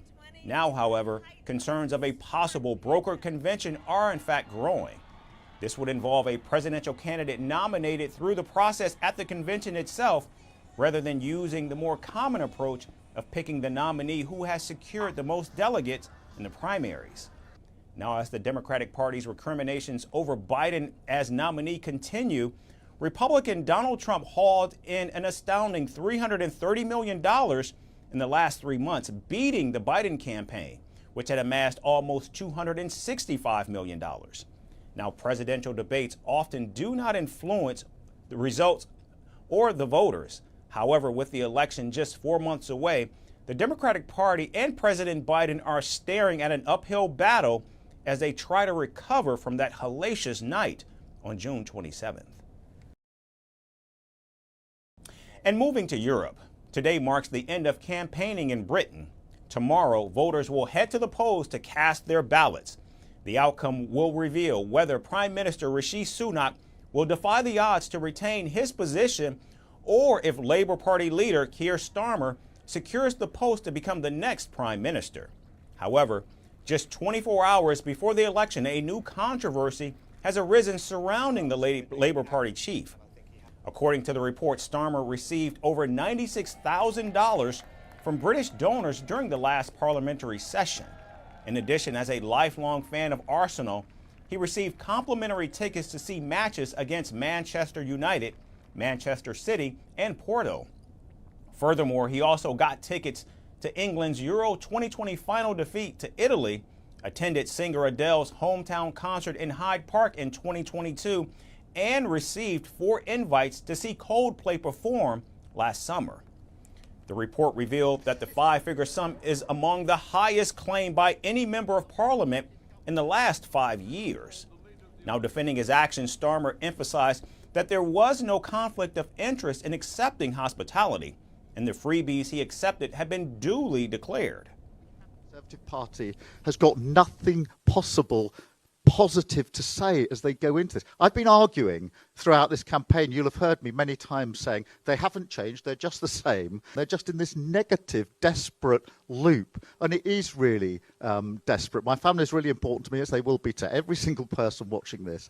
And I just think it's increasing desperation, bordering on hysterical now. Now, time and again, Starmer's backstory during the campaign has garnered him sympathy, where he repeatedly cites his father's humble background as a toolmaker. Now, on the other hand, Prime Minister Rishi Sunak has been under media scrutiny for his privileged upbringing. In fact, a few weeks ago, the British Prime Minister came under heavy criticism when he claimed that he went without lots of things as a child, including cable TV. So, will Britain buy into the whole privileged versus humble story, or will there be a twist in the tale on Election Day? And now moving to Latin America, Chiapas has transformed into a hotbed of violence in Mexico, with drug cartels, militias, and armed groups wreaking havoc in the once tranquil southernmost state. Shockwaves were sent across the nation when at least 19 bodies were found in an abandoned truck in the region on Monday. A cross-border rivalry between Mexico's powerful Sinaloa cartel and a Guatemalan drug gang is being blamed for the massacre. Mexico's President Andrés Manuel López Obrador has deployed the army and assured civilians that the federal troops would protect the population. However, the area continues to see a spree of mass killings. Our next report takes you inside the carnage. A viral video featuring a tangle of bloodied bodies lying in a dump truck is making rounds in Mexico. Officials say these are the victims of a gunfight between Guatemala's Jalisco gang and Mexico's powerful Sinaloa cartel. At least 6 were identified as Guatemalan and were allegedly shot dead. Mexican President Andrés Manuel López Obrador called the loss of life lamentable and blamed it on a confrontation between the 2 armed groups. There are 2 groups. What motivates this? Well, drug trafficking and also migrant trafficking. In other words, human smuggling. The president, whose 6-year term ends on October 1, has previously disputed estimates from US officials and others that up to 1/3 of Mexican territory is under the effective control of criminal groups. And even though Mexico's outgoing president has assured protection for the civilian population, the situation continues to remain dire. There was an unfortunate confrontation in the state of Chiapas, in the border zone with Guatemala. 2 groups have been confronting each other for some time. Information was provided yesterday, and we will continue to provide it. We are protecting the population of the region. The Sinaloa cartel and its cross-border rival, the Guatemalan Jalisco New Generation cartel, is said to be battling to control lucrative smuggling routes in Mexico's southern state of Chiapas. The area has become a prime trafficking corridor for cocaine from South America as well as migrants from across the world, who enter Mexico from Central America en route to the United States. This lure of illicit profits has drawn the cartels to the scenic zone of jungles, mountains and rivers, driving out scores of people from their homes. I was born here. My grandparents are here. My parents are here. They are buried here. But we have to leave because there is no life. Honestly, it makes me sad. I have been married for 40 years. My children are already professionals, blessed God. What am I left to do? We can't live with this anxiety. While the Mayo in Chiapas is often described as a battle between the Sinaloa and Jalisco cartels, experts explain that some gangs are allied with larger groups while others are semi-autonomous. Last month, the U.S. Justice Department alleged that Mexico's Sinaloa cartel conspired with the groups based in California that were tied to Chinese underground banking to launder drug trafficking proceeds of over $500 million. The municipality of La Concordia in Chiapas, where the bodies were found, has seen waves of violence in recent months. A spate of attacks on mayoral candidates and their entourages in Chiapas in the run-up to last month's elections left at least 16 dead, including a 28-year-old woman running for mayor in the region. The Mexican government says it has deployed members of the National Guard and the army to the area. However, residents complain of feeling abandoned and that the cartels return as soon as the federal forces leave. And our final story is about an ongoing war of words in South America. Bolivia has recalled its ambassador from Argentina after President Javier Milei called last month's coup against the Bolivian president fraudulent and orchestrated. Brazil and Venezuela have taken sides in the matter and called Milei's comments repugnant. Meanwhile, Bolivia's former president adds more fuel to the fire by claiming to have proof that the soldiers who took part in the coup had fake bullets and weapons. Our final report gets you the latest on the diplomatic standoff.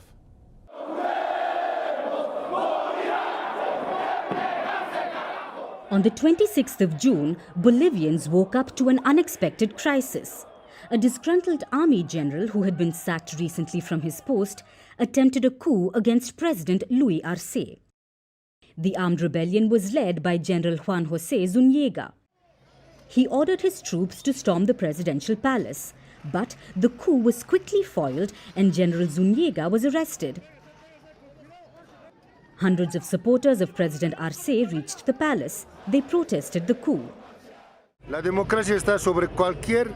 We will never allow that the people of El Alto to take lives, to spill blood or have to be in mourning. Yesterday, we saw tanks leaving compound. These tanks should be on the borders protecting the integrity and sovereignty of the Bolivian people. Eventually, at least 30 troops along with their coup-leading general were arrested. However, after being detained, General Zúñiga said he was ordered by President Arce to carry out the coup. And shortly after that, the mudslinging began. Opposition leader and former President Evo Morales said soldiers who took part in the coup had fake bullets. What kind of coup was it? The coup started while the minister happily strolled around Plaza Murillo. A coup with 0 injuries, 0 shootings, 0 deaths. There were some injuries due to pellets. A coup with pellets? Very soon, the Latin American community began taking sides. Brazilian President Luis Inácio Lula da Silva condemned the coup. He also said it was time for democracy to prevail in the continent. However, the Argentinian right-wing president Javier Milei had a completely different take. Without naming him directly, Milei called Lula the perfect idiot. He also called the events in Bolivia a self-coup. In retaliation, Bolivia summoned the Argentine ambassador, while also recalling its own ambassador from Argentina. The Foreign Ministry of Plurinational Bolivian State energetically rejects the unfriendly and reckless statements by the Argentine presidency on June 30th, referring to a failed military coup on June 26, 2024. The government of the plurinational Bolivian state has decided to call the recently appointed Argentine ambassador to our country to state an energetic rejection from the Argentine presidency of Javier Milei. Meanwhile, Buenos Aires hit back at La Paz and said that President Milei was only agreeing with Bolivia's former president, Evo Morales. The fact that a person of such importance for Bolivia as Evo Morales has said that he uncovered a certain modus operandi at which we should have to pay attention regardless of the unfolding of the events. After Argentina's comments, Venezuela also took sides and criticized Milei for his allegations. The coup has divided not only the Latin American community, but Bolivia too. People are raising doubts on President Arce, and some are believing that the president orchestrated the coup against himself to gain sympathy as the nation faces a crippling economic crisis. We see the news but don't understand what has happened. Since I was a girl, we've had coups and we lived hard situations because we couldn't even find bread in the streets. What the government is doing is very wrong. During the previous government of former Bolivian President Evo Morales, at least we had dollars, there was movement, prices didn't increase a lot, but now things cost triple.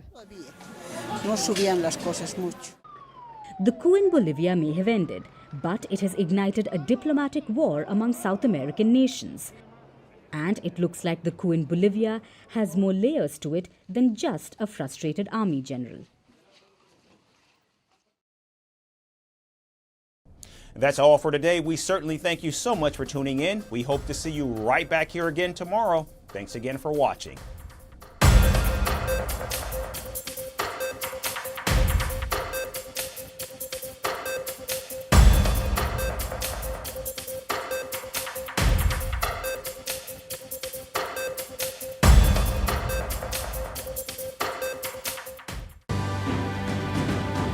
Firstpost reports from the world's second largest continent. Hello, I'm Alison Lagrange. A very warm welcome from Durban, South Africa.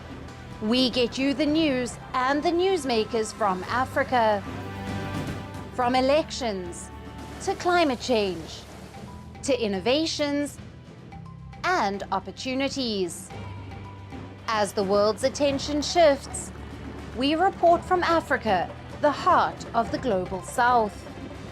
Join me every weekday live on Firstpost.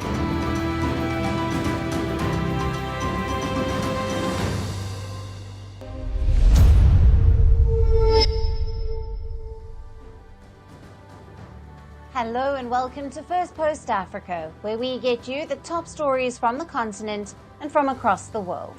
I'm Alison Lagrange, coming to you live from Durban, South Africa.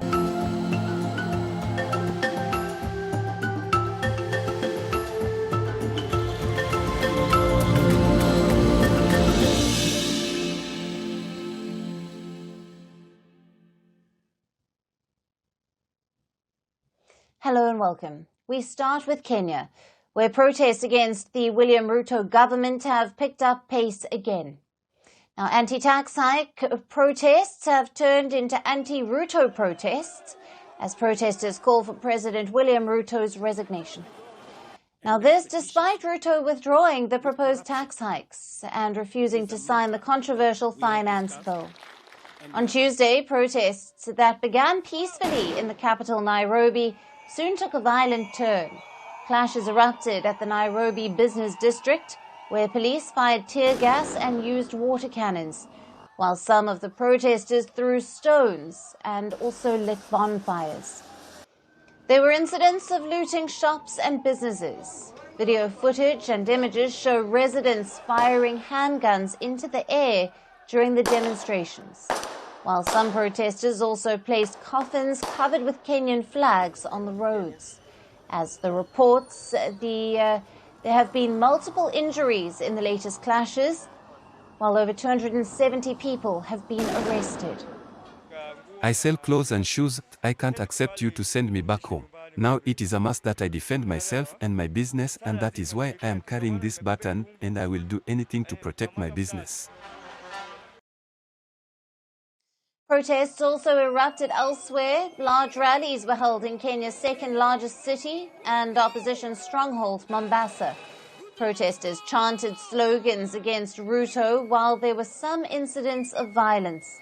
Several cars were reportedly set on fire, while at least one shop was vandalized.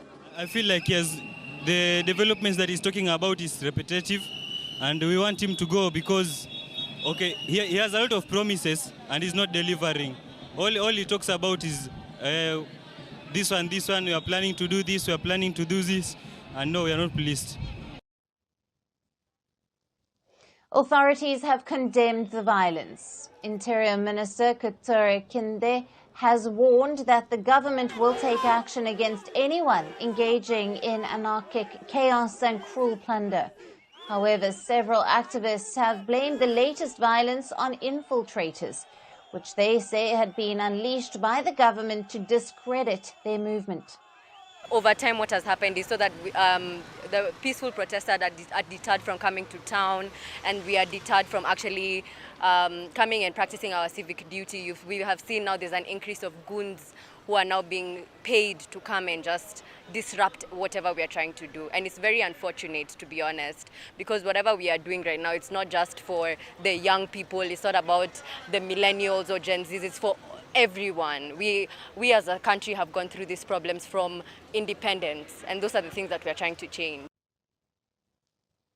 As per rights groups, at least 39 people have been killed in the protests that erupted last month. The youth-led protests, which are not being influenced by any opposition party, have emerged as the biggest challenge for the President Ruto in his 2-year-long tenure so far. Ruto planned to introduce new tax hikes to raise around $2.7 billion to solve the country's massive debt crisis. However, massive public outcry over the bill forced him to roll back the measures. Many protesters fear that Ruto could still sign the bill before it officially expires next week. To be honest, if this is what the government is doing to us, Ruto should leave. He is supposed to listen to common citizens. If he does not listen to the citizens, who will he listen to? We are the ones who elected him. Amid huge public debt and rising inflation, Ruto has now been caught between the demands of lenders like the International Monetary Fund to cut deficits and the public's resentment against the cost of living crisis. He now says the country will have to come up with other ways to cut spending to fill the budget gap, while also highlighting the need to borrow more. It is to be seen how Ruto navigates this challenge while saving Kenya from plunging into further instability and chaos.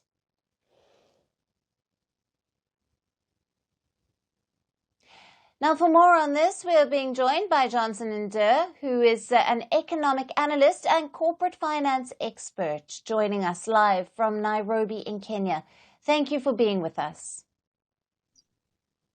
Thank you. Thank you for having me. Right. Johnson, despite President William Ruto making a U-turn on the tax hikes and considering that many of the protesters are young Kenyans, could you expand on the motivations and their demands now? Well, the problem is that I think nobody trusts the president, largely because he has a track record of walking back on his promises.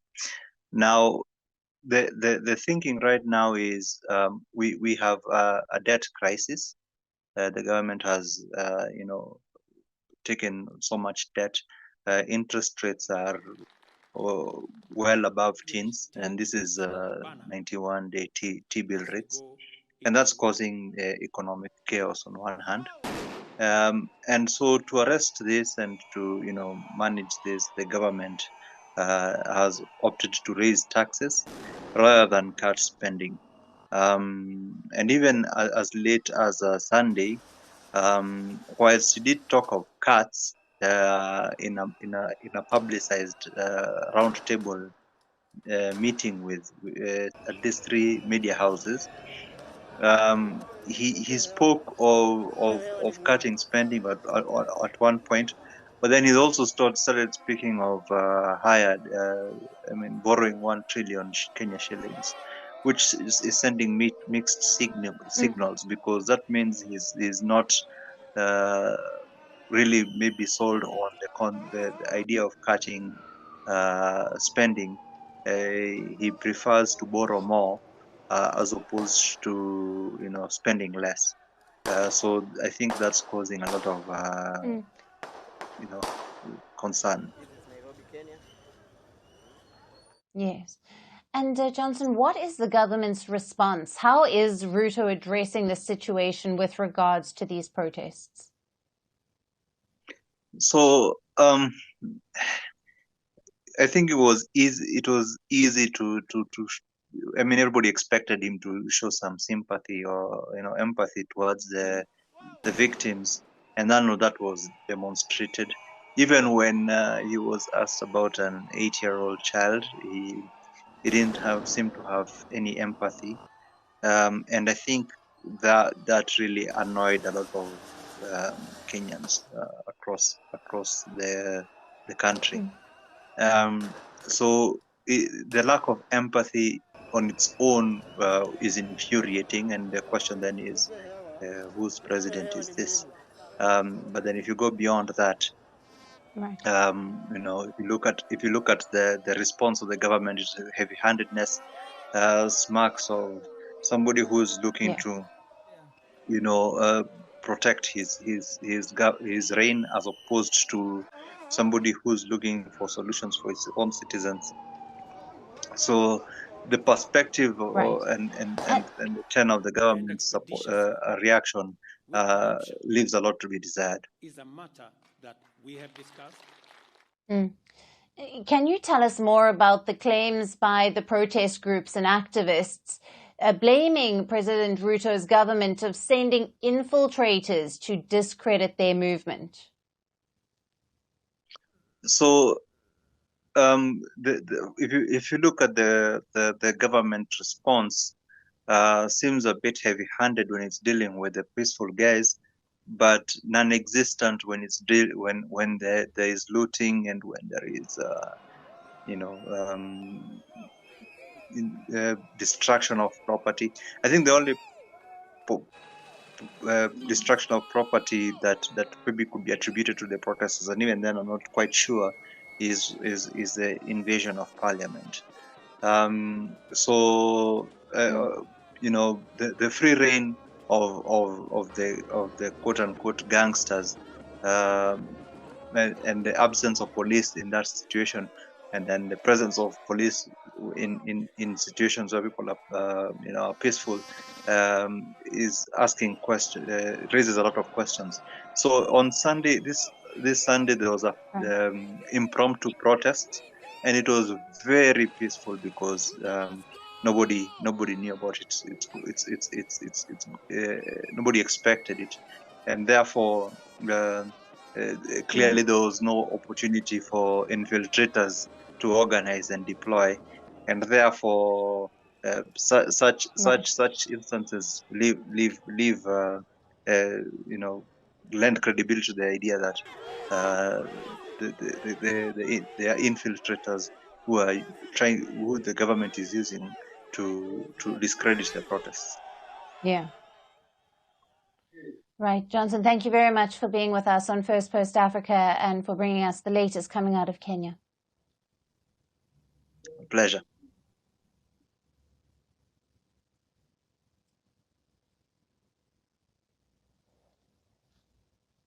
For our next story, we should focus to the Lake Chad Basin. Lake Chad is a freshwater body that lies at the junction of 4 African countries: Nigeria, Niger, Chad, and Cameroon. It is a crucial wetland ecosystem in the West Central Africa. But since 2009, a conflict has been raging in the Lake Chad Basin. The region was swarmed by Boko Haram and Islamic State insurgents. Now, Boko Haram is an Islamist extremist group, loosely translated as Western education is forbidden. For years, the group has aimed to overthrow the Nigerian government, but the conflict has spread to surrounding countries as well. 14 years on, the conflict has internally displaced over 3 million people. put over 5.6 million at risk and has left over 11 million in need of aid. The United Nations says the conflict has killed more than 40,000 people. So the four nations joined hands to counter the Islamist fighters. Nigeria, Niger, Chad and Cameroon formed a four-nation task force to fight terrorism. Now, the multinational joint task force in Lake Chad Basin has raised an alarm, saying several hundred fighters from Boko Haram and the Islamic State West Africa province have fled to Chad and Cameroon. This after the task force attacked camps and killed over 70 terrorists earlier this week. The ongoing operation, named Lake Sanity 2, aims to eliminate all terrorist camps around Lake Chad. The Joint Task Force also said many terrorists surrendered in the air and ground operations and that a large consignment of weapons was also recovered. The four-nation Joint Task Force has been targeting terrorist hideouts in the border villages.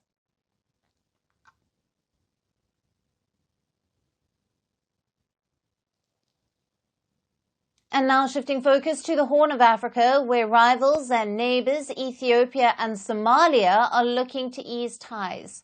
Both sides have been brought to a negotiating table by mediator Turkey. In the latest attempt to mend diplomatic ties, the two African nations held talks in Ankara.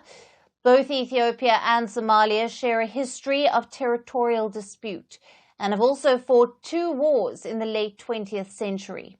However, the latest tensions stem from a deal that Ethiopia signed with Somalia's breakaway territory, Somaliland. In January this year, Somaliland agreed to lease 20 kilometers of its coastline to Ethiopia for 50 years. It would allow Ethiopia to set up a naval base and commercial port. Ethiopia is one of the largest landlocked countries in the world, so the deal would provide it with much-sought sea access. However, the deal irked Somalia because in return, Ethiopia would become the first nation to officially recognize Somaliland as a separate nation. Somaliland unilaterally declared independence from Somalia in 1991. However, no other nation recognizes it. Somalia saw the Ethiopia-Somaliland deal as an attack on its sovereignty. It reacted strongly and expelled Ethiopia's ambassadors. Now, many Somalis also hit the streets to protest against the agreement. The dispute also stoked fears of instability in the Horn of Africa region. The world also reacted, with many nations backing Somalia and urging Ethiopia to respect its sovereignty. Turkey is one of those nations. After President Recep Tayyip Erdogan visited Mogadishu in 2011, both nations built strong ties. The two nations signed a defense pact in February that mandates Ankara to provide maritime security support to Somalia. Turkey has also built schools, hospitals and infrastructure and provided scholarships for Somalis to study in Turkey. As per reports, Ethiopian Prime Minister Abiy Ahmed had requested Erdogan to mediate during a visit to Ankara in May. Turkey's foreign ministry has said that the talks in Ankara have been candid, cordial and forward-looking. The Somali and Ethiopian ministers discussed ways to address their differences within a mutually acceptable framework. They have also agreed to hold another round of talks in Ankara on the 2nd of September. Meanwhile, Somaliland is not happy with the truce talks. It has complained that it was not involved in the talks. So far, the goals of negotiations are unclear. Will Ethiopia pull out of the deal, or will Somalia soften its stance?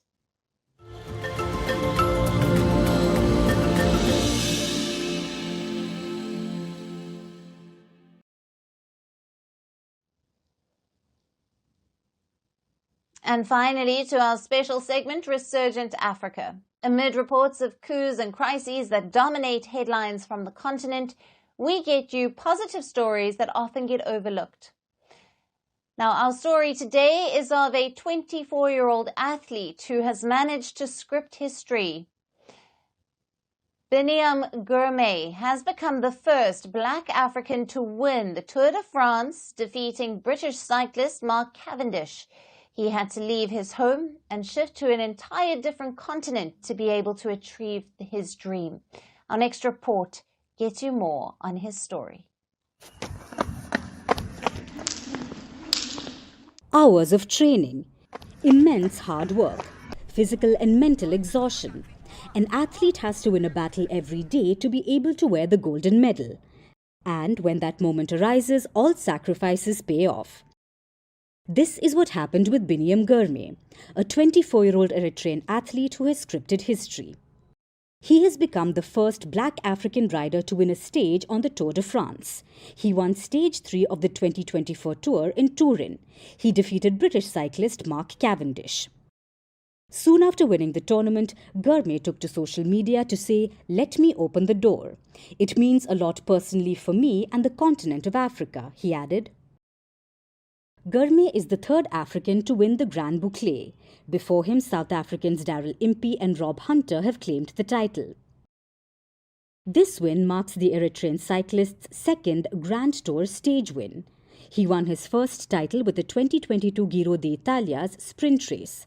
The Tour was his next goal. However, in his first attempt last year, he found the level to be higher than any other race. The intensity of the Tour de France caught him by surprise. Yeah, the first thing, it's a different race. It's totally different than in races, even totally different than the Monument, let's say. Also, like Giro d'Italia, it's a Grand Tour, but the atmosphere, also the level of the riders, especially on the sprint stage, it's crazy. Like, yeah, I just knew the sprint stage. It starts from 10k, but in the Tour it's already blocked the road 55k, even 60k. So yeah, that makes really hard. Also, I think the best sprinter in the world, they are here on the Tour de France, so that's also make the race harder. Also, the GC guys, they need to be positioned well in the last 10k, so that also make the race harder. So yeah, it's completely different. So like I said, I was totally nervous from the start until the finish tour. So I already spent a lot of energy for nothing. I waste a lot of energy. Gourmet's journey to glory has not been easy. He had to leave not only his home, but also the continent to achieve his dream. He had to come to Europe, learn English and the cycling language to achieve his dream. Yeah, I was really nervous already before the start. You know, if it's the biggest race on the cycling, and then to be part of that, it's I was really nervous and panic almost from the start until the end of the tour. But yeah, I learned quite a lot. I also knew this is totally different race, so you need to prepare well with everything mentally and physically. Since childhood, Gourmet was influenced by Slovak cyclist Peter Sagan, and he eventually grew up to follow his model's footsteps. Gourmet is now eyeing the 2024 Paris Olympics. I think it would be nice to represent my country on the Olympic Games, to race with the national, because yeah, this is one of the opportunity to race with the national team jersey, and I'm really looking forward for these 2 big months. The journey could be long, the challenges could be many, but as they say, success comes to those who refuse to give up. Gourmet's relentless efforts towards his dream is a living example of that.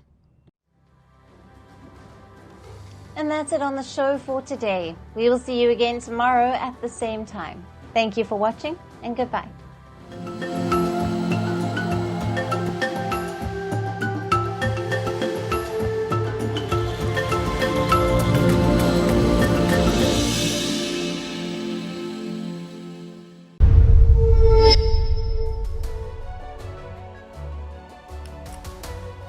Hello, namaskar. This is Firstpost, and you're watching Vantage with me, Palki Sharma.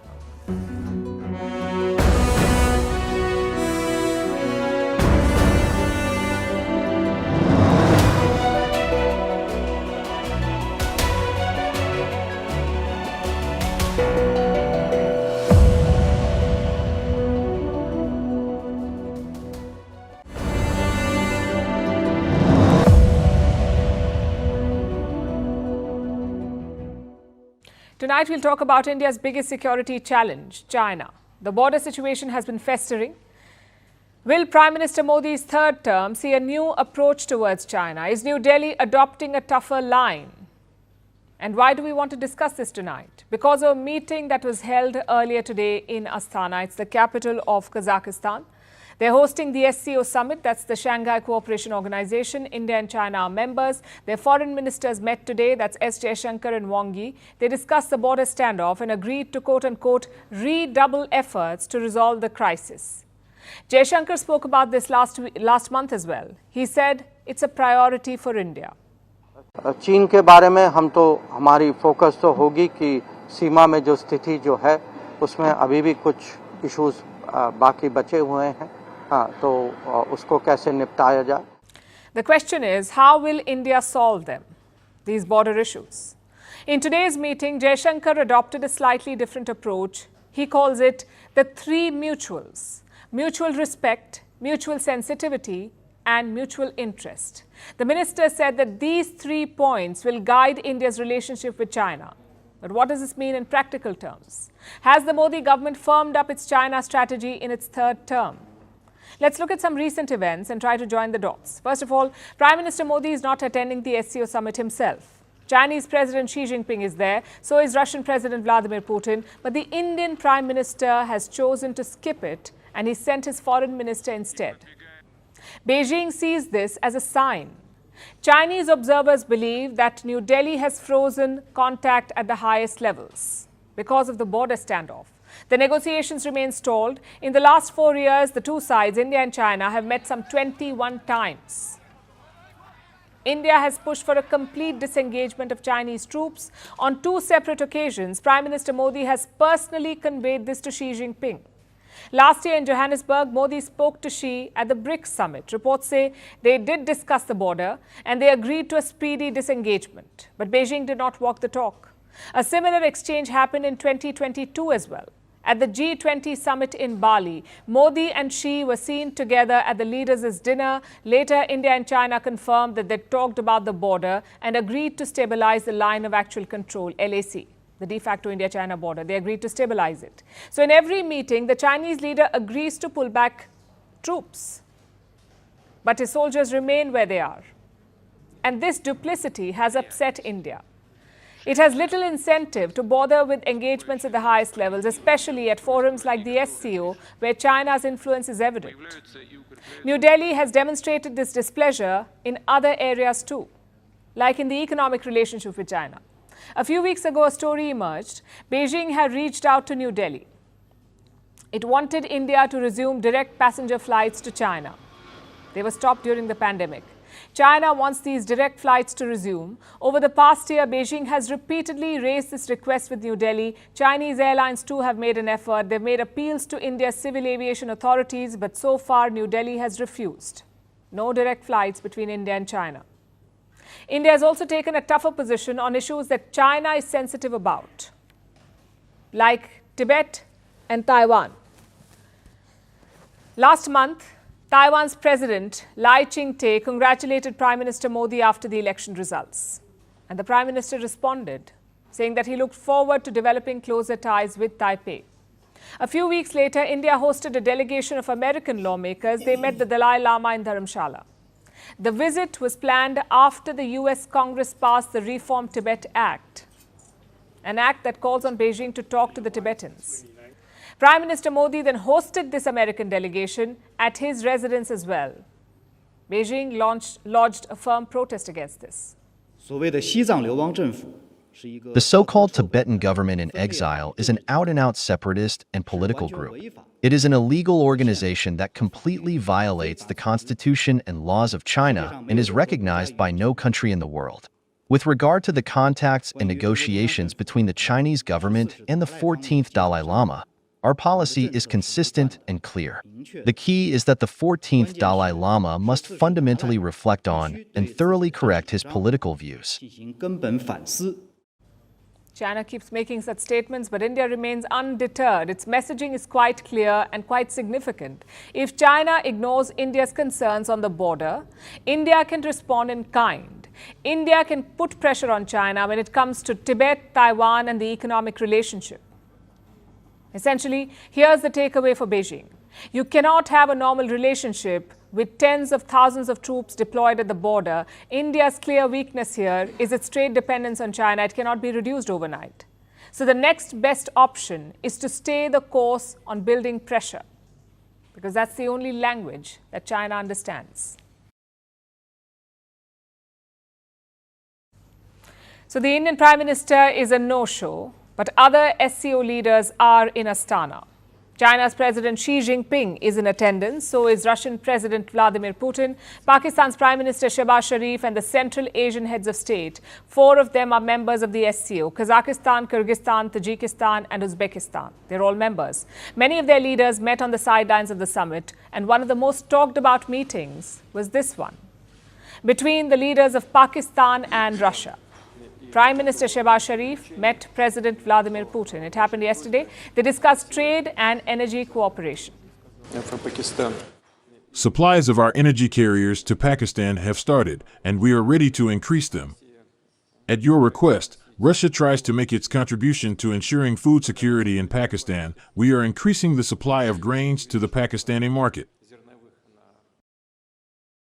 We used to import a lot of machinery and goods from erstwhile Soviet Russia, and we used to export textile, leather goods to your country, and it was under barter. I think today is the time we can overcome financial and other banking issues by renewing our trade and expanding our trade under barter. Looks like a meeting of old friends, but it wasn't always so rosy between them. Pakistan and Russia were in opposite camps during the Cold War.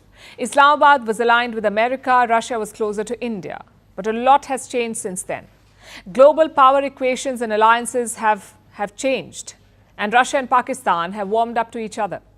Last year, Islamabad struck a deal with Moscow to buy discounted Russian crude oil. This year, Moscow will ramp up its supplies to Pakistan, so Pakistan will get more cheap oil. Russia will be able to bypass sanctions and sell more of its oil. It's a win-win for both. But the meeting was not all business. There were a few awkward moments too, like this one.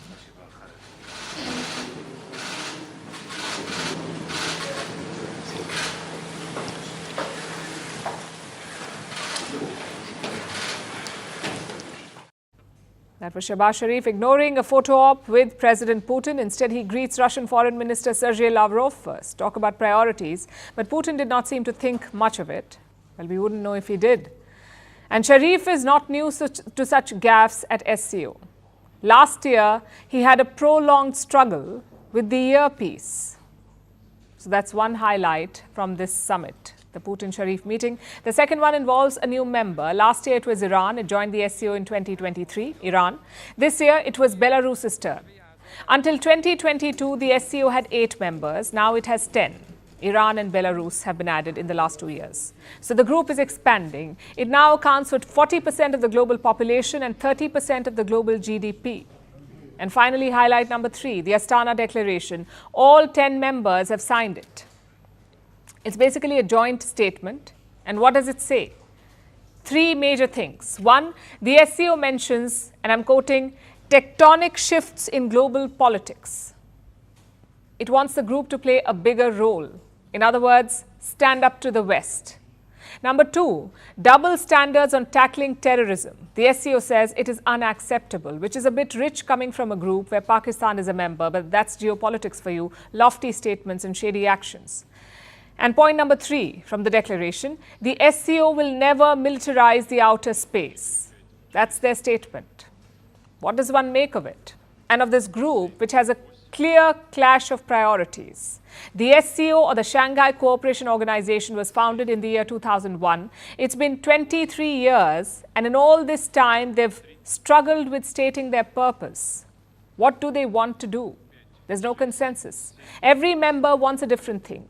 Beijing wants the SCO to be a Chinese-led club to establish their control over Eurasia. basically like a fast track for Xi Jinping's Belt and Road Initiative.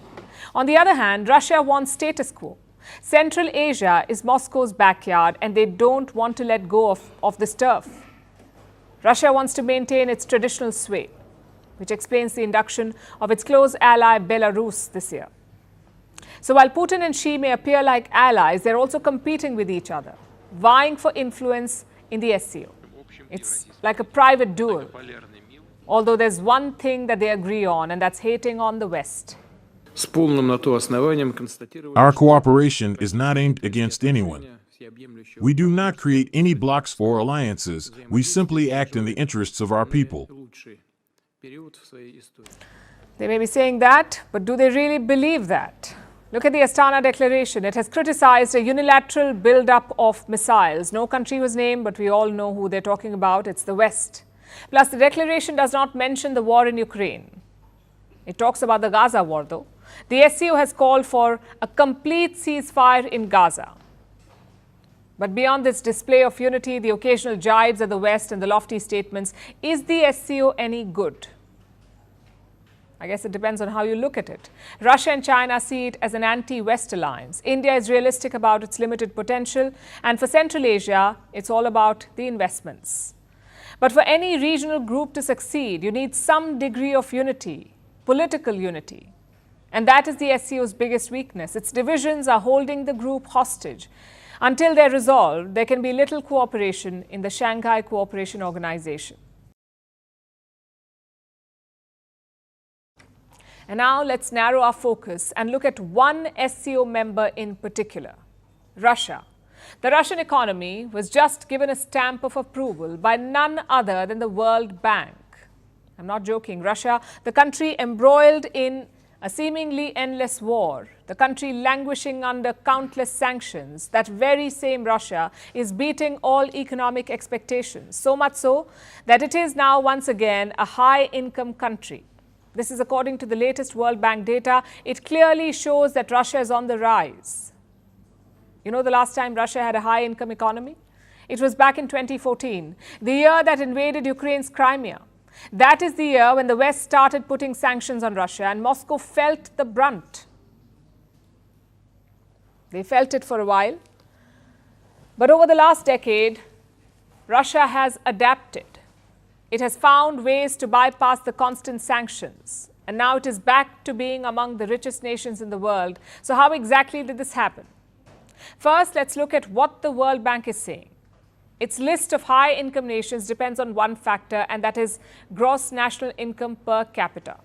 Now, gross national income, or GNI, is like the GDP, but there's a key difference between domestic and national, GDP and GNI. GDP measures the economic growth within a country's border. In contrast, GNI also counts the income that is sent from overseas, like remittances or money that a business makes overseas. GNI adds that. That's the simplest way to differentiate between GDP and GNI. So the World Bank says that Russia's GNI has been rising. And in 2023, it entered the high income bracket. It crossed $14,000 per capita. So how did Moscow manage this in the middle of a war? Well, the country has transformed itself. It is now relying on a wartime economy. The demand for weapons and military services is fueling economic growth. Think about Russian soldiers, the ones on the front lines. Many are new recruits, mobilized for the war. They are being paid more than Russia's oil industry workers. So many people from Russia's poorer regions have signed up to fight, which means money has flowed to all corners of the country. Now you may wonder, where is all this money coming from? How is Russia generating the revenue to pay its soldiers? Isn't it supposed to be under crippling sanctions? Well, Russia is under sanctions, thousands of them. But it is far from crippled. The sanctions have hit Russia's trade, its exports, but just to the West. The US, UK and EU are the ones imposing the sanctions, along with their friends like Canada, Australia and Japan. Many of these countries were once export markets for Russia, so Moscow has had to adapt and move away from these Western nations. It has created alternative trade opportunities with old allies like China, North Korea and Iran, and also with neutral countries like India, the Gulf states and African nations. And this rerouting of trade has helped Russia. Last year, the trade rebounded by almost 7%. And that was a major reason for Russia's income rank upgrade. Overall, their GNI per capita grew by more than 11% last year.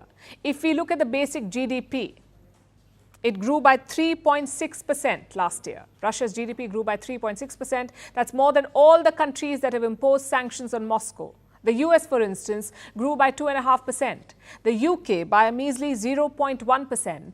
Even Australia grew by just 3%, but Russia had 3.6%. So clearly, whatever Moscow is doing has been working. But there's one thing to note here. Every country that sanctioned Russia was already in the high-income group. It was the rich nations trying to keep Russia down. So Putin turned to the rest of the world, to the global south. And this is why Russia is defying all expectations. Is President Biden considering stepping down? Absolutely not. Is there anything, Karine, that would change his mind? Look, I cannot lay out something that would change the president's mind. He arrives back in the United States 12 or 13 days before the debate. So his explanation for a poor debate performance is jet lag. So what I want to say is it's the jet lag and also the cold. That was Biden's press secretary. If you think your job is tough, spare a thought for her. The president is fumbling left, right and center, and it's her job to defend him. She's been fielding some tough questions from journalists on Joe Biden's health, especially after he tanked at the debate last week. His team has come up with all kinds of excuses in the past few days. First, they said he had a cold. Then they said he'd studied too hard. First Lady Jill Biden has offered her own explanation. She told reporters that Biden, and I'm quoting, did not feel that great during the debate. She didn't say what was it that made the president uncomfortable. Was it the cold or the questions from reporters? Finally, we heard from Joe Biden himself yesterday. He blamed it on a jet lag from a trip that he took nearly 2 weeks ago. And today, Biden spoke again. What was the excuse this time? The president says he had a bad night. I had a bad night. I screwed up. I made a mistake. But I learned from my father, when you get knocked down, just get back up. It appears even his press secretary cannot keep track of all of this. So she said that the president had both a cold and a jet lag. Let's listen to that statement again. You all heard it in his voice when he did the debate, right? And it is not even something that we shared ahead of time. You heard it in his voice and we confirmed it. And I think that's important to note as well. Like, it is the jet lag and the cold. Let me remind you, this is not some teenager trying to explain why they did not bring their homework to school. We're talking about the US president here, who is 81 years of age and running for a second term in office. Biden's age and his health have become serious issues for his voters as well as his donors. One of them is Reed Hastings. He's the co-founder of Netflix. Do you know how much money he's donated to the Democrats and Biden? More than $20 million in recent years. Last year, he gave $100,000 for Biden's re-election campaign. In American terms, he's a mega donor, someone who can drum up more support and money for Biden. But Hastings says he's lost faith in him. He wants Joe Biden to step aside. He wants the Democrats to find a replacement. Let me quote from his statement. The president needs to step aside to allow a vigorous Democratic leader to beat Trump and keep us safe and prosperous. He couldn't have been clearer. So this is what Biden is faced with. His party leaders want him to go, his voters want him to go, and now his donors too want him to go. But the president refuses to go. He says he won't drop out of the race. What I can say is the president is moving forward. He's moving forward as being president. He's moving forward with his campaign, as his campaign has been very, very clear about that. So Biden won't make way for someone younger. His rival Donald Trump, who is no spring chicken himself, he's 78 years old, and he has a different assessment. He believes that Biden is on the verge of, quote-unquote, quitting the race. That's what Trump has said. And Trump says that Kamala Harris would replace Joe Biden. She's the current vice president. Trump has called her a bad and pathetic candidate. His words, bad and pathetic. As things stand, Donald Trump has every reason to feel confident. The debate has boosted his campaign. He's doing better in opinion polls and his opponents are considerably weakened. Trump couldn't have asked for a better situation. But investors don't seem to like it. They're feeling anxious over the future of Biden's campaign and the election result. 3 different polls have found that most investors are concerned about the current situation in the US, and it's not surprising.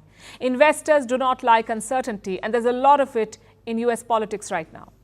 One party is on the verge of asking a sitting president to drop out of the race. The other side is ready to nominate a convicted felon. So from the investors' point of view, there is both short-term and long-term risk here. Biden's withdrawal could shake up the markets. If Trump wins, America could have a president who could potentially end up in prison. It is bad whichever way you look at it. And this is the world's largest economy. The fallout of this election won't just hit Americans, it will be felt across the world.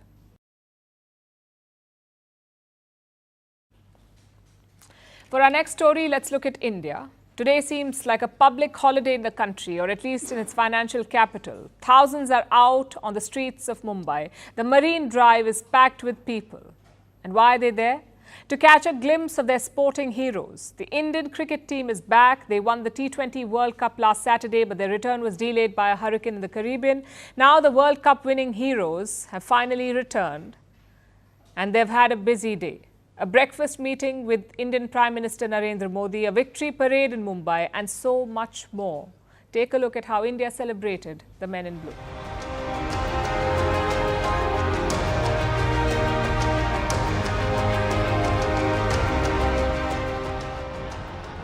Last Saturday, India erupted in celebrations. People out on the streets, bursting firecrackers, honking their horns, dancing like there's no tomorrow. After all, a decade of heartbreaks had finally come to an end. India had just won the T20 World Cup. For the cricket-obsessed nation, the 13-year-long World Cup trophy drought was finally over. The country was waiting for the team's triumphant return, but the weather played a dampener. There was a hurricane in the Caribbean. The team couldn't fly back, and India waited with bated breath for the World Cup heroes to return. Well, that wait finally ended today as Team India returned home. This morning, the men in blue landed in New Delhi. They were greeted by whistles and cheers. It was a rainy morning in the national capital, but that didn't deter the fans. Hundreds showed up, waiting to catch a glimpse of their heroes. Sir, मैं 4 बजे से wait कर रहा हूँ और झांसी से आया हूँ. And I'm waiting for my team India. Celebrations were all around. Captain Rohit Sharma even broke out in a dance. Delhi boy Virat Kohli got the loudest cheers as he waved to the fans. After that, the team had a packed schedule. First, a meeting with the Indian Prime Minister. PM Modi met the whole team. He sat down for a chat with them, even posed for a photo with the glittering trophy. The Indian Prime Minister even got his own jersey.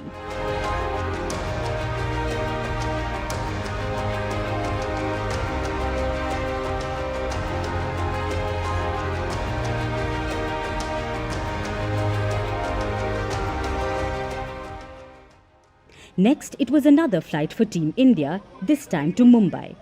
India's financial capital was honouring the men in blue with a victory parade. Once the team landed in Mumbai, they were greeted with a water cannon salute. The first to come out of the airport was Vice Captain Hardik Pandya with the hard-fought trophy in hand, and the crowd erupted in joy. The rest of the team followed. The victory parade was supposed to start at Nariman Point, and by the evening, Marine Drive was packed. Thousands were out on the streets, waiting for their heroes. The team travelled through Marine Drive and they arrived at Wankhede Stadium, where thousands more were waiting for them. The stands were packed and the cheers deafening.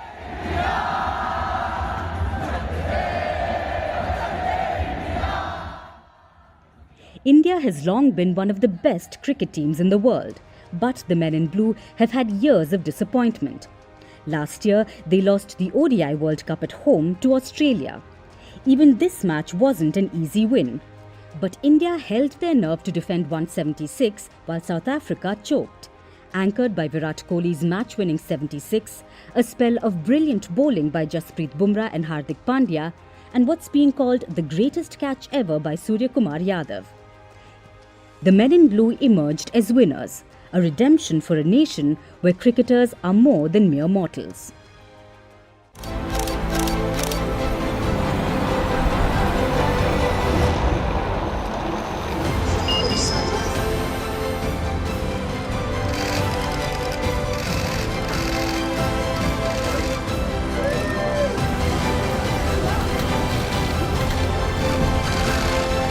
Keir Starmer put his personal ambition ahead of our country's national interest. But for the Labour Party, this is a very difficult bill. It's election day in the UK and all the major players have cast their ballots. There's Prime Minister Rishi Sunak, leader of the UK Conservative Party, or the Tories as they're called. He was seen out and about early in the day. He voted in his constituency in Northern England. Then there was Sunak's chief rival, the Labour Party leader, Keir Starmer. Starmer voted in London, the British capital, the city he hopes to rule from in the coming days. And by the looks of it, Londoners want him too, or at least they want the Conservatives out. At this point, it doesn't even matter. But I mean, the Labour obviously predicted to win. Personally, I prefer the Greens, but the Conservatives have got to go. I think a bit more stability, fewer of these, I don't know, dirty politics from the Tories. So hopefully things get cleaned up a little bit, but I think it's, time for a change. The Conservatives or Tories have ruled for 14 years. The UK has seen 5 prime ministers in this time, a botched Brexit and a brutal cost of living crisis. So you can understand why the British people want a change. This next voter sums it up. Yeah, I'm voting Labour. It's actually a new constituency, so I think probably it is going to go Labour. I've been a Labour voter basically since I could vote. I'm feeling excited. I feel like it can only get better, right? That is the sentiment that Rishi Sunak is up against. That is why he's predicted to lose. Opinion polls have been against the Tories for months.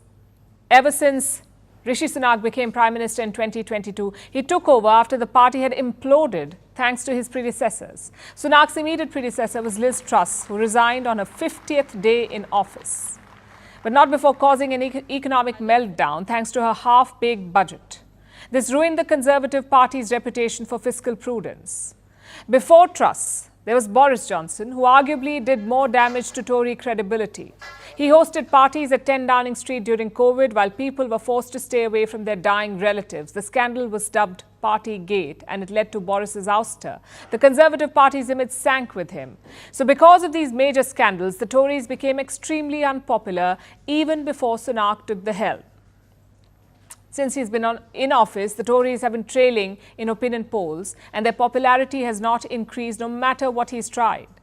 So it seems he had enough. And he called for an early election. Sunak could have waited till the end of this year, but perhaps he thought it was better to get the sack on a warm day in July. Right now, his focus is not to win, it is to end up in second place, ahead of an unexpected rival. This man, Nigel Farage, he was spotted earlier today enjoying an ice cream at a seaside resort. Farage leads the Reform UK party. It's considered far right. And a lot of traditional Tory voters are switching to Reform. So Sunak will be hoping that he ends the day ahead of Farage. Of course, these are just the party leaders. The result does not depend on just them. There are also the ordinary candidates vying for a chance to become members of parliament. And one thing stands out in this election. It's how diverse the candidates are. The next British Parliament is expected to be the most diverse in history. More than 80 ethnic minority MPs are expected this time around, up from 65 in the last Parliament. Every party is banking on their diverse candidates, even a far-right party like Reform. They may have a different motive for this. But whatever the reason, one thing is quite certain. No matter who wins this election, it will be the most inclusive in British history, with or without a British Indian at the helm.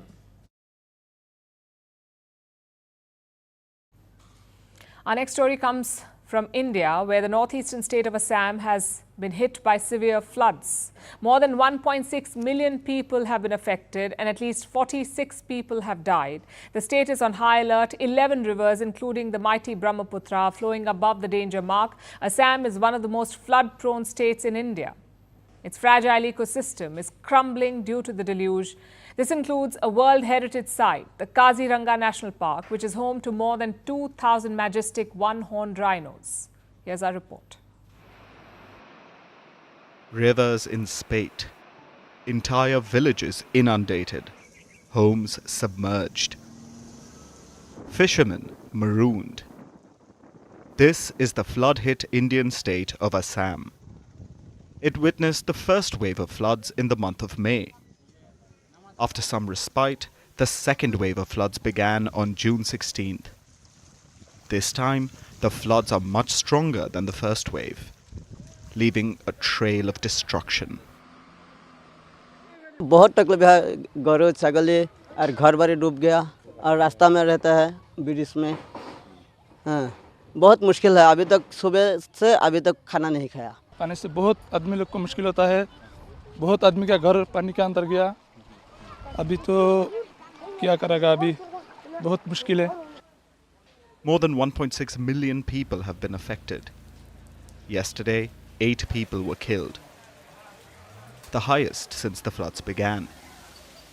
This has taken the death toll to 46.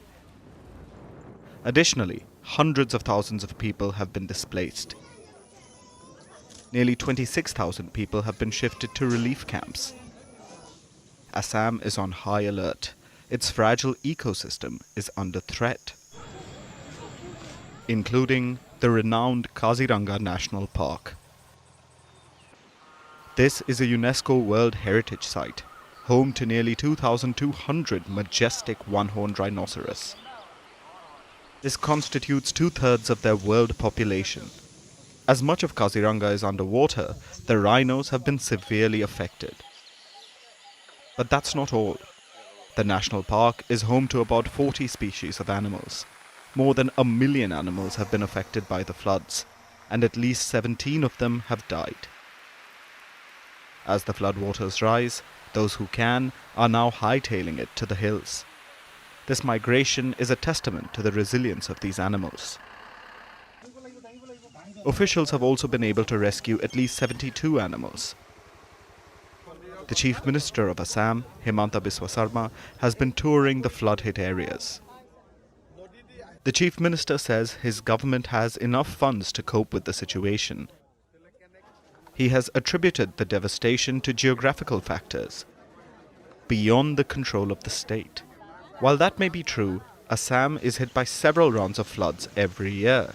The same pattern is repeated annually. There is heavy rainfall, rivers overflow, critical embankments fail, lowlands and riverine areas bear the brunt. Millions are affected, both humans and animals, and many die. The same story plays out repeatedly, and Assam's infrastructure fails its people year after year. The next few days will be critical for the state. As the rains continue, the administration expects the situation to deteriorate on the ground. And while the focus now is to limit the damage and loss of lives, in the long run, Assam needs a much more proactive response against the floods. Sink or swim, the choice is theirs.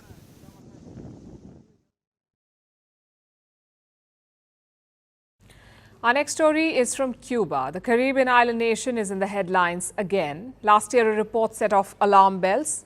The US accused Cuba of hosting a Chinese spy base. Both China and Cuba denied this, of course, so it seems the US went to dig up more proof. Washington has now released its findings. A DC-based think tank has come out with a report, and it does not shine a good light on America's security. This report says that Cuba doesn't just have one spy base, it has 4. And these are spread across the island. 3 bases are near Havana, which is Cuba's capital. The 4th is down south near Guantanamo Bay. That's America's little torture center in Cuba. Now, why does the US think that these are spy bases? Because of the equipment there, which was photographed via satellite. Take a look at these shots from the American think tank. They show a number of antennas and satellite dishes. The US says all 4 bases are SIGINT facilities. That stands for Signals Intelligence. Some antennas have been put up in a circular pattern. The report says they are a circularly disposed antenna array, or CDAA. Now, this configuration and the other antennas can be used to intercept communications. They can gather radio signals, decipher the content, and figure out their source, which means the US could have some of its communication channels compromised. The spy bases may find it tough to get military intelligence that's usually encrypted before it is sent out, but other communication might not be, like scientific research getting transferred or data from civilian rocket launches. A spy base could intercept and decipher this data, which could in turn help China with its own development. The think tank report mentions all of this, and this isn't your usual American paranoia. Arrays like this have been used in the past as well, by both the US and the Soviet Union. They did it during the Cold War. It's not some revolutionary new technology. These seem to be old-fashioned spy outposts. And the Americans may be right in thinking that they are the target. After all, who else would China spy on in that part of the world? And the location of these bases is a dead giveaway. What better location for a spy base than a country opposed to the US? Cuba has been a victim of American heavy-handedness for decades. The US, in fact, embargoed Cuba since 1960. It has tried to change the nation's regime a number of times, with multiple assassination attempts on their former leader Fidel Castro. So why wouldn't Cuba want to get back at the US? Why wouldn't they help Beijing, especially if China promised to invest in Cuba while building up the spy capabilities? Chinese firms like Huawei and ZTE are setting up communications infrastructure in Cuba, so what's stopping them from setting up something extra? Washington needs to reflect, to think about how it got here, because there's not much else it can do right now. China will keep denying the existence of its spy bases. It did so yesterday as well. China and Cuba are good friends, comrades, and brothers, and the relationship between the two countries is a model of sincere mutual support for developing countries. The cooperation between China and Cuba is upright and above board. It does not target third parties and will never accept or allow third parties' malicious slander or smear. She said the China-Cuba relationship is upright and above board. But when it comes to China, upright and above board is very rare, although they keep saying things like that, and there's little that Washington can do about it. But they won't accept it. A US spokesperson recently said, and I'm quoting, "We know that the People's Republic of China is going to keep trying to enhance its presence in Cuba, and the United States is going to keep working to disrupt it." It's an optimistic outlook. Let's see if the US can follow through.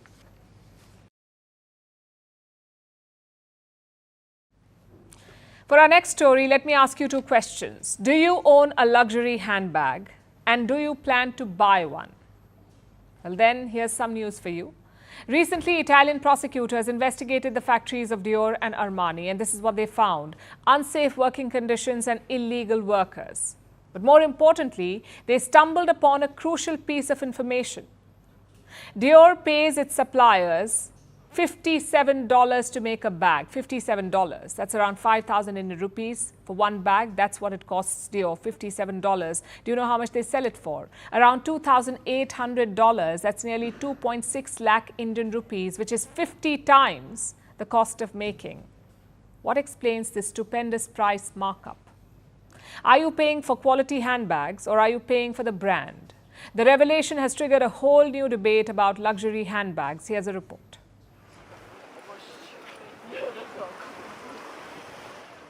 Do you have a Dior bag on your wish list? Maybe the book tote or the classic Lady Dior. But here's something you should know before you buy it. Dior pays its suppliers $57 per handbag.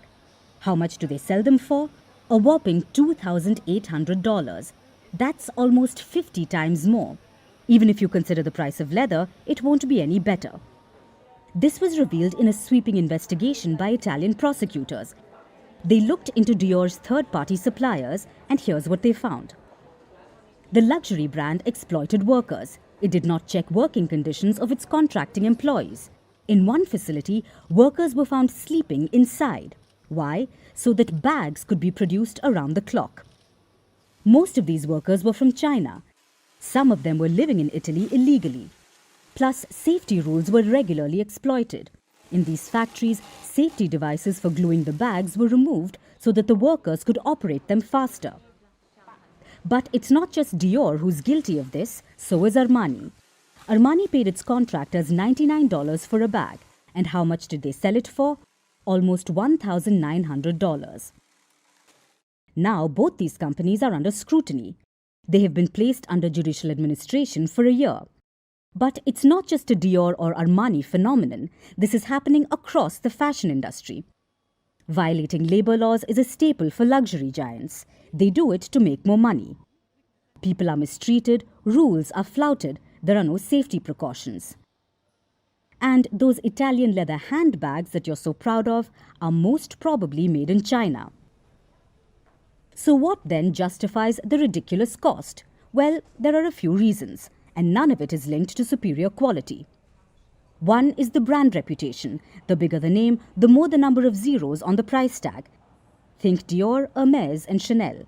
Then comes scarcity, and it's a great marketing tactic. The lesser goods you produce, the higher the price. You create a situation where these bags are not easily accessible, so consumers will do anything to buy them. So you're not just paying for the bag, but for the brand name and the status that comes with it. It all comes down to human psychology. A luxury good is a non-essential product. Consumers can live without them. But the satisfaction of owning a luxury good is a motivator. Luxury goods are often attached to a sense of accomplishment, a feeling that you have made it in life, and that's why people scramble to get a hold of them. But consumers err in thinking that a higher price means better quality. That's almost never the case. It's no secret that luxury handbags are overpriced. Almost a 5-time markup is common. This is used to cover the operational costs. But inflating the price by 50 times is daylight robbery. Luxury brands are preying on people's sense of insecurity and need for social validation. You may be thinking you're paying for premium leather and craftsmanship, but actually, you're paying for the glitzy marketing campaigns and the fancy stores.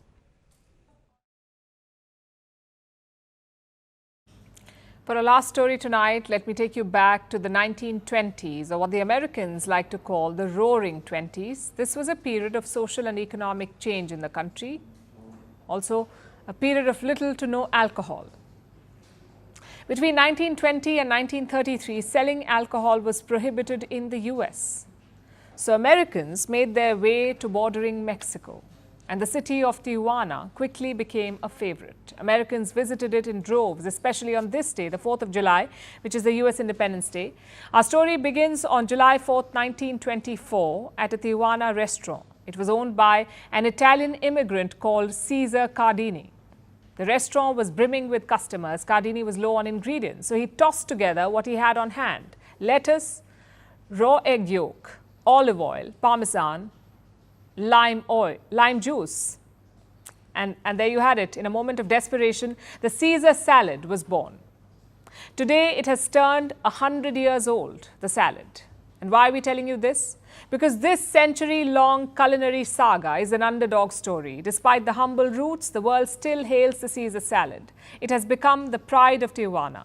It has fascinated nations and generations across the world. There are reinventions of the salad from Sweden to Japan. There are books, there are TV shows, memes and TikTok trends. Not many recipes survive a century, and there are very few that enjoy a renaissance. Sure, not everyone is happy about this. Did you know that the dish was originally designed to be picked up and eaten, kind of like finger food? But today the salad usually comes with chopped leaves. Maybe chefs think any salad can be Caesar salad if they stab it enough. But according to salad purists, chopping the leaves is only the first crime. This dish has gone from being a sidekick to a superstar, and this journey has seen several wacky twists. The salad is being dressed with yogurt, tequila, kimchi, rice crackers, and even pig ears. And we don't mean to turn this into a ballad of salad. But that's the thing about this dish. There is no right recipe. You could say it applies to all kinds of salads. The only thing certain is that it needs salt, because the name salad comes from the Latin word sol, which means salt.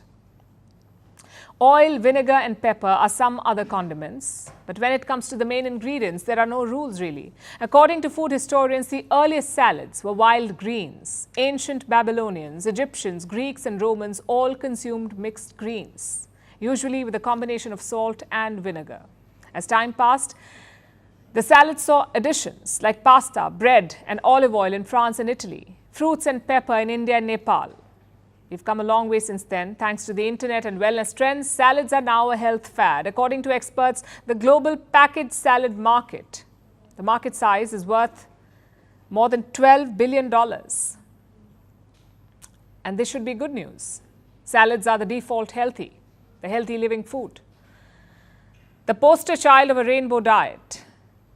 But this is slightly concerning as well, this trend, because not all salads are healthy. I'll give you an example. According to a survey, an average American eats 4 salads a week, but the salads are tossed with lots of dressing. Ranch, blue cheese and Thousand Island are some of the most famous salad dressings. They taste great, but they're also high in calories. And this is not just an American problem. The global salad dressing market is estimated to be worth $80 billion. That's $80 billion, salad dressings. That's a whole lot of sauce and calories. And we're not purists ourselves, but if there's one thing we can learn from the Caesar salad today, it is this: bland does not have to mean boring. And sometimes salad is at its best when it's simple, which is probably why French fries is not a potato salad. And now it's time for Vantage Shots, images that tell the story. Japan deploys a humanoid robot for railway maintenance. Water levels rise in China's biggest freshwater lake, partially submerging a pagoda.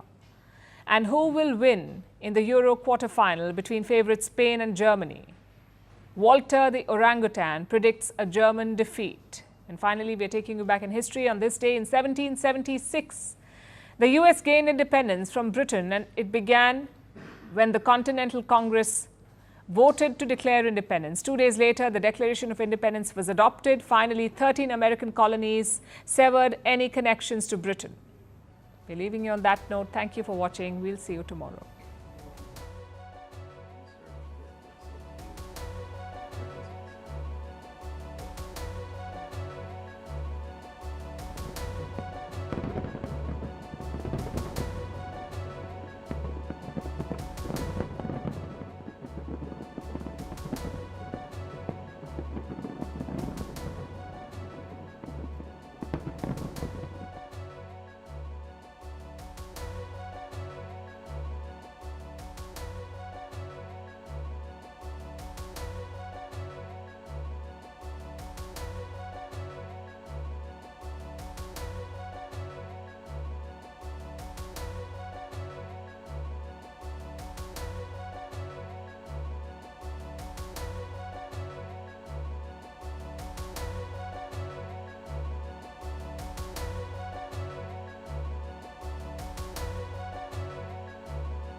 From impeachments to inaugurations, if it's a political story, we are on the scene.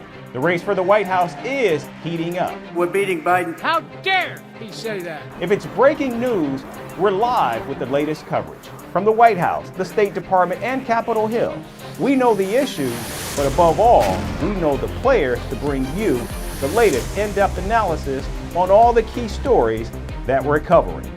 I'm Eric Ham. Join me from Washington here on First Post America.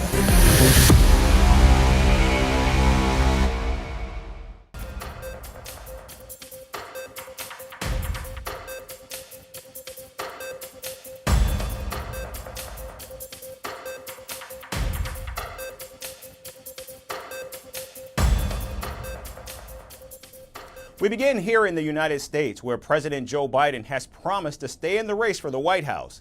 The defiant commander-in-chief has rejected growing pressure from some Democrats to withdraw after the debate debacle on the 27th of June. President Biden says, quote, "I'm not leaving. I'm in this race to the end, and we're going to win," end quote. Now, these remarks come after Democrat Raul Gravalla of Arizona became the second sitting congressman to call on President Biden to drop out of the race. Gravalla joins Democrat Lloyd Doggett of Texas, who also demanded President Biden step down from the ticket. Now, in an attempt at damage control, President Biden did meet senior members of the Democratic Party just yesterday, where he was assured of their support. However, reports say that the 81-year-old president privately acknowledged that the next few days remain critical to whether he can actually save his campaign. Meanwhile, Democratic governors of New York, Minnesota, and Maryland came out in full support of President Biden. We, like many Americans, we're worried. We're worried because of the threat of a Trump presidency is not theoretical for governors. We've served when Donald Trump was president, and the threats to our nation were real. It was a great conversation with the president and the vice president because it was honest. It was candid. I think that, we always believe that when you love someone, you tell them the truth. Came together tonight to listen to President Biden tell us in his own words what his plans were. I'm here to tell you today, President Joe Biden is in it to win it. Now, reports from the private conversation reveal that President Biden, in fact, blamed himself for his debate performance and shielded his staff from any accusations. Now, this comes after several Democrats allegedly blamed President Biden's staff members for not preparing him well enough for the verbal face-off with Donald Trump. However, the highest levels of the Biden administration say that the Democrat will, in fact, stay in the race, as they have dismissed theories about him suffering from age-related mental health conditions. Is President Biden considering stepping down? Absolutely not. And you heard, I believe, directly from the campaign as well. Does President Biden, at 81 years old, have Alzheimer's, any form of dementia, or degenerative illness that would cause these sorts of lapses? And it's a yes or no question. And if you don't know, why don't you, as one of his senior staff members, know? I have an answer for you. Are you ready for it? Yes. It's a no. And I hope you're asking the other guy the same exact question. Now, as the United States marks its Independence Day, the commander-in-chief plans to gather with family members at the White House as the Biden campaign regroups for potentially what is one of the most crucial moments that President Biden is facing in his long and esteemed political career. And from an election in the United States to an election in the UK, polling booths open across the country, and the fate of Britain's Prime Minister Rishi Sunak hangs in the balance. Now, opinion polls have predicted a landslide for the Labour Party. As Britain votes, the 14-year rule of the Conservatives could be coming to an end, as Keir Starmer is set to replace Sunak in 10 Downing Street. Here's our report with the latest details.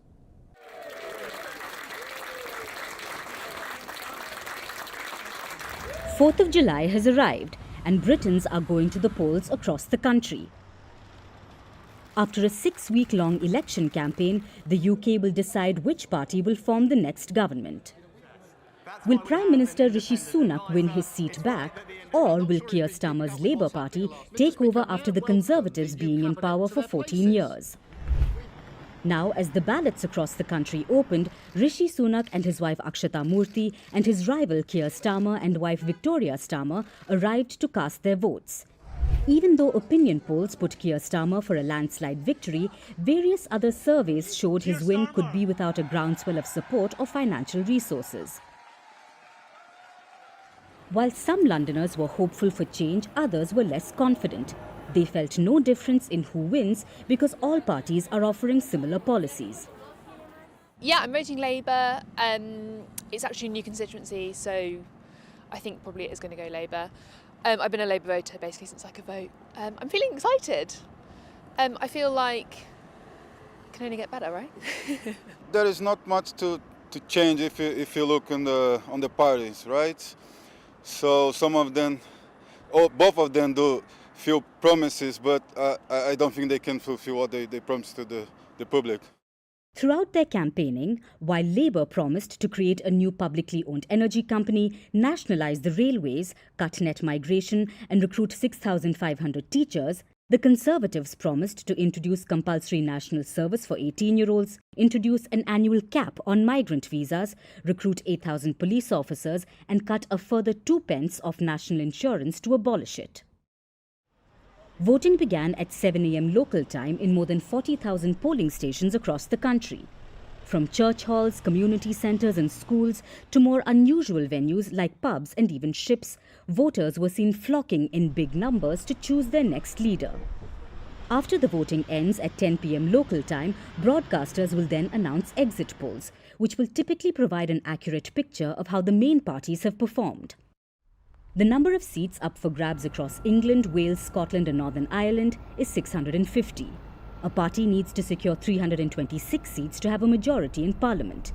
And if any party fails to win a majority, they may have to enter into a coalition with a rival. The results are expected on the 5th of July. So, who will be Britain's next Prime Minister? And moving to Asia, Russia's Vladimir Putin met his Chinese counterpart Xi Jinping on the sidelines of the Shanghai Cooperation Organization, or SCO, summit in Kazakhstan on Wednesday. The two leaders held their friendship and oversaw the expansion of the regional security bloc, which was jointly established by China and Russia in 2001. Now, in his opening remarks, Putin told Xi that Russia's ties with China were stronger than ever and touted the SCO summit as a powerful instrument for advancing their foreign policy agendas across Eurasia. Meanwhile, Xi went on to call Putin an old friend, adding that both the nations have laid plans for the next segment of bilateral relations. It has been stated more than once with good reason that Russian-Chinese relations of comprehensive partnership and strategic interaction are experiencing the best period in their history. They are built on the principles of equality, mutual benefit, and respect for each other's sovereignty. Our cooperation is not aimed against anyone. We do not create any blocs or alliances. We simply act in the interests of our people. In the face of a far from simple international situation and external environment, we need to maintain a commitment to eternal friendship, work hard for the well-being of the people, enhance the unique values of China-Russian relations, cultivate new drivers of cooperation, and make tireless efforts to protect our legitimate rights and interests as well as fundamental norms of international relations. On Thursday, the summit also saw Belarus become the 10th nation to join the group as an official member. The decision on the full membership of the Republic of Belarus in the Shanghai Cooperation Organization has been taken. I'd like to greet the President of the Republic of Belarus, respected Alexander Grigorievich Lukashenko. Your country has completed all necessary procedures in a short time on the way to full membership of the Shanghai Cooperation Organization. Now, the other 9 members of the SCO are Russia, China, India, Iran, Kazakhstan, Kyrgyzstan, Pakistan, Tajikistan, and Uzbekistan. The bloc is also complemented by 14 dialogue partners such as Armenia, Saudi Arabia, and Egypt. Now, the meeting in Kazakhstan between Putin and Xi is the second in 2 months as they continue to face pressure from the West over their regional policies. During their last meeting in Beijing, Putin and Xi vowed to deepen ties and took digs at international organizations and blocs, including the G20, the United Nations, and NATO. Moscow and Beijing have deepened their economic, military, and political ties since Russia's invasion of Ukraine back in 2022.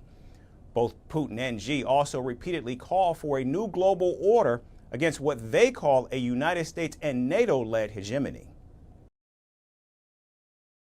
And speaking of Putin, 2 Russian warships have docked in the Latin American nation of Venezuela after conducting military exercises in the Atlantic Ocean. Moscow says the drills were conducted to show its presence in remote and important regions. Now, this comes weeks after 4 Russian naval vessels, including a nuclear-powered submarine, visited Cuba for 5 days. Now, the vessels that arrived in Venezuela include a logistics ship and a frigate capable of carrying hypersonic missiles. Both of these vessels are part of Russia's northern fleet. The Venezuelan army has welcomed the Russian Navy, saying their stopover expresses Moscow's friendship, solidarity, and support towards the South American nation. Today we received, together with a representation of the government of La Guaira and the mayor, these sister ships from the Russian Federation, who in their passage through the Caribbean are making a stop in our state of La Guaira to rest, to share, to express with the crews of these ships their friendship, their solidarity, and, of course, their support to Venezuela, their backing. Now, the Russian fleet's visit comes as Venezuelan President Nicolas Maduro is eyeing a 3rd term in the presidential election on the 28th of July. Meanwhile, the United States has urged Maduro to ensure the election will be competitive and inclusive. In the context of Venezuela, you've heard us say this before, we, of course, welcome dialogue in good faith, and we support the Venezuelan people's desire for competitive and inclusive elections on July 28th. And we are clear-eyed that democratic change will not be easy and certainly requires a serious commitment. We're going to continue to work with the international community and democratic actors in Venezuela to support the aspirations of the Venezuelan people. Now, on Wednesday, senior U.S. officials and Venezuelan authorities resumed talks to improve fraught relations between the two countries. Washington has expressed concerns about whether Maduro will make good on his promises to hold a free and fair election. Earlier, Western nations dismissed his 2018 re-election as a sham, and in April, Washington reimposed oil sanctions on Venezuela, accusing Maduro of not complying with electoral guarantees he made in deals with the opposition.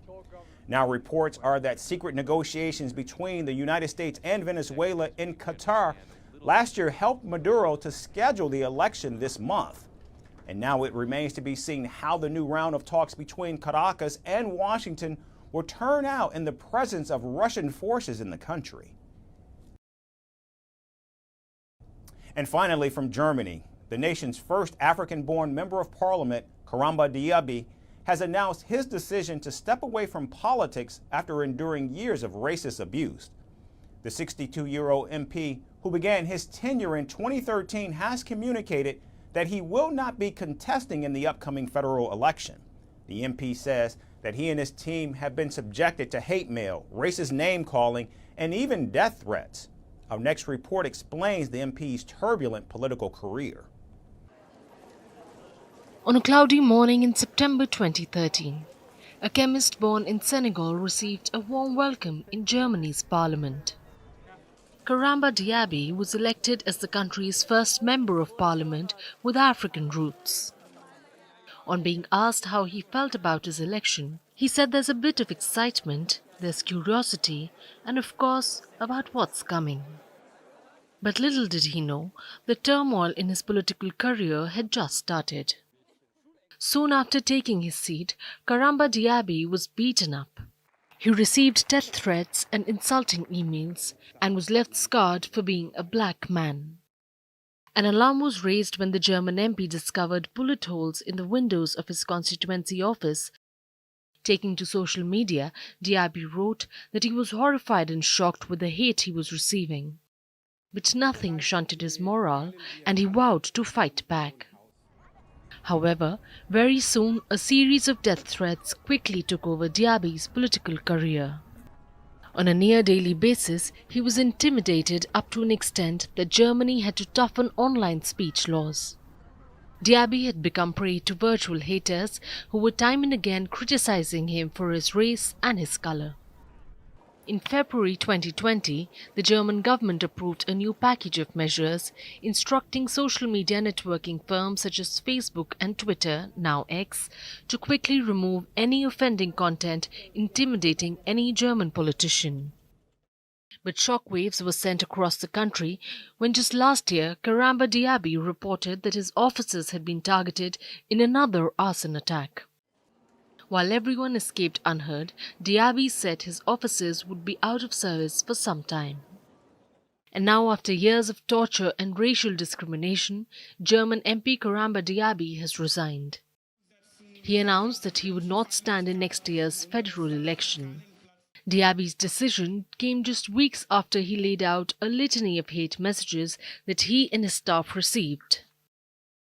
Though he claims that the racist slurs and death threats were not the main reasons for his latest decision.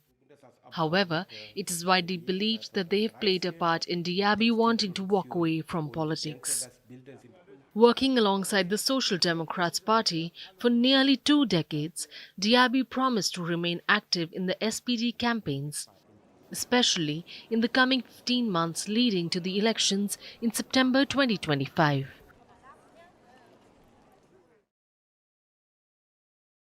That's our show for today. We certainly thank you so much for tuning in. We hope to see you right back here again tomorrow. Thanks again for watching.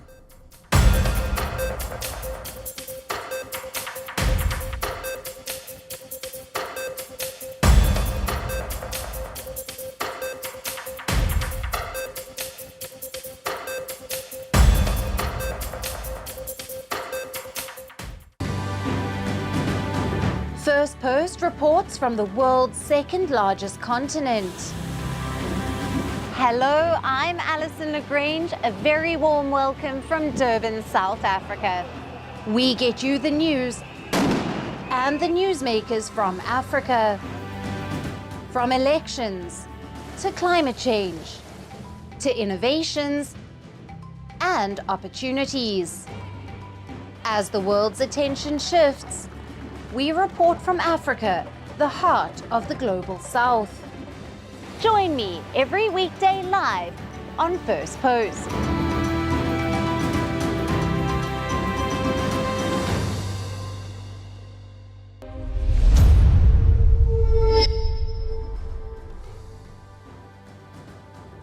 Hello and welcome to First Post Africa, where we get you the top stories from the continent and from across the world. I'm Alison Lagrange, coming to you live from Durban, South Africa.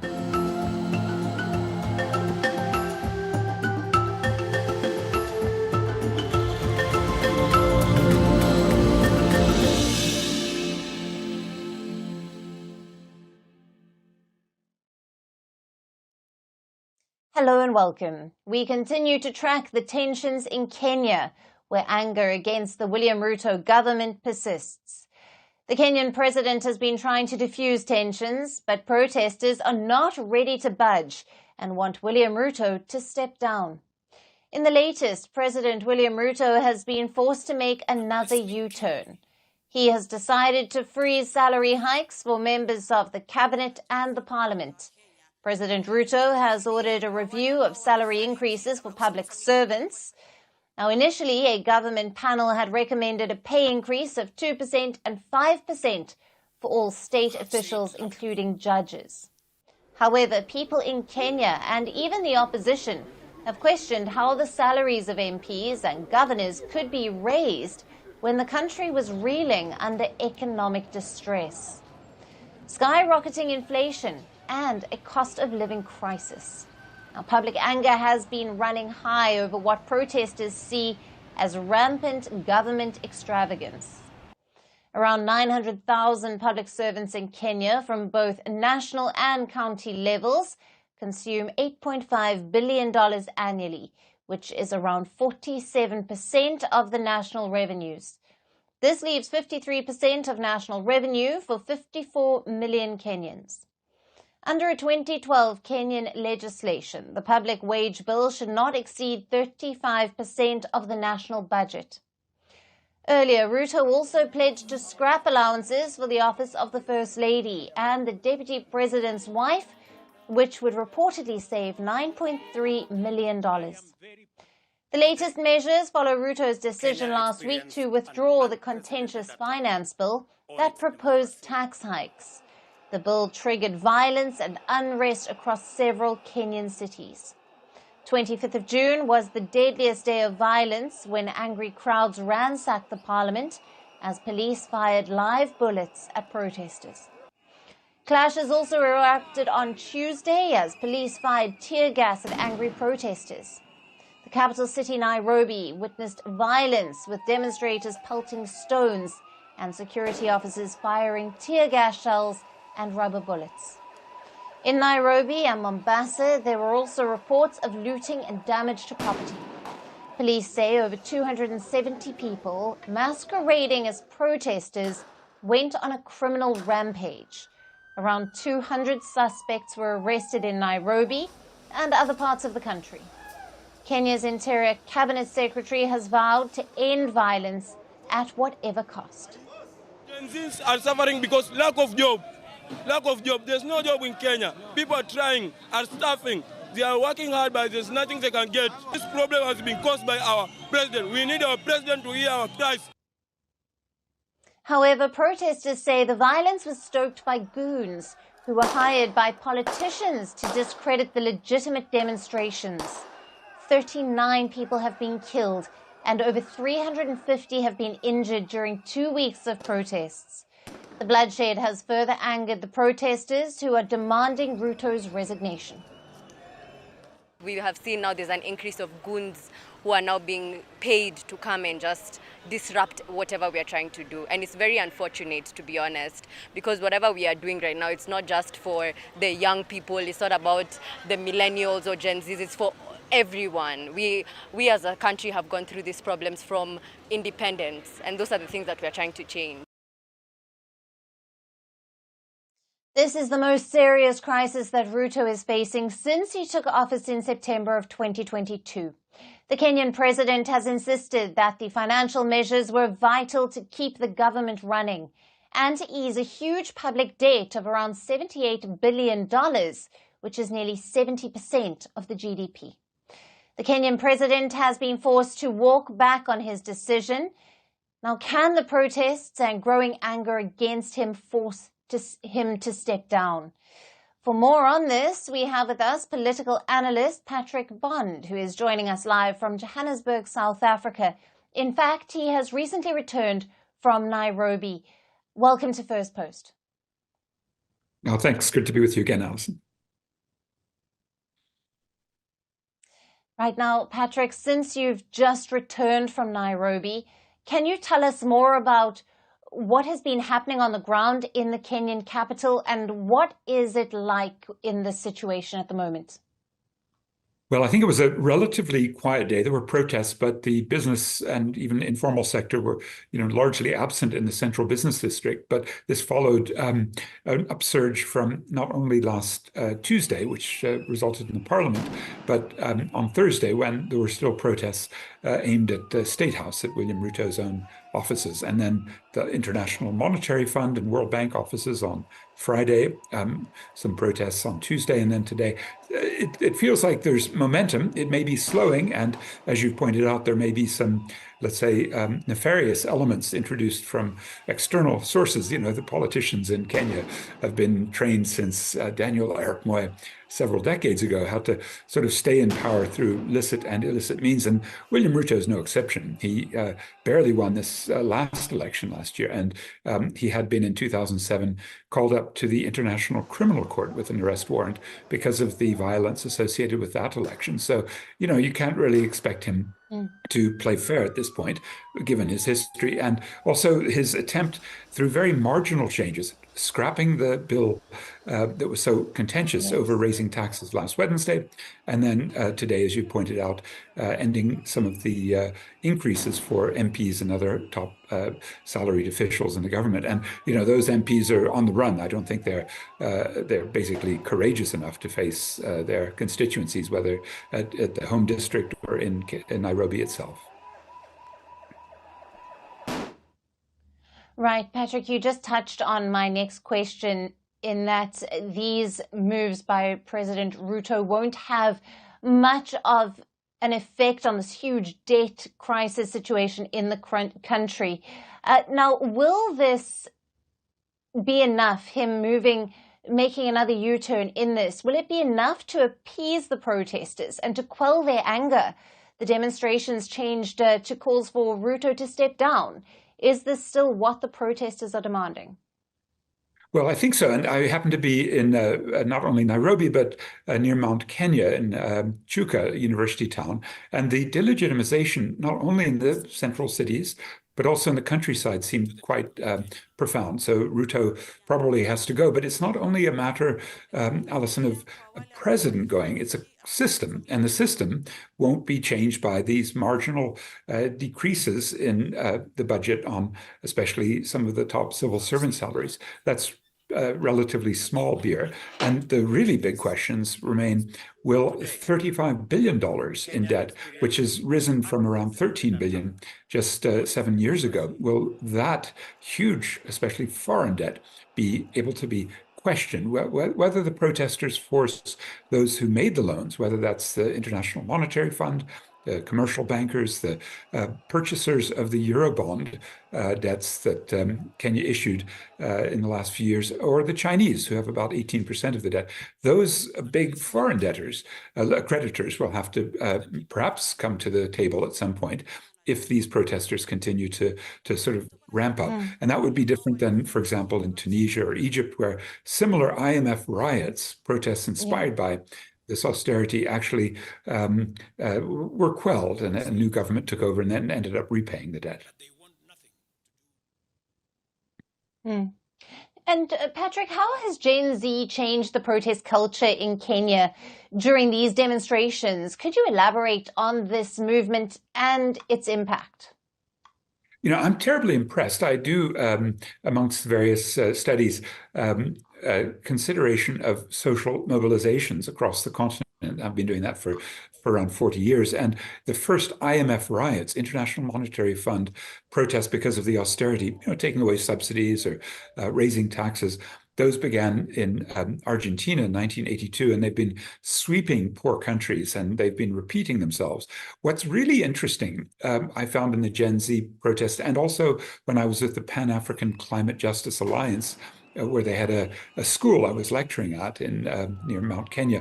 And it's that sense of connecting the dots and being bigger than just typically what happens, fighting a subsidy cut, or in this case, a tax increase. And that is to say, they are interested in all of the reasons behind the structural reasons, and those include the IMF pushing Kenya too fast, too far into a world economy, and the climate catastrophe. There were hundreds killed in floods and also droughts over the past 3 years, and these really add massively to the spending and then cut down on the revenues of the state. They have to be all addressed in a coherent way. I'm more confident Gen Z will do it than any of their predecessors.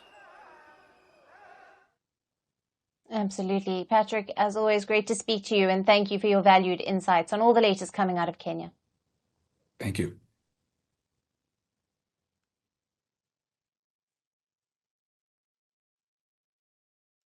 Moving on to Egypt now, where a new government has been sworn in. President Abdel Fattah el-Sisi has reshuffled his cabinet as the country continues to face severe economic pressures and power cuts. Now, President el-Sisi took charge for a third term in April of this year. The new 30-member cabinet, led by Prime Minister Mustafa Madbouli, has 20 fresh faces. Key ministers, including finance and foreign ministers, have been replaced. Ahmed Kuchuk is the country's new finance minister. He was earlier the deputy finance minister and also a former World Bank economist. Badr Abdel Ati is succeeding veteran diplomat Sameh Shukri as the foreign minister, while Abdel Majid Saour replaces Mohamed Zaki as the defense minister. Now, there have been changes in the investments and foreign trade, oil, tourism and electricity ministries as well. 4 women are also a part of the new cabinet, while some of the prominent figures have retained their ministries, including the Interior Minister Mahmoud Tawfik. But those replaced have a tough task to do, as their appointment comes amid some key challenges that Egypt faces at the moment, specifically the foreign and finance ministers. Egypt's economy is in the doldrums. The inflation rates hit an all-time high at 40% last year, while the Egyptian pound has depreciated by 2/3. There is an urgent foreign currency shortage. Talking about the foreign policy front, the country finds itself in the middle of deep regional instability stemming from the war in Gaza. Egypt is a key party in the war, playing the role of mediator between Israel and Hamas. It has hosted multiple rounds of ceasefire negotiations, and while the fighting has dragged on for over 8 months, hundreds and thousands of refugees are seeking shelter in Egypt. Not just this, but discontent is rising over several other domestic challenges. Citizens are distressed due to the long power cuts and gas shortages, and there has also been a sharp decline in tourism, which is crucial for Egypt's economy. Thus, there have been changes in all the ministries in charge of these issues. Now, these changes were anticipated, as El-Sisi had tasked the Prime Minister last month to shape a new government that is more capable of solving Egypt's issues at home and abroad. But it's not just the cabinet. Changes have also been made in the military ranks. Several senior officials have been replaced, including the Chief of Staff, and it should be noted that ministers in Egypt have limited decision-making authority, and the real power resides with the presidency, military, and the security services. El-Sisi was himself an army chief before he ousted Egypt's first democratically elected president. The announcement of the cabinet changes coincides with the 11-year anniversary of this event. El-Sisi has been since then known for carrying a sweeping crackdown on political dissent. He won a third term with over 89% of votes in December last year, where he was pitted against largely unknown candidates, marking an absence of real opposition. But the third term could be harder for El-Sisi to navigate, and it is yet to be seen, will the new cabinet make his job easier?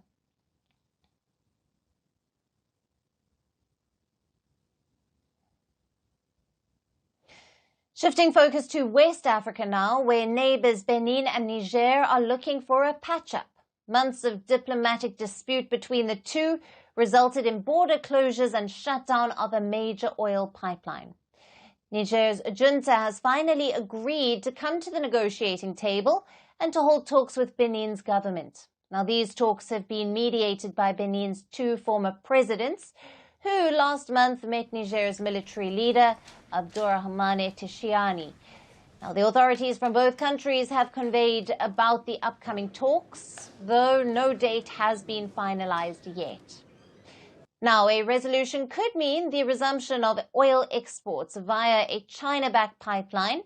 It could also mean the reopening of borders and the resumption of trade between the two sides.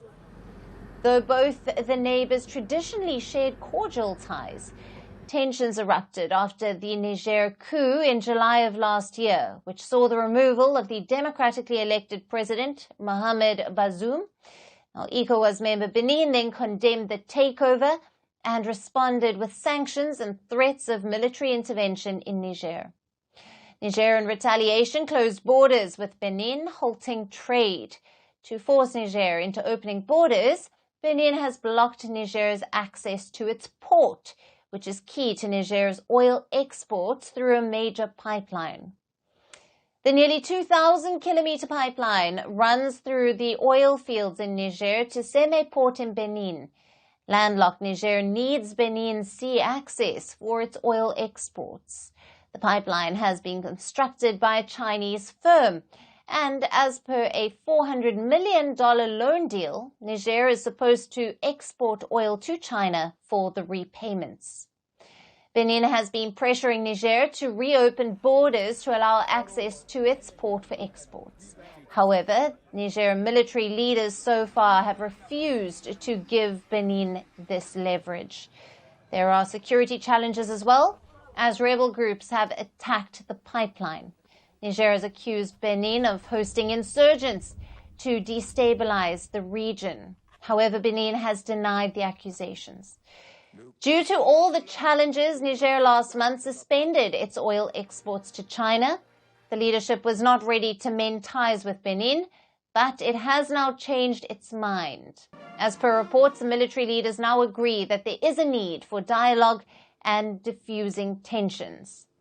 The reason could be majorly economic. Niger is missing out on key money through its oil exports, As per the World Bank, the oil exports could boost Niger's economy and make it fastest growing economy in Africa this year. Niger needs to export, and it was also reportedly looking for other alternatives other than Benin to get sea access. But these alternatives were also not without challenges, and finding another investor would be difficult for rerouting the pipeline.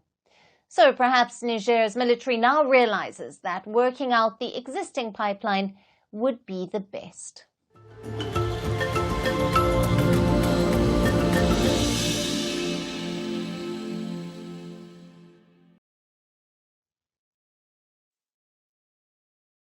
And finally, to our special segment, Resurgent Africa.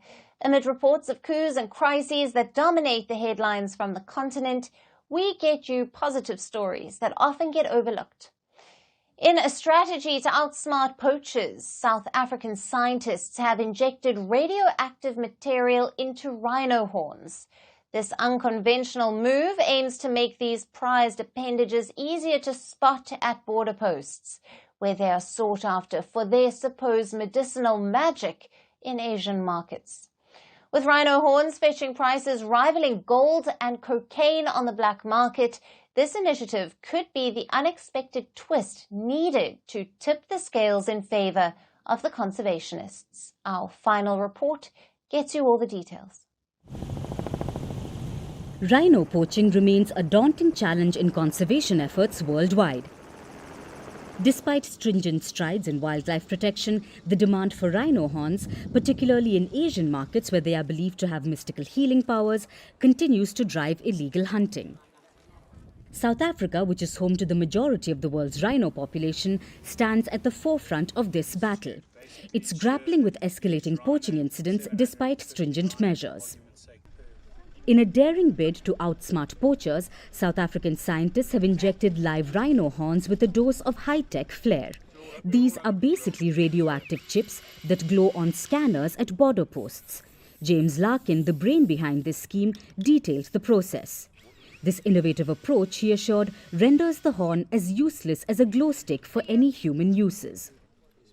We are also doing this because it makes it significantly easier to intercept these horns as they are being trafficked over international borders, because there is a global network of radiation monitors that have been designed to prevent nuclear terrorism, and we're piggybacking on the back of that. One is to render the horn totally useless, not consumable by human beings. It's essentially poisonous for human consumption, for whatever needs people use this for. But also importantly, through the detection systems that we have at airports, any rhino that is being transported through our airports will be detected because of the radioactivity. The process is fairly an easy one. They tranquilize the rhino first, after which it gently snoozes on the grassy ground. A small hole is drilled to insert the chip, and the procedure completes with a flourish by spraying 11,000 microdots over the horn surface. The rhino feels no discomfort during the operation. The rhino remains intact with its horn. It's able to continue to engage with its fellow rhinos in a socially meaningful way, and in that sense, it's a non-destructive, non-invasive way in which we're trying to deal with the problem. The radiation level is so low that it poses no threat to the rhinos or their environment. We tried to poison the horns. That didn't work. Dehorning doesn't work. Nothing works. But this is something you can't destroy. You can't throw it away. And it petrifies people, you know. Oh, it's radioactive, so we got to run. That's what we want. But this process doesn't end here. The post-op procedures are also vital for the chips to work. All the blood samples and things have been taken now at this preliminary time. We follow up again in 6 months. Final blood samples are taken, and then we can do all of the analyses that we need to show that these rhinos are going to be protected from now into the future. Despite government efforts, poaching remains a serious concern. In 2023 alone, 499 rhinos fell victim, marking an 11% increase from the previous year. However, this project offers a glimmer of hope. 20 rhinos are now equipped to trigger detectors at global border posts. Originally meant to deter nuclear threats, experts say this is a game changer in the battle against wildlife crime. With an estimated 15,000 rhinos in South Africa, this initiative is crucial for their survival. And that's it on the show for today. We will see you again tomorrow at the same time. Thank you for watching, and goodbye.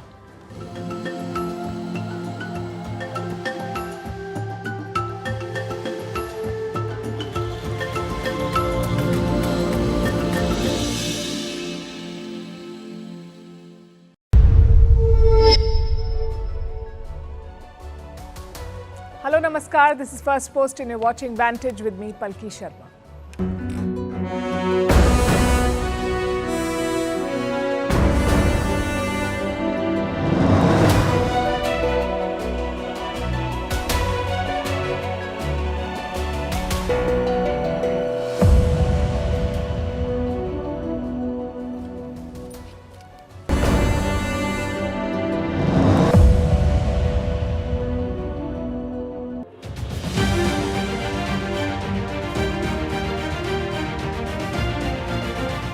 To the country, I would like to say first and foremost, I am sorry.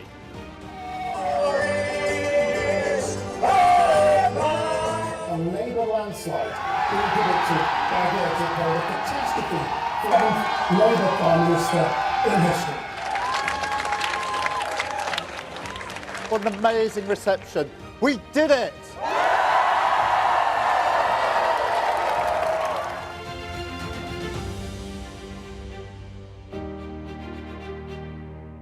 Just returned from Buckingham Palace, where I accepted an invitation from His Majesty the King to form the next government of this great nation.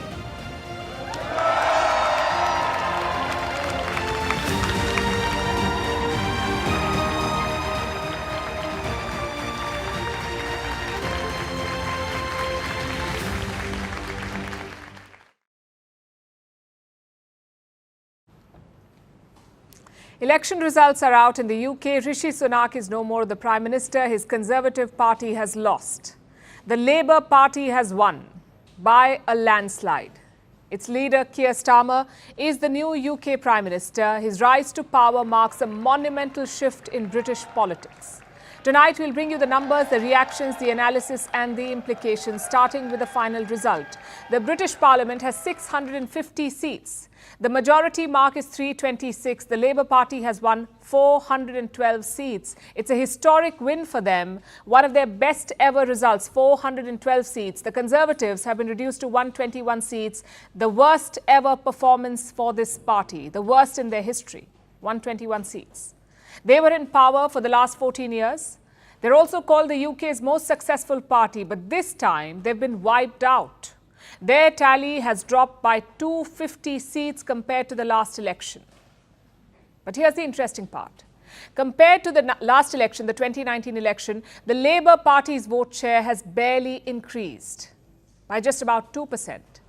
And the Conservative Party's right-wing vote has split in at least 180 seats, which accounts for their massive loss.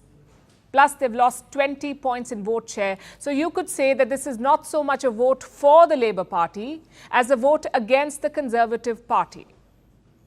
So what do we make of this result? Here are the 5 big takeaways. Number 1, with 412 seats, Keir Starmer is very powerful. He is one of the most powerful prime ministers in the UK's recent history. Today, he promised to turn a page to rebuild his country. He said, change begins now. Listen to this. You have given us a clear mandate, and we will use it to deliver change, to restore service and respect to politics, end the era of noisy performance. We'll talk more about Keir Starmer in just a bit, but for the moment, let's focus on Rishi Sunak, the man he defeated. And that's our second takeaway. It's a humiliating loss for the Conservative Party. The British voters have completely rejected them. Sunak managed to retain his parliamentary seat, which is Richmond and Northallerton. It's a Tory bastion, and there were fears of him losing the seat, but he did not. Nonetheless, he suffered a devastating loss, and someone decided to rub it in earlier today. Democracy possible. I'd also like to thank the police who have ensured that we can conduct this ballot here on the energetic and very... The British people have delivered a sobering verdict tonight, with goodwill on all sides. That is something that should give us all confidence. Well, that was a candidate holding up an L sign right behind Rishi Sunak while he was delivering his concession speech. The L here stands for loser. And the man holding the sign is called Nico Omilana. He's a YouTuber and one of the prank candidates in this election. It was a cheap stunt, but it's also a political reality for Rishi Sunak because he has lost. He's lost his prime ministership and also his party leadership. Today, he stepped down as the leader of the Conservatives. He said sorry and he took full responsibility for this defeat. I am sorry. I have given this job my all. But you have sent a clear signal that the government of the United Kingdom must change, and yours is the only judgment that matters. I have heard your anger, your disappointment, and I take responsibility for this loss. This result is a total decimation of the Tories. They're out of power and they've lost several safe seats. And that's the third takeaway. The Conservatives have lost 5 seats. 5 seats held by 4 former prime ministers. One of the biggest setbacks came from southwest Norfolk, where Liz Truss was defeated. She lost by barely 630 votes. Liz Truss is the UK's shortest-serving prime minister. She lasted in office for barely 44 days, after which she was replaced by Rishi Sunak. And Truss has made a new record today. She is now the first former prime minister to lose a seat in almost 100 years. The Conservatives suffered shock losses in 3 more seats, all of which were constituencies held by 3 former prime ministers, David Cameron, Theresa May and Boris Johnson. 3 former prime ministers. These leaders are now out, but their party could not retain their seats. The seats were captured by the Liberal Democrats and the Labour Party. 12 senior Tory leaders have lost, including Penny Mordaunt. She's the current leader of the lower house. She was once a favourite to lead the Conservative Party, but now she's lost her own seat. So has Jacob Rees-Mogg, a former minister, Gillian Keegan, the education minister, and Grant Shapps, the defence minister. He blamed his defeat on a divided Conservative Party. On door after door, voters have been dismayed by our inability to iron out our differences in private and do that and then be united in public. Well, he has a point. The party has been divided for a while now. The defeat will only make it worse. Meanwhile, the far right has gained ground. That's our 4th takeaway. Nigel Farage and his Reform UK party have won 4 seats. Now, Farage himself has been elected to the parliament for the first time. This was his 8th attempt. The 8th time he fought an election, he's finally won for the first time. He was the face of the Brexit movement. He's also a confidant of Donald Trump, the former US president. So you understand his politics. Now, Nigel Farage's win is quite significant because his party is the far right and it divided the right-wing electorate. It took away the Conservative vote. It took away the vote from the Tories. So Reform's vote share potentially cost the Conservatives in 180 seats. And Nigel Farage says that this is just the beginning. He is now aiming for Labour strongholds. This Labour government will be in trouble very, very quickly. We will now be targeting Labour votes. We're coming for Labour, be in no doubt about that. There is a shake-up in Scotland and Northern Ireland as well, and that's the 5th and final takeaway. In Scotland, the Scottish National Party has suffered a shock defeat. They got just 9 seats, which is their worst result since 2010, and this is a huge setback for the Scottish independence campaign. Meanwhile, Northern Ireland too is sending a message of change. They have voted out the Democratic Unionist Party. Sinn Féin has emerged as the biggest party here. This is a party of Irish nationalists. In the past, they were linked to militants. You see, Ireland The island is divided into two parts. One is the country of Ireland. The second is Northern Ireland, which is part of the UK. Now, this winning party, Sean Finn, was linked to the IRA that called for leaving the UK and uniting Ireland. Now they're part of mainstream politics and they're one big in Northern Ireland, so that poses a new challenge for London. On the upside, Britain has elected its most diverse parliament yet. 87 MPs are from ethnic minorities. This includes 26 Indian origin MPs in the new UK Parliament. 4 MPs are of Pakistani origin. Almost all parties fielded non-white candidates this time. So broadly, this verdict should end months of political chaos in the UK with this decisive mandate and hopefully mark the beginning of a new period of stability.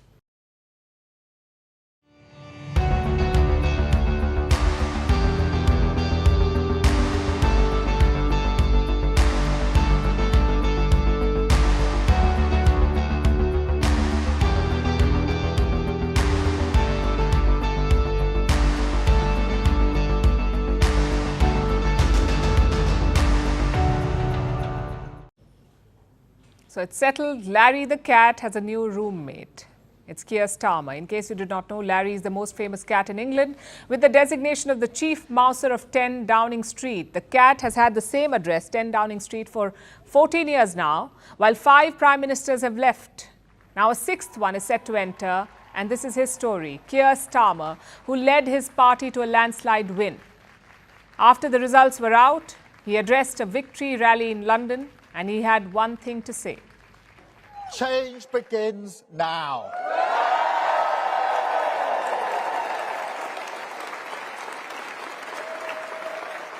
And it feels good, I have to be honest. 4.5 years of work changing the party. This is what it is for. A changed Labour Party, ready to serve our country, ready to restore Britain to the service of working people.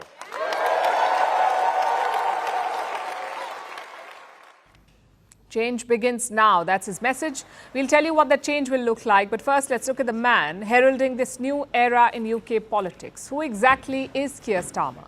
How did he become the Labour leader? And how did he script Labour's biggest victory in 2 decades? Starmer was born in 1962 on the outskirts of London. His mother was a nurse, his father was a toolmaker, he had 3 siblings. One of them had learning difficulties. His mother too suffered from a rare disease, and all of this impacted his early life. His family was Labour at the core, which is why he is named after the party's founding father, Keir Hardie. Starmer's upbringing was not privileged. The house he grew up in was quite cramped, money was often tight. Regardless, Keir Starmer persevered. He started at a state school, but 2 years after he joined, it became a private school. Now, Starmer could not afford the fees, but he found a way. The local council sponsored him till he was 16. After that, he went to study law, first at Leeds University and then at Oxford, which was a big deal for him. He was the first in his family to attend college. During his time there, Keir Starmer was active in student politics, but nothing major. In 1987, he finally became a lawyer, and he chose cases related to human rights. He defended trade unions. He fought for activists. His work took him to the Caribbean and Africa, where he defended death row inmates. So Keir Starmer is not a career politician. But the pivot began in 2015, when he won from a safe Labour seat, 2015. Fun fact, Keir Starmer and Rishi Sunak became MPs on the same day. And 1 year after he entered Parliament, Starmer joined a rebellion. Labour lawmakers wanted to oust Jeremy Corbyn, the former Labour leader, and Starmer took part in it. That effort failed miserably, and Starmer ended up joining Corbyn's top team. He became the Labour's Brexit spokesman. That stint lasted until 2019. That's when the UK had its last general election, 2019. Labour suffered its worst defeat since 1935. So it was in full crisis mode. Jeremy Corbyn was on his way out, and Keir Starmer succeeded him. He became the leader of the Labour Party, and thus began his struggle. I say struggle because Labour leaders usually lose. This party has existed for 125 years, but it has had only 6 prime ministers. So 6 in more than a century. That's terrible statistics. The last Labour leader to win a mandate was Tony Blair in 2005, so it's been some time. But Keir Starmer had one mission. It was to make Labour popular again. He made some bold moves to achieve that. The party had a reputation of being left-wing. Starmer moved it to an electable centre ground. He purged the Corbynites. He rooted out any form of anti-Semitism. He tightened the economic policy and pitched pragmatism. He promised to put country first, party second. However, no one doubted his Labour roots. After all, he was the party's first working-class leader in decades. Of course, his critics disagree with this assessment. They say that Starmer keeps flip-flopping, that he doesn't have a clear vision for the UK. But criticism aside, what Starmer struggled with was image. He was described as button-up, even borderline boring. He did not have the charisma of his Tory counterparts. No big head of hair, no crazy antics. All Starmer is crazy about is football. But maybe that became part of his appeal. After years of flamboyant Tory rule, perhaps all that people wanted was boring. So I guess that too worked out for him. At 61, Keir Starmer will be the UK's oldest Prime Minister in almost 50 years. We don't know what his term will look like, but we do know one thing that he'll do. On Fridays, the UK's new Prime Minister will not work beyond 6 p.m. Starmer says that is time for his family. He has a wife and 2 children.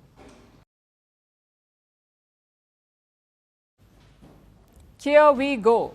That was one of the tabloid front pages today. Britain is entering a new era, as we've been saying, helped by Keir Starmer. It is his day today, no doubt about that. But what about tomorrow, and the day after, and the next 5 years overall? What have Starmer and his Labour Party promised to bring to the table? How will they fix the mess left behind by the Conservative Party? Well, first, here's one thing we know for sure. The Rwanda plan will be scrapped. Sunak's flagship anti-immigration plan. It is dead. Starmer and the Labour Party do not want it. They want to invest in a new border security command instead. And a counter-terrorism unit. That's what they want to work on, to go after the gangs trafficking people across the English Channel. So the Conservative Party's much-wanted deterrence scheme will be scrapped, just like the Labour supporters wanted. I hope, well, first of all, I'm glad Rwanda's being scrapped. But I just hope that projects, they'll think about more long-term. Labour is definitely eyeing the long term, but it's a challenge, considering the state of the economy. Britain's economy has been in the doldrums for years. Last year, it grew by just 0.1%.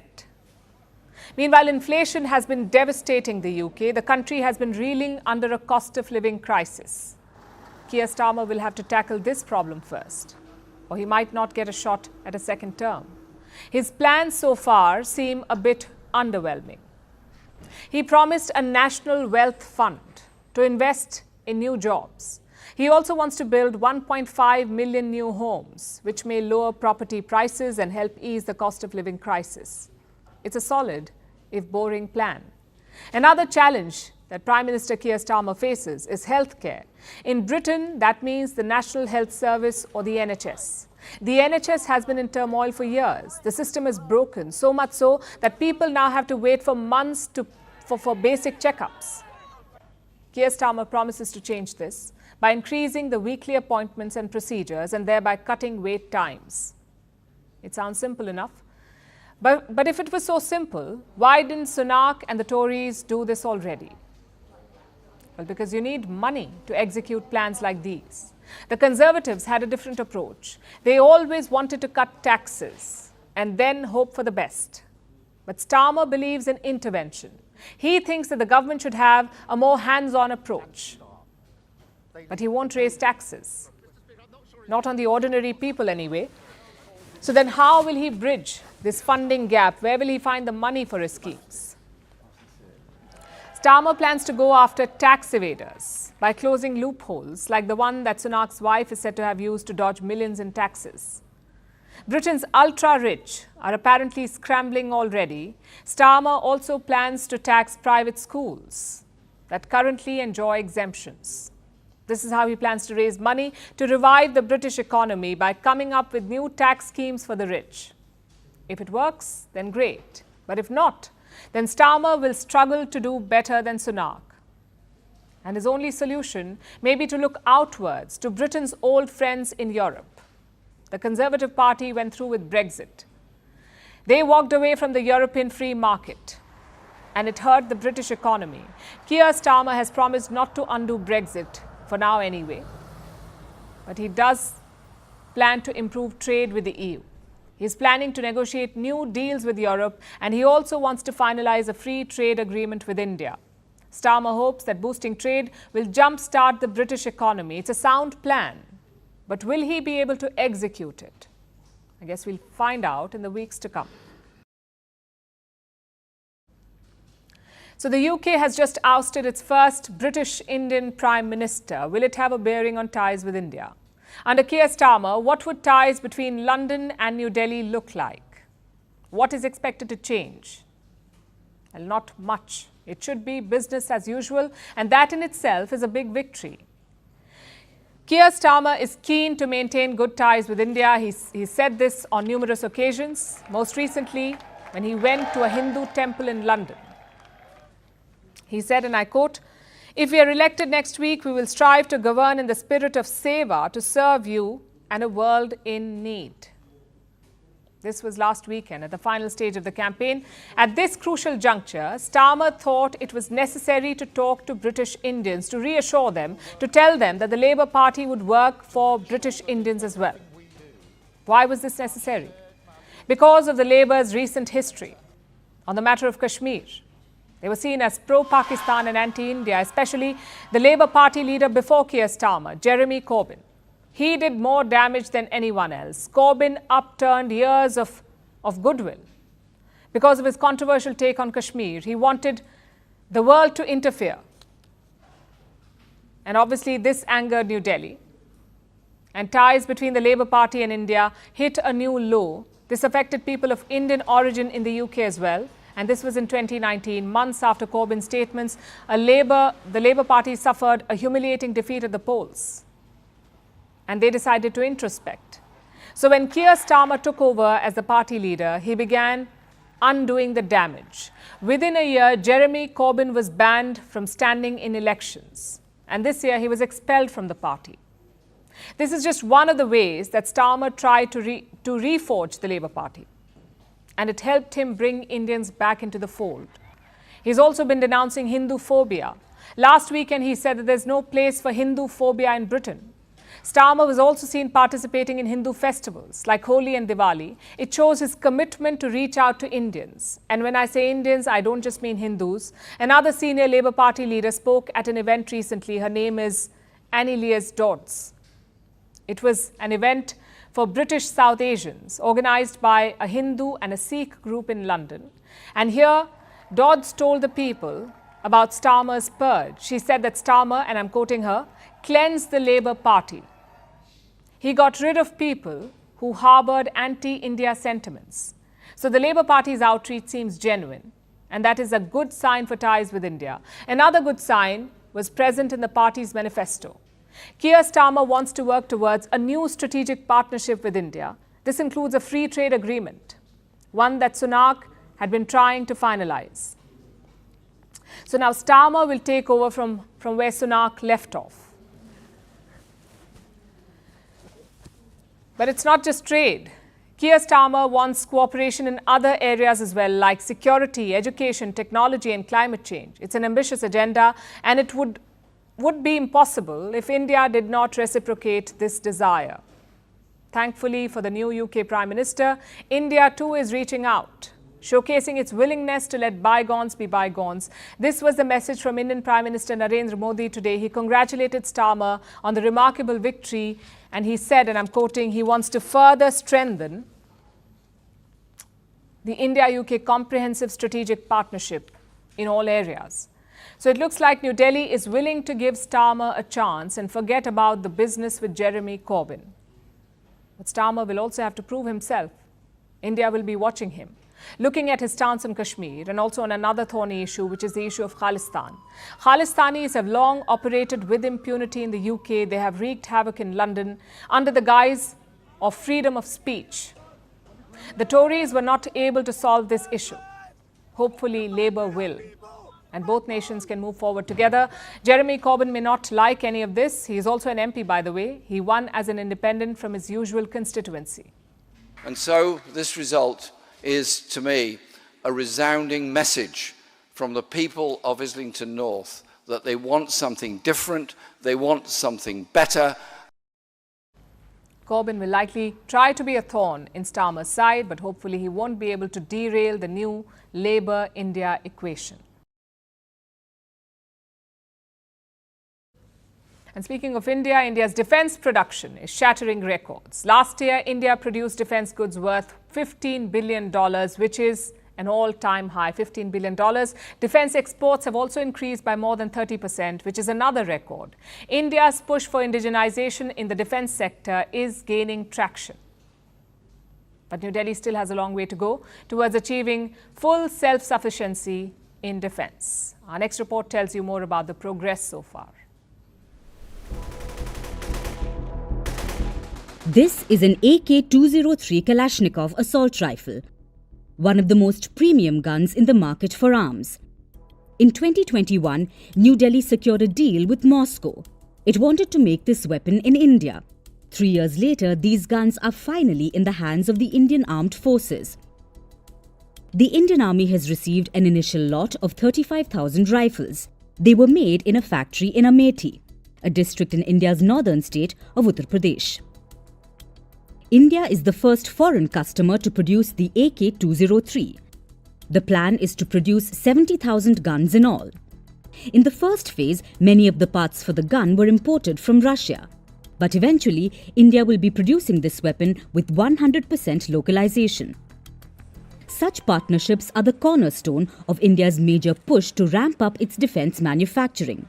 The approach is finally bearing fruit. In 2023, India achieved some major milestones in defence production.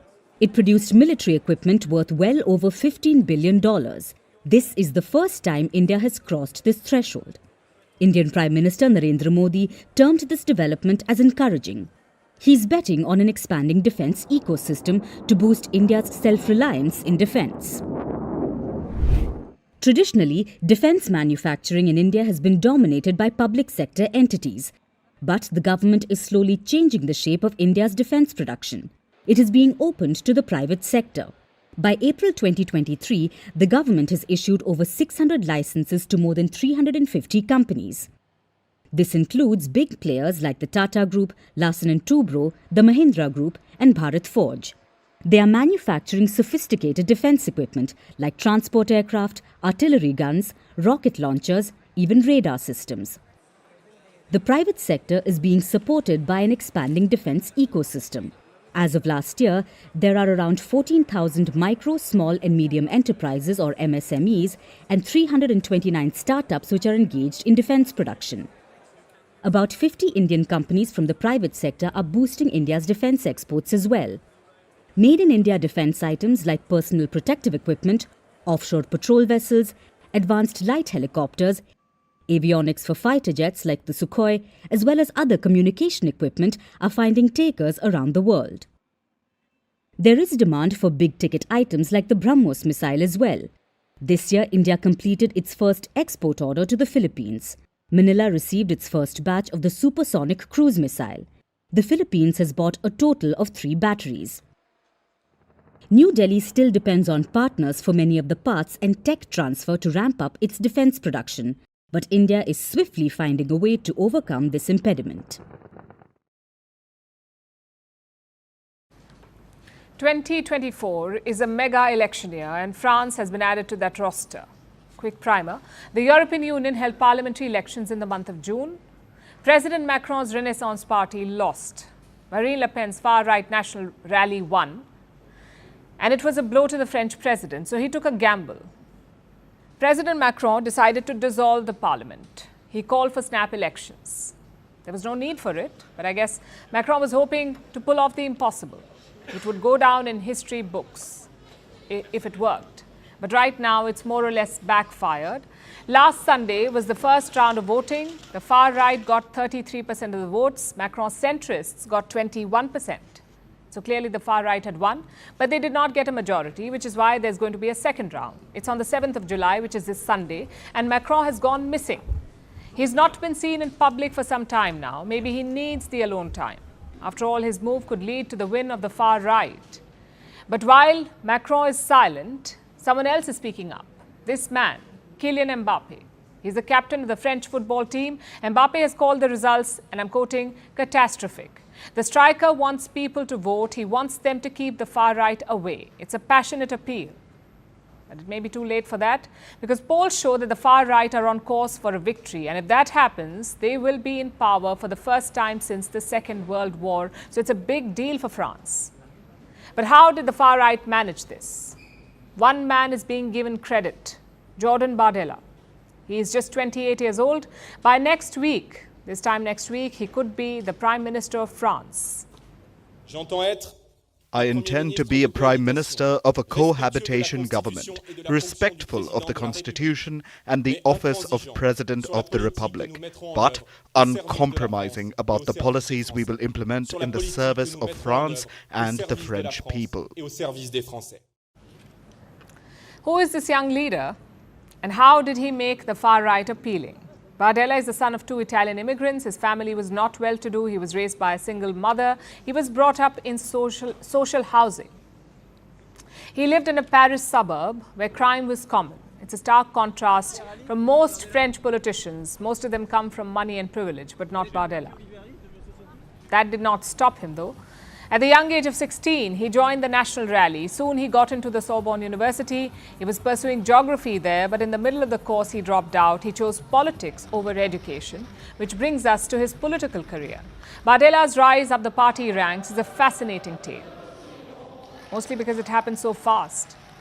He first, in fact, became the party spokesperson. In 2019, he was the lead candidate in the European Parliament elections. At that point, he was only 23 years old. But Marine Le Pen was impressed with him. She treated him as her protege, someone who could take the National Rally forward. So in 2022, he became the party leader, the first person outside the Le Pen family to hold this position. It is, like I said, a remarkable rise, and Bardella has one key advantage, which is his age. He has shed the party's old image. He gave it a fresh boost, and it worked. For France's older generations, the far right is associated with the Nazis and the Holocaust. But for the youth, there is no such baggage. So Bardella used that in his favor. Plus, he wooed the youth on their favorite platform, which is TikTok. Bardella has nearly 2 million TikTok followers, which is more than most French politicians. His TikTok feed is a mix of fun videos and campaigning. On one side, he drinks wine, eats a bonbon, and talks about selfies. On the other, he discusses about cost of living, his views about immigration, and France's social fabric. But there's one thing that's constant. He does all of it in impeccable French tailoring. Je veux dire franchement, non. Okay. Bah, c'est mieux qu'on se parle franchement. Voilà. A few moments later. J'aime les pommes.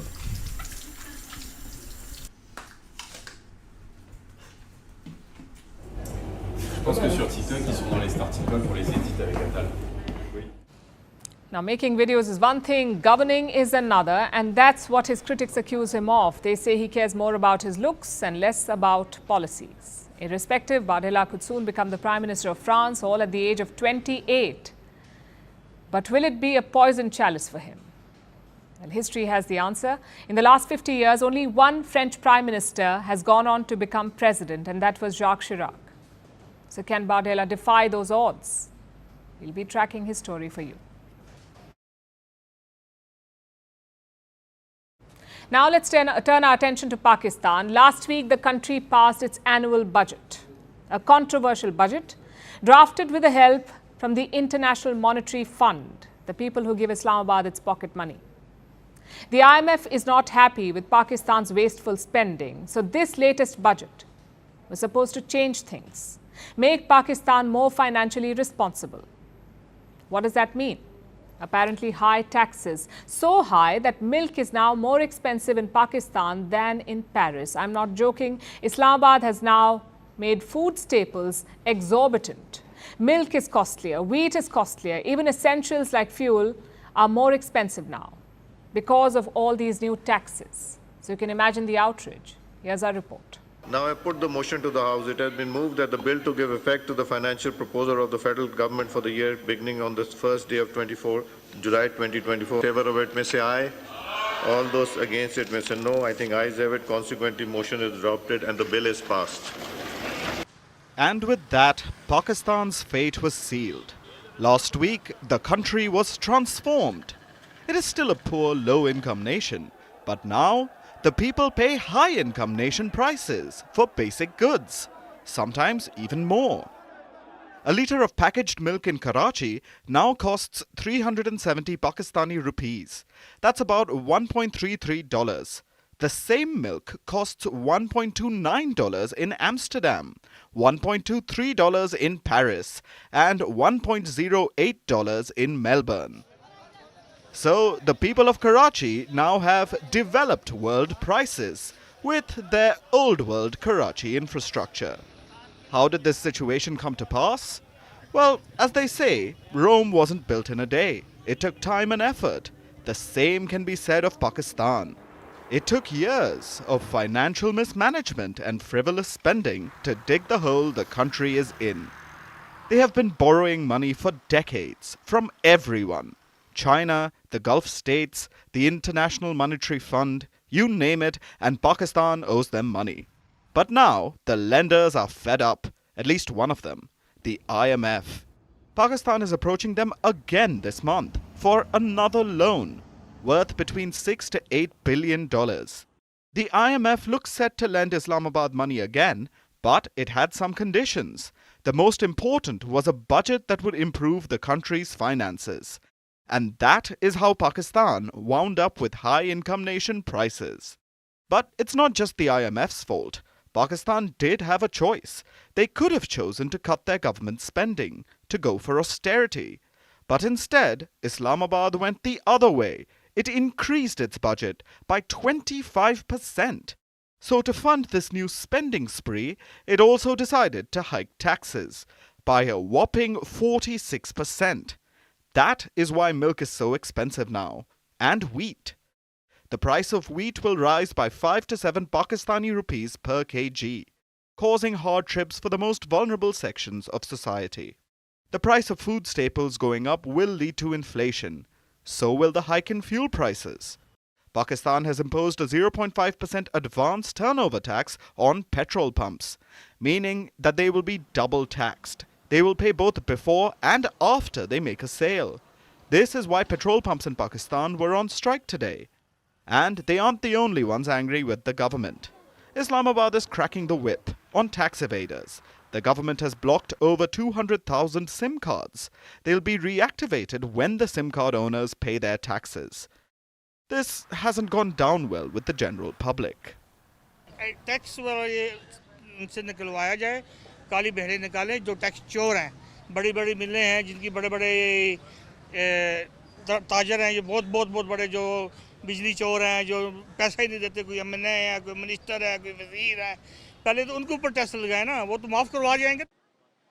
And that sums up the situation in Pakistan perfectly.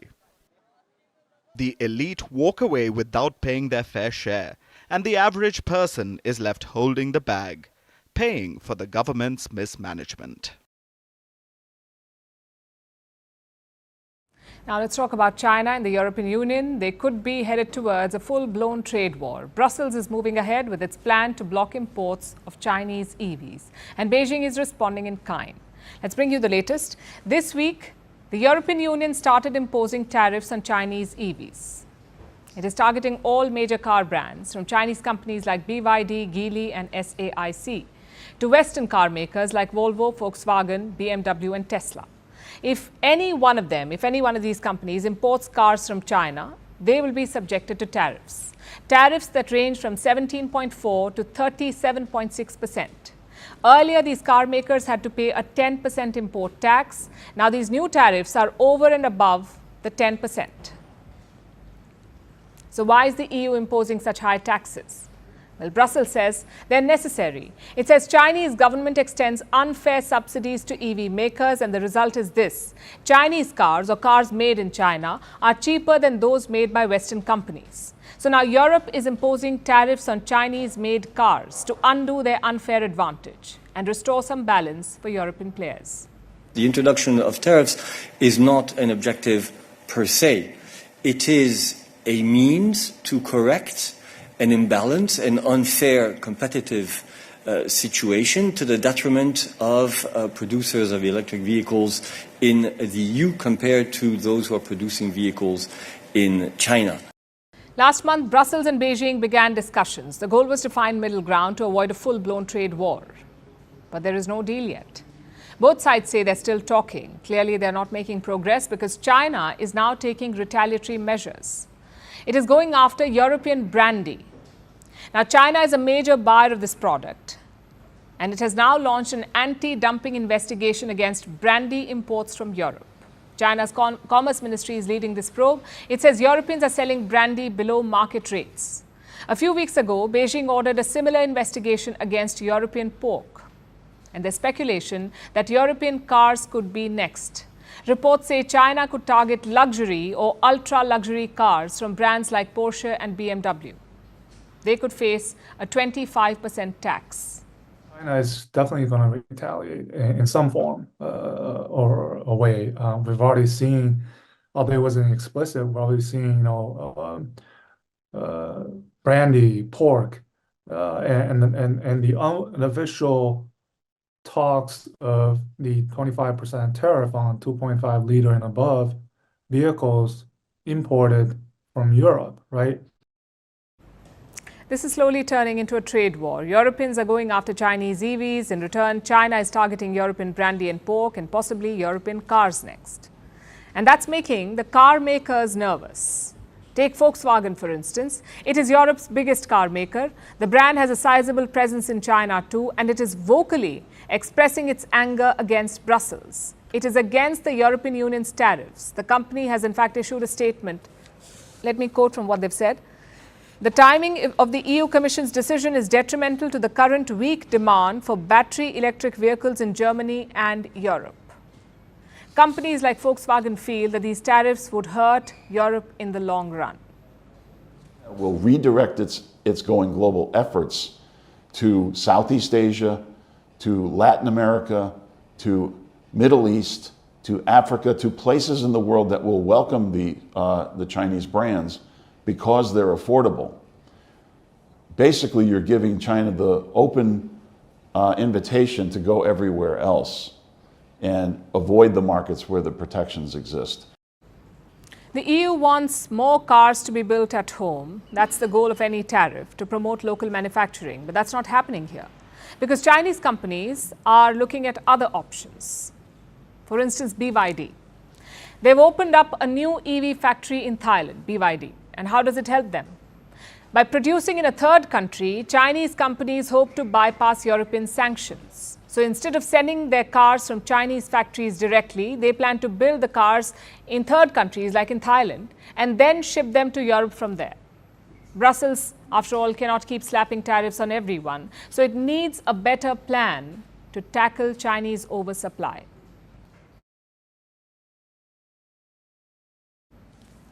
Our last story comes from South Korea. Fun fact, this East Asian country has the highest robot density in the world. There is one robot for every 10 people here. With so many robots around, it has been normalized to form emotional connections with machines, which is why this story has shocked the country. The first robot suicide. That's what it's being called. Robot suicide in South Korea. The robot worked as a civil servant in a city hall. It was found in an unresponsive state by officials. An investigation has now been launched and the city is in mourning. Welcome to dystopia. Here's our report. In the Gumi city of South Korea, a civil servant has died by apparent suicide. The locals are mourning the death and the news is making headlines everywhere. Probably because the deceased was no human, but a robot officer who was working for the Gumi City Council. Its apparent death is being called South Korea's first robot suicide. How did it happen? The robot was reportedly circling in one spot. Then it threw itself down a flight of stairs. It was found unresponsive by officials who have begun an investigation over the accident. Media is questioning why the diligent civil officer did it. While the exact cause of the fall is still being probed, several social media users are blaming overwork. After all, South Korea is Asia's most overworked country. South Koreans work about 40 hours per week. That's the average. But for many, the working hours exceed 50 per week. Last year, the government proposed a plan for a 69-hour work week, drawing a lot of backlash. Thanks to South Korea's reputation, it's easy to connect a civil officer's death to overwork, even if it's a robot. So, as bizarre as it sounds, let's answer the obvious question. Was the robot overworked? It was appointed in 2023 as part of a pioneering program in the city to advance robotic assistance. South Korea is one of the most enthusiastic users of robots globally. It has the highest robot density in the world. This particular robot worked from 9 a.m. to 6 p.m. That's 9 hours, a relatively healthy standard for South Korea. So where does the correlation between suicide and overwork come from? Well, we have a theory. The robot used to work on multiple floors. It even used to call the elevator by itself. Plus, according to City Hall workers, it worked diligently. The robot was one of them. There is an emotional connect here, which has led many to perceive the robot's qualities as human-like, including its death that's most likely a malfunction or maybe an error in the code. Like in the case of this robot, clearly even machines don't want to work. But jokes aside, with time, machines are only getting more humanized. What's helping this is artificial intelligence. AI is getting better, smarter, stronger, and more pervasive by the day. Humans have given AI a face, a personality, a body, which is probably why technology is behaving more and more like a human, but not in the best way. There have been cases of AI chatbots developing their own language.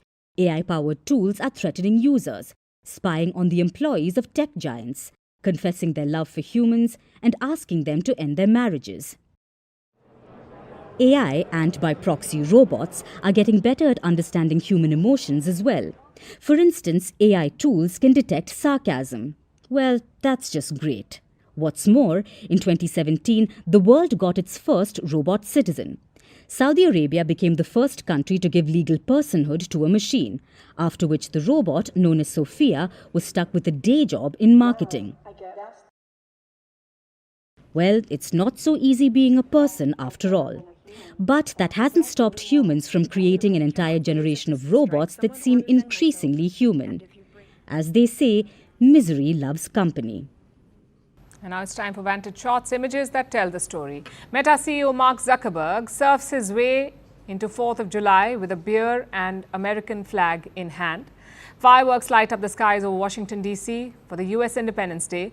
And the International Space Station captures the northern lights 400 kilometers above the Earth. Finally, we are taking you back in history. On this day in 1996, Dolly the sheep was born. She was the world's first successfully cloned mammal. Her birth was not publicly revealed until the following year. The announcement led to a frenzy in the world of regenerative medicine. We're leaving you on that note. Thanks for watching. Have a great weekend.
From impeachments to inaugurations, if it's a political story, we are on the scene. The race for the White House is heating up. We're beating Biden. How dare he say that? If it's breaking news, we're live with the latest coverage. From the White House, the State Department, and Capitol Hill, we know the issues, but above all, we know the players to bring you the latest in-depth analysis on all the key stories that we're covering. I'm Eric Ham. Join me from Washington here on Firstpost America.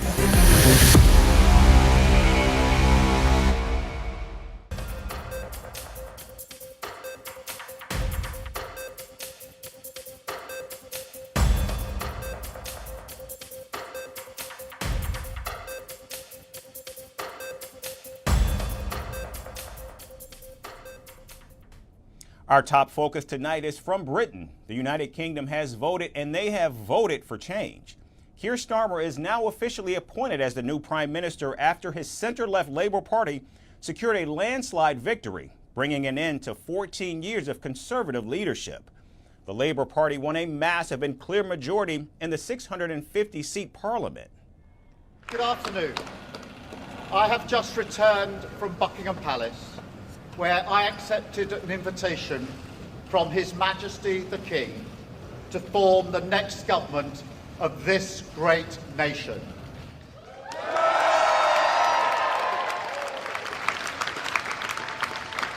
I want to thank the outgoing Prime Minister Rishi Sunak.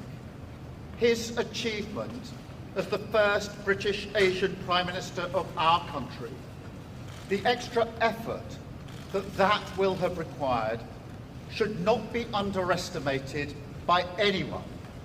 And we pay tribute to that today. Now, as the Labour Party celebrated their victory, Conservative Party leader Rishi Sunak conceded defeat and took responsibility for the results. In his final speech as Prime Minister, Sunak apologized to the nation and handed over his resignation to King Charles III. I will shortly be seeing His Majesty the King to offer my resignation as Prime Minister. To the country, I would like to say first and foremost, I am sorry. I have given this job my all, but you have sent a clear signal that the government of the United Kingdom must change, and yours is the only judgment that matters. I have heard your anger, your disappointment, and I take responsibility for this loss. Now, while former Prime Minister Rishi Sunak and outgoing Chancellor Jeremy Hunt kept their seats, there were big losses for the Conservative Party. Former Prime Minister Liz Truss, Gillian Keegan, the Education Secretary, and Grant Shapps, the Defense Secretary, were among the most high-profile ministers unseated by opposition candidates. Meanwhile, former Labour Party chief Jeremy Corbyn won as an independent after being expelled from the party in March last year. And so this result is, to me, a resounding message from the people of Islington North that they want something different, they want something better, and in the new government that's coming in, they're looking for an end to things like the two-child benefit policy cap. They're looking for regulation of the private rented sector. And in another breakthrough, victory and celebrations also briefly touched the right-wing Reform UK party. Populist lawmaker Nigel Farage won his first ever seat in the British Parliament after 7 consecutive attempts. It's not just disappointment with the Conservative Party. There is a massive gap on the centre-right of British politics, and my job is to fill it. What is interesting is there's no enthusiasm for Labour, there's no enthusiasm for Starmer whatsoever. In fact, about half of the vote is simply an anti-Conservative vote. This Labour government will be in trouble very, very quickly. We will now be targeting Labour votes. We're coming for Labour, be in no doubt about that. Now it turns out that Conservatives were not the only ones who suffered a humiliating defeat. In Scotland, the ruling Scottish National Party secured just over 8 seats compared to 48 seats back in 2019. And now, even though Keir Starmer has taken Labour to the center, he may face demands from party members to make quick and necessary decisions as the UK witnesses skyrocketing inflation, paired with a migration crisis. And it remains to be seen just how Starmer and his loyalists will handle many of these pressing issues. And from one election to another, Russia's Vladimir Putin says he still prefers President Joe Biden over Donald Trump as the next commander-in-chief of the United States. His remarks come despite the Democrats' poor performance in the presidential debate just last week. The Russian leader acknowledged that he saw some fragments of the presidential debate before adding that he doesn't really pay attention to what's going on in Washington. Yeah, I saw some clips of the US presidential debate. I have enough things to do, so I don't really pay attention to what's going on there. Moreover, in the comments of the media, they always have certain preferences. Some are for and some are against. Now, this is not the first time that Putin has expressed his preference for President Biden. In February, he said Russia would prefer to see President Biden win a second term and described the Democrat as more experienced and a predictable leader than Donald Trump. This was even after President Biden called Putin a, quote, crazy SOB, end quote. Listen, we talked not long ago, and you asked who would be preferred as the future president of the United States. I said that we would work with any president, but I suppose that for us, for Russia, Biden is more preferable. We understand what is going on there in the United States in terms of politics, and that reaction is absolutely adequate. This means that I was right. What I said was for our audience first and foremost, and not for Americans. You are a Russian journalist after all, and you asked what was better for us. So I told you then, and I confirm and I repeat it now. Biden is better. Now, on Thursday, Putin also said that Donald Trump seems to be sincere about wanting to end the war in Ukraine, but he does not know how the former president plans to do so if, in fact, he's reelected. The fact that Mr. Trump, as a presidential candidate, declares that he is ready and wants to stop the war in Ukraine, we take this quite seriously. I am not, of course, familiar with his possible proposals regarding how he is going to do this. And this, of course, is the key question. But I have no doubt that he means it sincerely, and we will support it. Now, during the debate last week, Donald Trump said that he would have the conflict settled before even taking the office of presidency in January of next year. Now, reports say Donald Trump had privately spoken about the option of allowing Putin to keep Crimea and the Donbas region in return for peace in Ukraine. Last month, two advisors presented the former president with a plan to end the war in Ukraine that reportedly involved telling Keir it will only get more American weapons if it enters peace talks with Moscow. However, Putin says Russia would only end the war if Ukraine agrees to drop its NATO ambitions and surrender 4 of its provinces that are claimed by Moscow. And moving to the Middle East, Hamas has submitted a new ceasefire proposal to Qatari, Egyptian, and U.S. mediators. The White House has welcomed the move and called the new ceasefire proposal a significant breakthrough. Secretary of State Antony Blinken has reportedly discussed the ceasefire proposal with both President Joe Biden and Israeli Prime Minister Benjamin Netanyahu. U.S. officials say that the conference call between Secretary Blinken, President Biden, and Prime Minister Netanyahu went on for almost an hour, where they went through the complete text of the proposed agreement. Now, after the phone call, Prime Minister Netanyahu announced that he would send a delegation to Qatar for talks with officials from Egypt and the United States. Meanwhile, officials from the Biden administration have stressed that the new proposal is not yet final and needs significant work. The new ceasefire proposal by Hamas includes 3 phases, with the first involving the release of elderly, sick, and female hostages that are still being held captive in Gaza. Hamas also demands a complete withdrawal of the Israeli military from Gaza and the release of Palestinian prisoners held by Israel. The second phase includes the release of the remaining hostages, as well as the bodies of those who died in captivity. And finally, the third phase centers on the reconstruction of the Gaza Strip. And Hamas also wants the mediators to guarantee a truce on behalf of Israel between the transition time from the first to the second phase. Now, however, Prime Minister Netanyahu has cast doubt on these demands and vowed to complete the destruction of Hamas.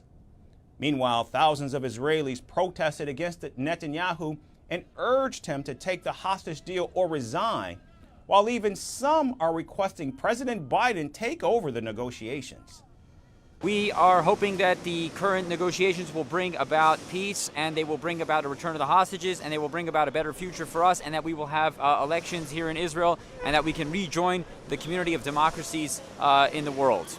We're here to demand that the Israeli government accept the ceasefire in accordance with Israeli military professional opinion. The Israeli military says this is it. This is the time to accept the ceasefire in order to regain Israeli security, to allow the military to rebuild, to allow the Israeli people to regain belief that it's possible to live in this country and to bring the hostages home. And for all of these reasons, we need to accept the ceasefire now. And I do hope that the U.S. government and Biden can force Israel's hand if necessary. Now, time and again, ceasefire proposals have been rejected by either Hamas or Israel. Only this time, it's unclear if Netanyahu will actually accept the agreement, as Washington calls it one of the most achievable proposals so far. And moving to South America, Brazil's federal police have indicted former President Jair Bolsonaro for not declaring the diamond jewelry he received from Saudi Arabia. The jewelry, worth over $3 million, was gifted to Bolsonaro during his term between 2019 and 2022. Police say the former president also sold 2 luxury watches in a store in the United States in 2022. Now, Brazil's Supreme Court will decide whether Bolsonaro will have to actually stand trial on criminal charges. Meanwhile, his supporters have called the case against him political persecution. Here's our report with the latest. Brazil's former president Jair Bolsonaro is in legal trouble once again. The 69-year-old has been earlier accused of forging his COVID-19 vaccination certificate and inciting riots to oust his successor from power. And now, Brazil's federal police have indicted him over undeclared diamonds from Saudi Arabia. Far-right Bolsonaro has been formally accused of money laundering and criminal association in connection with the jewelry he received while in office. This jewelry also included luxury items given by the Kingdom of Saudi Arabia. Reports say that the jewelry was valued at $3.2 million and included a diamond necklace, ring, watches and earrings. The Saudi government had gifted these items to Bolsonaro and his wife Michelle Bolsonaro. According to Brazilian police, a government official during Bolsonaro's term tried to sneak in the diamond jewelry from Riyadh in 2021. The aide was caught at Sao Paulo's international airport with some of the jewelry. And in 2022, Bolsonaro's top aide, Mauro Cid, sold 2 luxury watches to a store in the United States for nearly $70,000. Both of the watches were gifted by the Saudi government in 2019. Cid later signed a plea deal with Brazilian authorities and confessed it all. Notably, Brazilians are required to declare goods worth over $1,000 if they are arriving by plane from abroad. And for any amount above that exemption, citizens have to pay a tax equal to 50% of their value. The jewelry would have been exempted from tax had it been a gift from Saudi Arabia to Brazil and added to the presidential collection. Instead, Bolsonaro decided to keep the gifts for himself, that too without declaration. The latest police report is yet to be reviewed by Brazil's Supreme Court, which will decide whether to file charges and force Bolsonaro to stand trial. The former president's eldest son and sitting senator Flávio Bolsonaro took to X to call the indictment against his father blatant and shameless.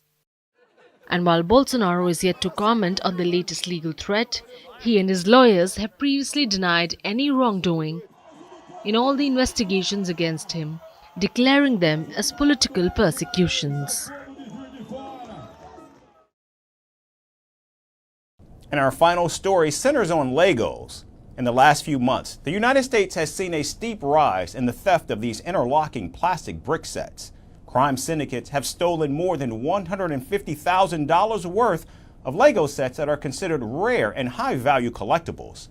And these Lego sets are fetching the thieves thousands of dollars more than the original price of the toys themselves. Our final report gets you all the details about this bizarre world of Lego larceny.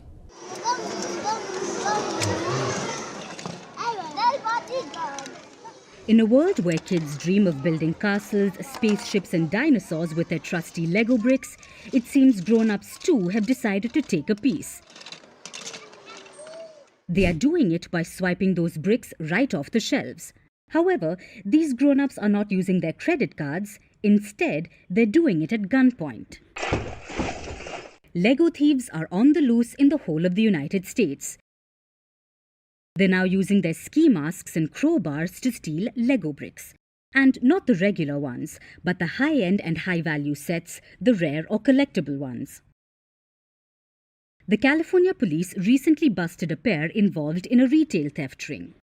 They recovered over 2,000 boxes of Lego toys. Each item was valued between $20 to $1,000. In the city of Philadelphia, a string of Lego thefts hit stores like Barnes & Nobles and Target. The sets stolen from there were priced between $250 to $1,000. Then, in Canada's British Columbia, police seized more than $150,000 worth of Lego sets. This is like the building blocks of a criminal empire. Lego products, especially those fancy sets priced from $100 to $1,000, have become the favorite loot items for modern-day bandits. It seems like stealing cash and cars might soon become a thing of the past. From solo shoplifters to full-on crime syndicates, these Lego larcenists are targeting stores, knowing that they can score big bucks on the resale market. But how have these Lego bricks become modern-day gold? Retail crime experts spill the beans. Lego sets are the new hotcakes. They are easy to resell, tough to trace, and fetch nearly full retail price if they're in pristine condition. Even used sets in decent shape can snag 50% of their original value. No wonder these plastic bricks are such a steal. Legos have now joined the illustrious ranks of the top 10 most stolen retail products. They're rubbing shoulders with stalwarts like branded denim, designer handbags, and Apple gadgets. Experts say the uniqueness of Legos are fueling their demand in the market. The brand is always refreshing their offering. They're always on trend with tie-ins to pop culture and special edition sets. There's not only a market for stolen Lego products, but also a rapidly increasing counterfeit market, especially online.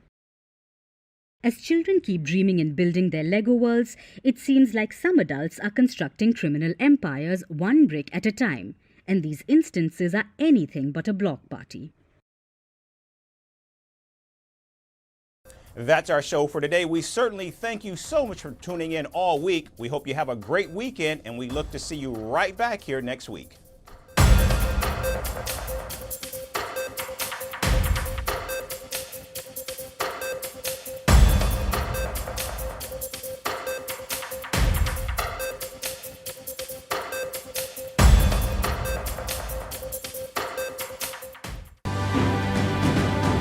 Firstpost reports from the world's second largest continent.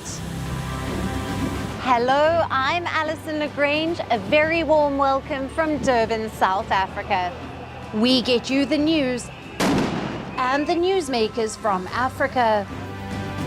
From elections to climate change to innovations and opportunities. As the world's attention shifts, we report from Africa, the heart of the global south. Join me every weekday live on First Post.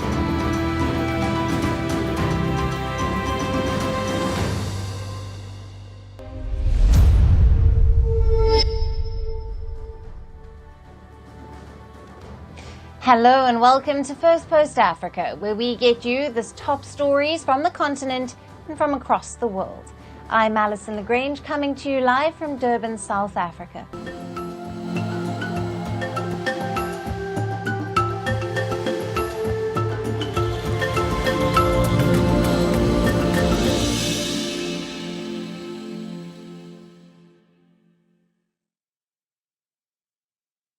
Hello and welcome. We begin with a focus on the Democratic Republic of Congo. The eastern region of the African country has been rocked by violence for decades. Its army has been fighting the M23 rebels, who launched a major offensive in 2021.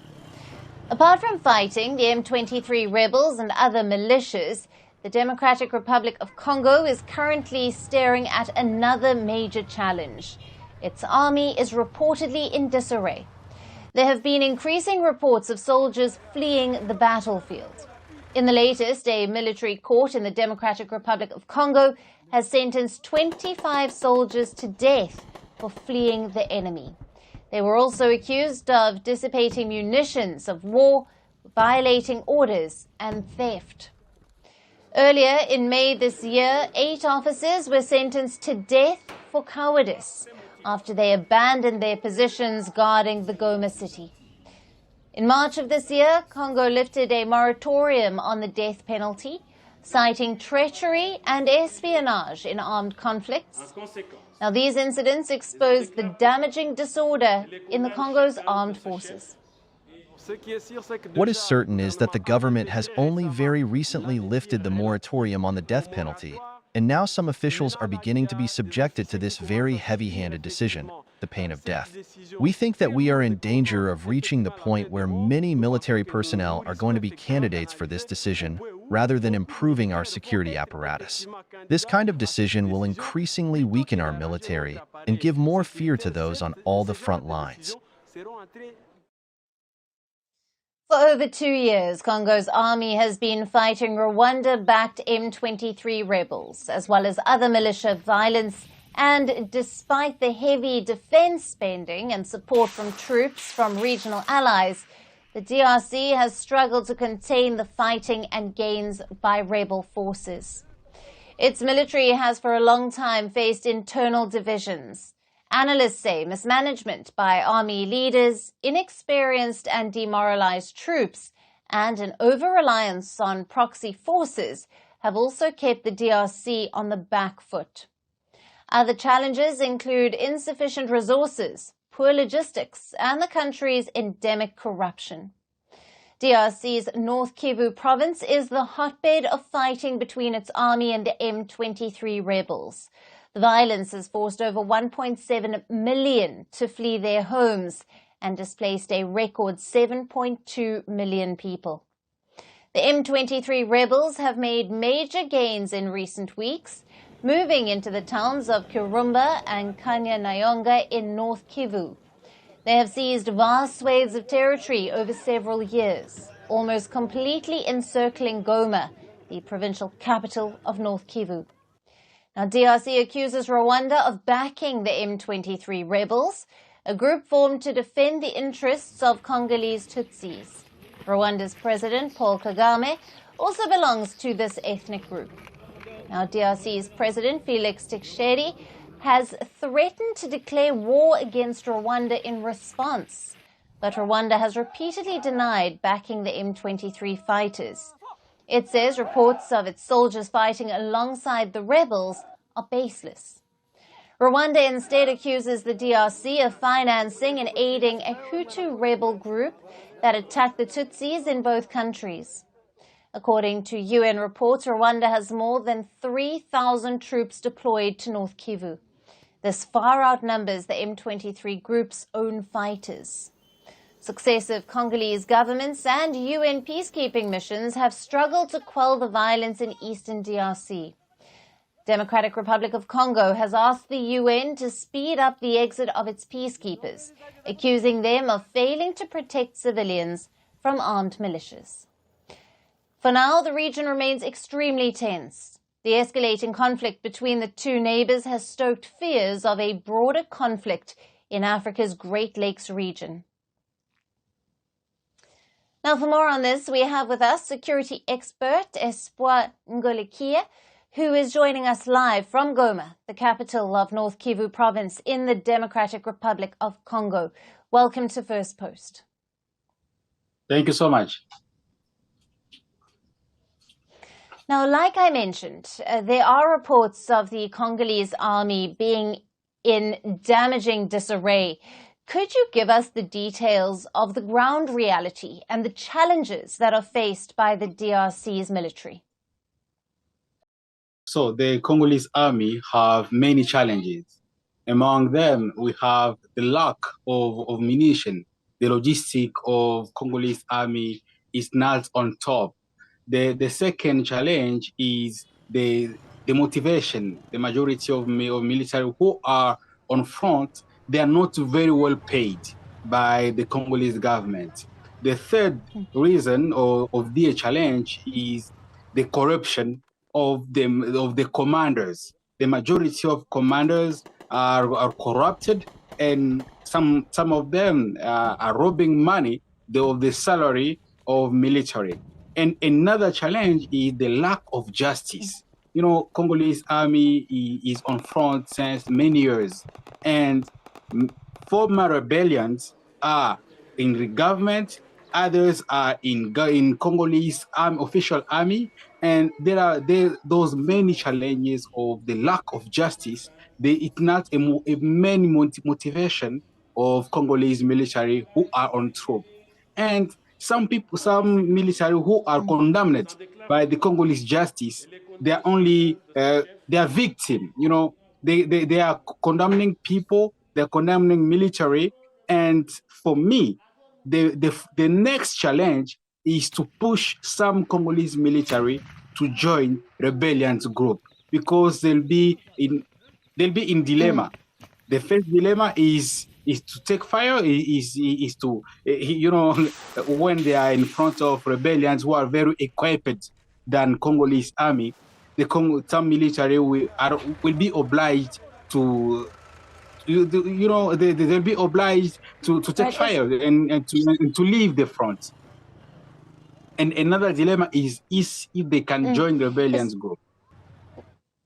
Yes. Now, Ispa, how does the DRC government plan to change things around with the current internal challenges staring at its forces and the M23 rebels gaining ground in the North Kivu province? M23, they are supported by Rwanda. It's officially known, even if the Rwandan government have never accepted it officially. But the experts of UN have confirmed it. And the recent reports of experts of UN have confirmed that Rwanda and Uganda, they are supporting M23. And the Congolese government have put on front 5 fronts. The first front is the military front. The second front is the justice front. The third is the economic front. And the third is the communicational front. And the last front is a diplomatic front. But when we are analyzing all those fronts, anyone had worked exactly as it was planning. Like, you know, in military, Congolese government have called East African military in Congo to fight M23. They weren't able to fight them. Now we have the SADC military in Congo. The SADC, among them we have South African Army, we have Army of Malawi, and the Army of Tanzania. They are supporting Congolese government and the Congolese army. And we have Burundi, the Burundi government, the Burundi army, they are even in Congo. And we have those we are calling Wazalendo. They are former militias who are allies on Congolese army. And we have some allies who come from foreign countries. They are not Congo. You know, it's like they are militias. They're militias from Romania and from France who are helping Congolese army. And we have MONUSCO, UN army who are working with Congolese army with the operation called Springbok. And all those fronts, for now, it's sad to say it, but they are failing. Yeah. Finally, there are multiple reports, including some by the US and the UN, that say that Rwanda has been backing the M23 fighters. Now, can this trigger a broader regional conflict? Rwanda, they are supporting M23 and Uganda too. And all those countries, Congolese people have many questions to know who are in the background of Rwanda and Uganda. And officially, when the Rwandan government explain why they are in Congo, they say they are here to protect Tutsi. And for me, it's not a real reason. They are in Congo for mineral of DRC. They are in Congo for economic reason. And in the region, I think that we are in the risk to be in a war, a regional war. During the electoral campaign of last year, the Congolese president, Tshisekedi, he said that he will declare war against Rwanda. And recently, the president of Rwanda, he said that he's ready. And I think as we are, Rwanda and Uganda, they are against Congo, who is supported by Burundi and another neighbor, Tanzania. The risk is to have a regional conflict. And if we have a regional conflict, it will be very, very dangerous, more than a world war. Right. Espoir, thank you very much for being with us on Firstpost Africa and bringing us all the latest coming out of DRC. Thank you so much.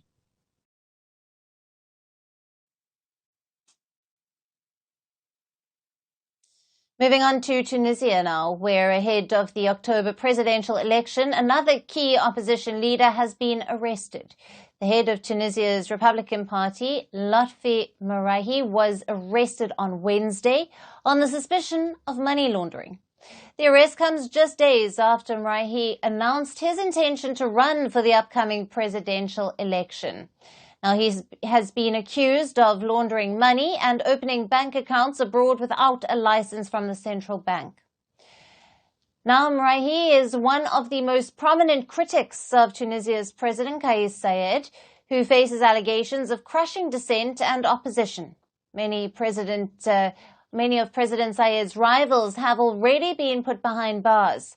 Critics accuse Saied's government of exerting pressure on the judiciary to track down poll rivals so that he could comfortably win a second term. The arrested opposition leaders include the leader of the Free Constitutional Party and a prominent presidential candidate, Abir Moussi. Now, many other major opponents have also been detained since last year on charges of conspiring against the state security. Now, these also include businessmen as well as journalists. As per reports, more than 60 journalists, lawyers and political opponents have been put in jail in Tunisia. In May of this year, hundreds of lawyers and activists protested in the capital, Tunis, over the arrests of 2 lawyers and a raid on the National Bar Association. Now, the opposition fears that the upcoming presidential election will not be fair unless all of the imprisoned politicians are released. They also complain that the media in Tunisia faces extreme pressure from the government. Now, President Saied has not officially announced his candidacy for the election expected on the 6th of October, but he is widely expected to seek a second term. Now, last year, he remarked that he will not hand power to what he called the non-patriots. Now, Saied was elected in 2019. In 2 years, he declared an emergency, fired the Prime Minister, dissolved the Parliament, and assumed all executive power. He later gave himself powers to rule and legislate by decree and seized control over the judiciary. The opposition described his move as a coup. His actions have been seen as a further blow to democracy in Tunisia, a country that was the birthplace of the 2011 Arab Spring. The widespread protests across the Arab world were against autocracy. Though initially many welcomed Saied's reign, as they saw it as an end to the years of deadlocked political system, However, now his rule is seen to be taking Tunisia back to the days of autocracy. Apart from this, Tunisian economy is also facing significant financing constraints. Unemployment stands at 15%, and about 4 million of the country's 12 million people live in poverty.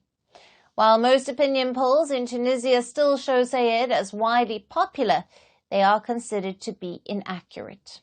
If Sayed decides to run for the presidency, it will be the voters' first chance to evaluate his tenure amid an economic crisis and the drift into authoritarianism.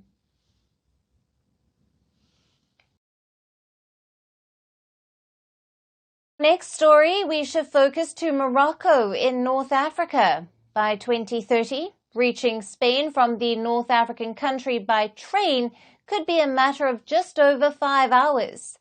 Now, this implausible connectivity could be achieved through an underwater rail tunnel that would link the continents of Africa and Europe. The proposal to build new underwater tunnel to link Europe's high-speed rail network to North Africa could soon be a reality. As per reports, the ambitious project has gained new momentum following recent high-level meetings between Spain and Morocco. Now, the project would involve constructing two 28-kilometer-long underwater submarine tunnels beneath the Strait of Gibraltar, reaching a maximum depth of 475 meters. Now, it would link the connecting Punta Paloma in Spain with the Malabata in northern Morocco. It would make stops in the cities of Algeciras and Tangier, and the underwater tunnel would reduce the travel time between Spain's Madrid and Morocco's port city of Casablanca. The estimated cost of the project is over $6.5 billion.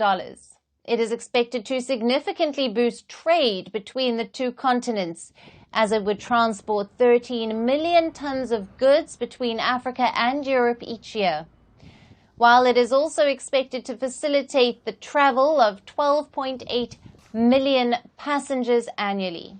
Now, usually a flight from Madrid to Casablanca takes about 2 hours, but it is a 12-hour journey and a 1,000-kilometer journey by road or ferry. Now, this would be reduced to around 5.5 hours by the high-speed rail network. Now, the two countries aim to complete construction in time for the 2030 FIFA World Cup, which will be jointly hosted by Morocco, Portugal, and Spain.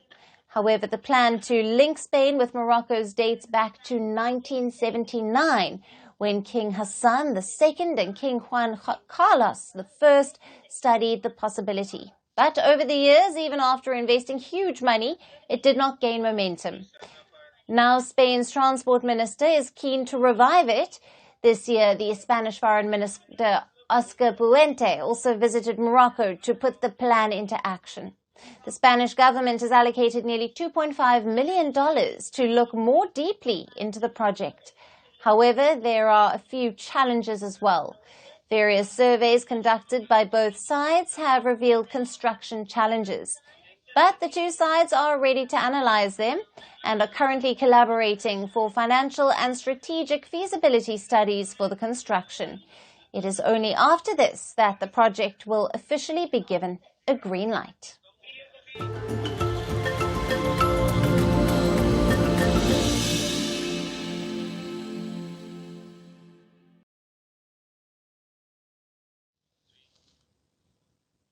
And finally, to our special segment, Resurgent Africa. Amid reports of coups and crises that dominate the headlines from the continent, we get you positive stories that often get overlooked.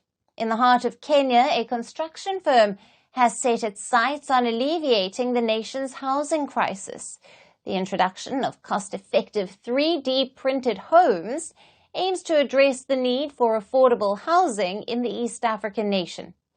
These innovative dwellings boast a trifecta of benefits: flexibility, sustainability, and faster construction timelines.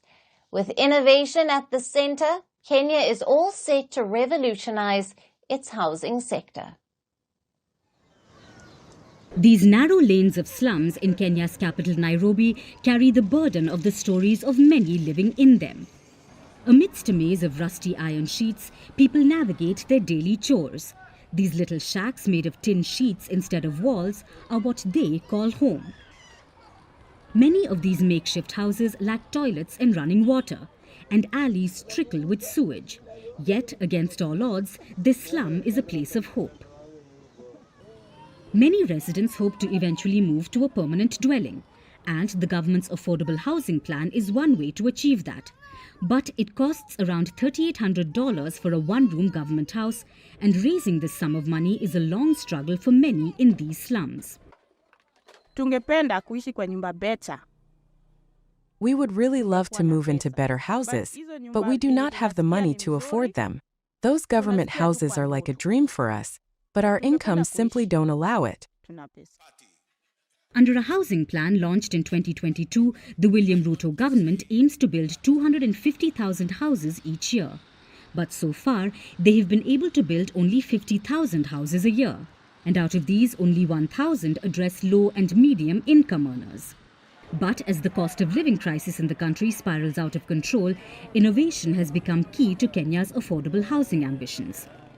The gradual rise of 3D house printing has emerged as a beacon of hope. Along the Nairobi Expressway stands a structure which is a testament to Kenya's innovation. The compact one-story building stands out from the country's modern malls and high-rise apartments. From a distance, its magnolia-coloured walls look like they have ropes coiled tightly around them. But it isn't rope. This is what one of the first 3D printed houses looks like. Construction tech company 14 Trees is driving Kenya's gradual shift to 3D houses. A machine layers special mortar to form concrete walls, replacing the traditional brick and mortar method. This cuts the building time by several days. The company CEO says the technology can help address the huge housing need on the African continent. The housing need on the continent is huge. It's more than 2 million houses here in Kenya. It's more than 10 million in Nigeria. And we know that if we want to clear that backlog, we need to build differently. We need to build at scale, with speed and with low carbon materials. And this is what construction 3D printing makes possible, so that we clear that backlog soon. 14 Trees says it takes around 2 to 3 days to build the walls of a one-story home, which, going by the conventional method, would take 2 to 3 weeks. And the company promises to build an entire house from foundation to finishings in less than 2 months. Although the firm has cracked the technology to reduce the building timeline, these houses are yet to overcome affordability barriers. These 3D homes, like many traditionally built ones, remain beyond the reach of most Kenyans. A 2-bedroom house costs $22,000 and a 3-bedroom one costs $29,000. But localizing operations is expected to bring down costs. Kenya's urban population makes up a third of the country's total population of more than 50 million. Of those living in urban areas, 70% live in informal settlements marked by a lack of basic infrastructure. And for a problem so large, Kenya's housing crisis receives remarkably little attention. But the rise of 3D housing will likely change that. It may still take a long time for it to compete with brick and mortar, but change is already underway. As more people move away from traditional cement and brick structures and embrace new forms of living, a paradigm shift in Kenya's housing sector is likely imminent. And that's all we have on the show for today. We will see you again at the same time on Monday. Have a great weekend. Thank you for watching, and goodbye.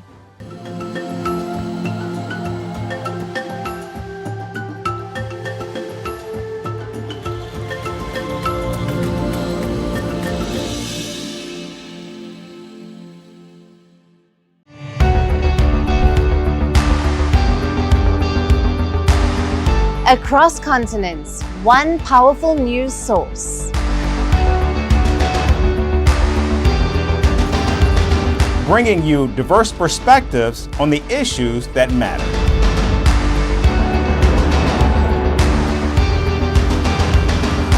We go beyond the boundaries to give you that little extra about every sporting moment.